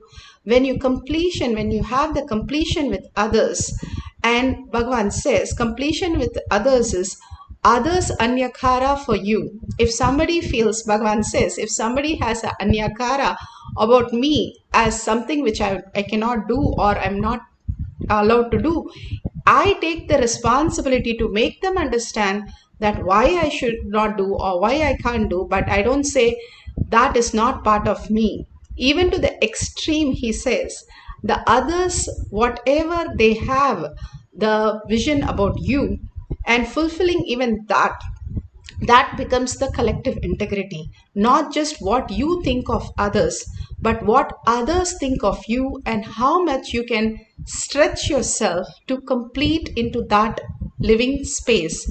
And simply you expand your space more and more, that your whatever you are going through simply drops from you. You are unclutched because you are stretching so much. All the things which is happening to you becomes very small and redundant and irrelevant, and you become complete. Bhagavan gives the greatest signs of how we can experience in the physical reality also how the whole science is to understand you are consciousness, you are in multi-dimension, in different possibilities, in vertical time zone as different manifestation. If you complete with all the identities that you carry, simply you travel the higher time zones where you are into the higher time zone where the synergy trigger happens, and simply Bhagavan can pull you into the Paramadvaita space of oneness and manifest as powers. All this is a simple step-by-step science. Here it clearly says when you remove the knowledge, impression, thought, and whatever you know about the object, you simply fall into the oneness of the object and you vibrate in the higher frequency because you're not engaging yourself in anything else. You are only the space of oneness, which is the only reality for you, where it radiates into the higher reality consciousness as energy, as the ultimate that you can experience in the inner world as peace, bliss, and in the outer world as all the auspiciousness, abundance, and bliss. Bhagavan beautifully says how each of the great saints, Ramana Maharshi, when he sees somebody, he sees only as Arunachala. And it is said that once they took, even he was sitting so still, they wanted to test. They took the chili and grinded it and applied on him to see whether he is moving. He did not move, and somebody asked what happened. He said, oh, initially it was burning, and after that, when I looked in, it started becoming cool. I think it's very good for the skin. To that extreme, he only has seen everything as auspiciousness. Once he put his leg on the scorpion and it started biting, and then he did not remove his leg, and people said, why are you not removing your leg? He said, if I remove my leg, then the scorpion, I made a mistake of putting my leg and it has to do its reaction of biting me. If I remove it, how will it bite me? And I don't want to be born again for the scorpion to have another birth to bite me. I am ready to let go anything to be in the space of completion with everything. Even the scorpions and Yakara, he was ready to hold that space. And all the great Mahatmas, to the extreme they go and ready to sacrifice their space just for the others to experience and fulfill their reality. That is why they have such a large space of uncompromised compassion of the avatar to come down to our level to manifest all our reality. And Apta Pramana, Bhagavan beautifully gives the Apta Pramana of these great saints, the Nayanamars. Thirunavukarasar and Thirunyana Sambandar, they go to the temple, Vedaranyam temple, and all these temples are the greatest happening. And beautifully they start singing because the door is stuck. And when Thirunyana Sambandar sang, the door simply opened. But when Thirunavukarasar started singing and singing and singing, everybody lost literally their consciousness. They were in such a bliss. They forgot even who they were. And suddenly they realized the door has not opened. And Thirunyana Sambandar, Thirunavukarasar, suddenly thought, oh my God, Shiva does not like my song and he is not opening the door. And then Thirunyana Sambandar explains to him, oh, Shiva was waiting for your song in such a hurry that he immediately opened when I sang. And when you sang, it put everybody into the higher consciousness that everybody were in Samadhi. So he himself is enjoying so much that the door forgot to open the door. He is so pleased and he wants to hear more of your song. So many times when we are going through, it is only our incompletion that something is not fine. But understanding, he is enjoying every bit, every thought, every time you are experiencing the oneness space. Bhagavan says, even a powerful cognition changes your molecular structure and transforms you into the higher and higher reality. It is so powerful. Consciousness is so powerful. When you understand the basic gravitational force, or even anger is so powerful, the fifth force, 5 times that force, how powerful it is. And each time you cognize Paramashiva is real, consciousness is real, it sucks you into the higher dimension and it gives you feedback more and more how you can experience that. And that is what is power manifestation. Bhagavan beautifully speaks on the great manifestation of his gurus and how he experienced as a child, experiencing all this great truth in physical reality. And wanted to go and ask Raghupati Yogi. Raghupati Yogi will do all kinds of this weightlifting and everything. He's a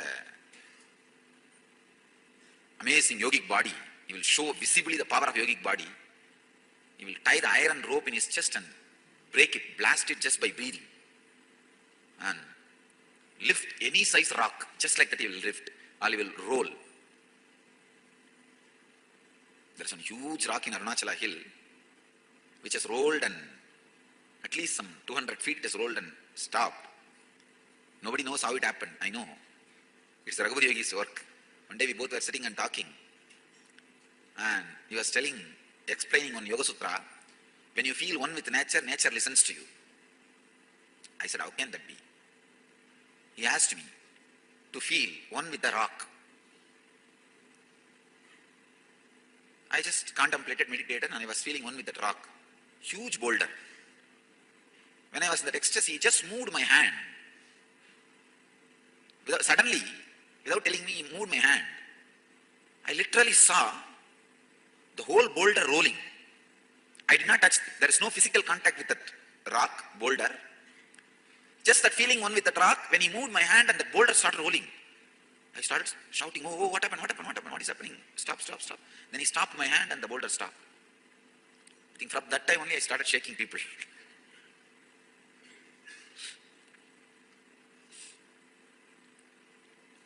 That was the first object responded to my movement.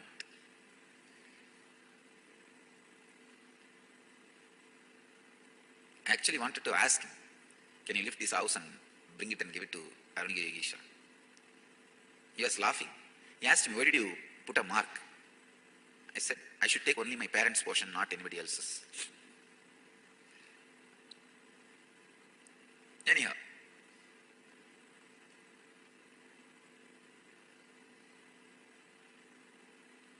early morning before going to the Arunagiri Yogeshwara, I'll have my one dhoti.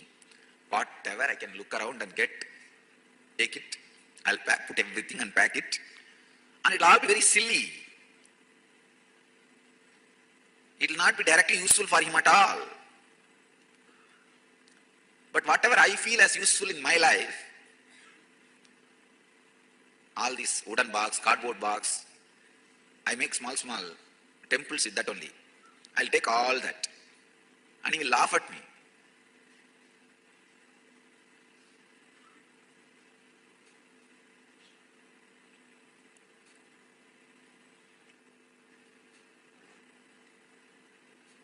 One day I wanted to stitch a shirt for him. I remember.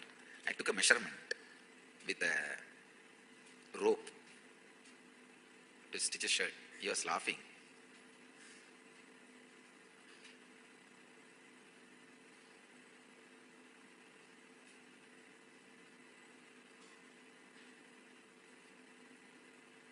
Actually, I called him. You come to the tailor shop and give the measurement. I want to stitch a shirt for you.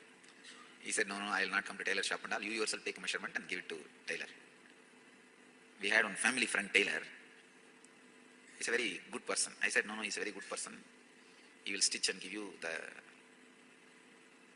right measurement and everything. Somehow that guy was, that Arunagiri Yogeshwara said, no, I don't want to come, you take it and give the measurement. But finally it never got materialized.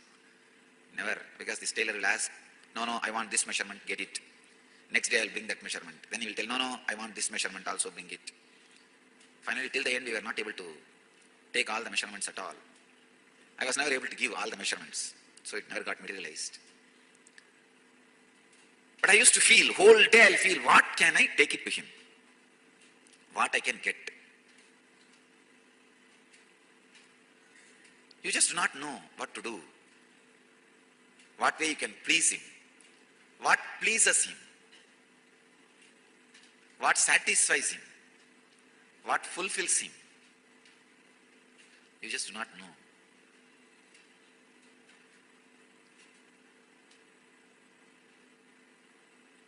Devotion is the sacred sentiment which makes you feel, how can I please him? You know very clearly you can't fulfill him. He is already fulfilled. But how can I please him? What I can do to please? How can I pour myself on him? That intense mood is what I call devotion. Imbibe. Just be soaked in this one sacred sentiment. How can I please him? To whichever object or deity or God or Guru you are devoted, again and again and again soaking yourself in that sacred sentiment of how can I shower me on him and please him. Again and again and again, soak yourself, fill yourself in this one sacred sentiment. You will melt in devotion. Shakshi Pramanas are the millions of disciple devotees all around the world who are initiated by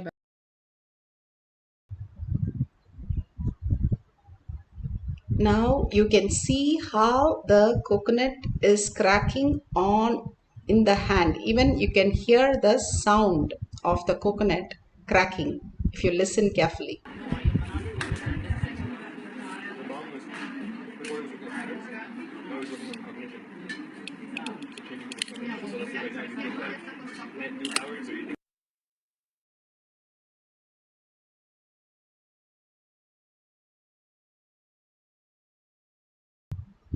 Beautifully, you can see how the crack has happened on the top, and cracking the coconut is not an easy one.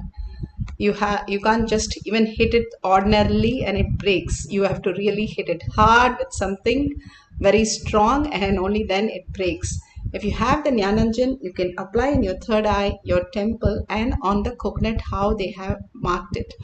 And simply all the balasins in the Kailash courtyard used to break the coconuts left, right, center, everywhere.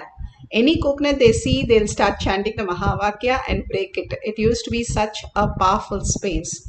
Even the Krishna Shila, Paramashiva Shila, which is a granite slab, if you keep working on that, it breaks. Even a granite slab, it's not just the coconut. So you can have any of the fruit or any you want. Coconut would be the best thing, especially for power manifestation. Keep some coconut, weighing scale, thermometers, and the plants and all that around, so that all this manifestation, simple exercise that Bhagavan gives to experience the fifth force consciousness as our reality. So today we are going to experience breaking the coconut. You can ask some partner to hold it, or you can hold it, and if it rolls or have vibration, or you experience the coconut lifting, anything, just record that and share it at the end of the session. You have started manifesting. If the coconut cracks and you see some cracks at the end of the session, that's amazing. You can share that with the whole social media.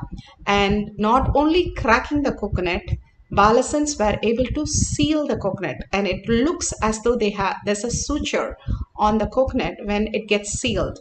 So all this is nothing but just a possibility how the sound they used to the quarry, the whole Egyptian pyramid is built, or the temples are built just by the sound energy. How we use the light energy. Those days they used to use the sound energy. So it's not the quarry, the granite slabs we are going to break. It is just a coconut and Mahavakya when you chant and deeply dissolve into Paramashiva, disappearing into Paramashiva and experiencing the Nirvikalpa Samadhi. Paramashiva is real, consciousness is real, and chant the Mahavakya deeply, you can experience this beautiful space of oneness, manifesting the powers of consciousness over matter. So let's sit straight with the head, neck and spine in a straight line. For just few minutes, put away your gadgets. All of us, collective integrity, collective consciousness in all the social media, Facebooks, YouTube, or the NTV, wherever you're connected, make sure your coconut is placed exactly on your palm, and if your palm is rested on something, it'll be much better. If you're keeping the coconut on any silicone, then make sure the silicone is completely switched off. Bring the listening to Paramashiva to your third eye. Sit very clearly as Paramashiva is real, with 25 heads and 75 eyes and 50 hands with all the Ayuda. Bring the listening, it's not some fantasy. Who you are is Paramashiva, your greater realities. Who you are in the vertical time zone. Vertical time zone is not somewhere up there, Bhagavan says beautifully. It is more and more subtler and subtler. You looking inside the atom's molecular structure and going within you as the vertical time zone. It is inside what is vertical time zone. So the more you are in the oneness experiencing that, more you will start experiencing higher dimensions where you are manifesting all the powers of Paramashiva. You just connect to that and simply you see all the powers just happening as your reality. Once they were not able to open a door in South India in a temple, and Bhagavan, he just had a call from the his sannyasi that it is difficult, we are not able to open, Bhagavan simply said, oh, you just push it and just it'll open now and you will see my footmark inside. Go and see.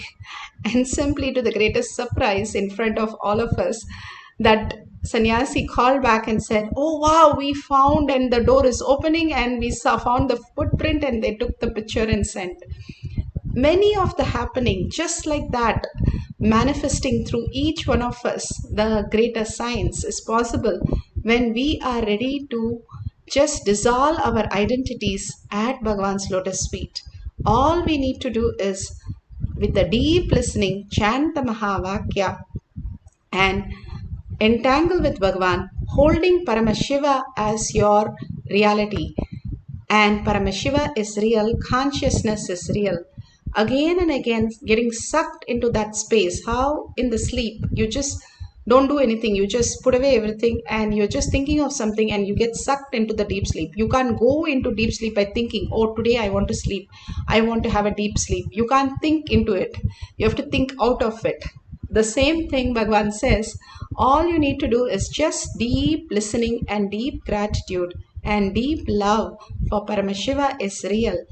And simply you can experience the oneness with Paramashiva and unclutch from whatever pain or problems you're going through, or people, or any of the issues. Surrender to Bhagavan's lotus feet. He is taking care of each one of us in each one of our problems. When we experience this space of oneness with Paramashiva, He is waiting to solve the whole thing. All we need to do is surrender our problem instead of us taking care. Drop it at Bhagavan's feet, and He is more powerful to take care of the whole thing. Let's start chanting the Mahavakya with a deep oneness and deep listening, manifesting the power of consciousness over matter, cracking the coconut. Paramashivoham. Om Nithyananda Paramashivoham. Om Nithyananda Paramashivoham. Om Nithyananda Paramashivoham. Om Nithyananda Paramashivoham. Om Nithyananda Paramashivoham. Om Nithyananda Paramashivoham.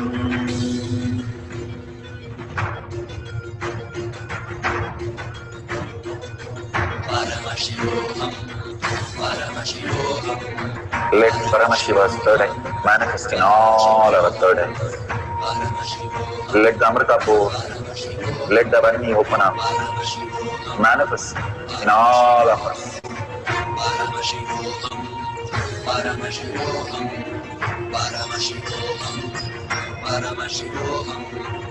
Let Paramashiva overflow, manifest the powers in all our third eyes.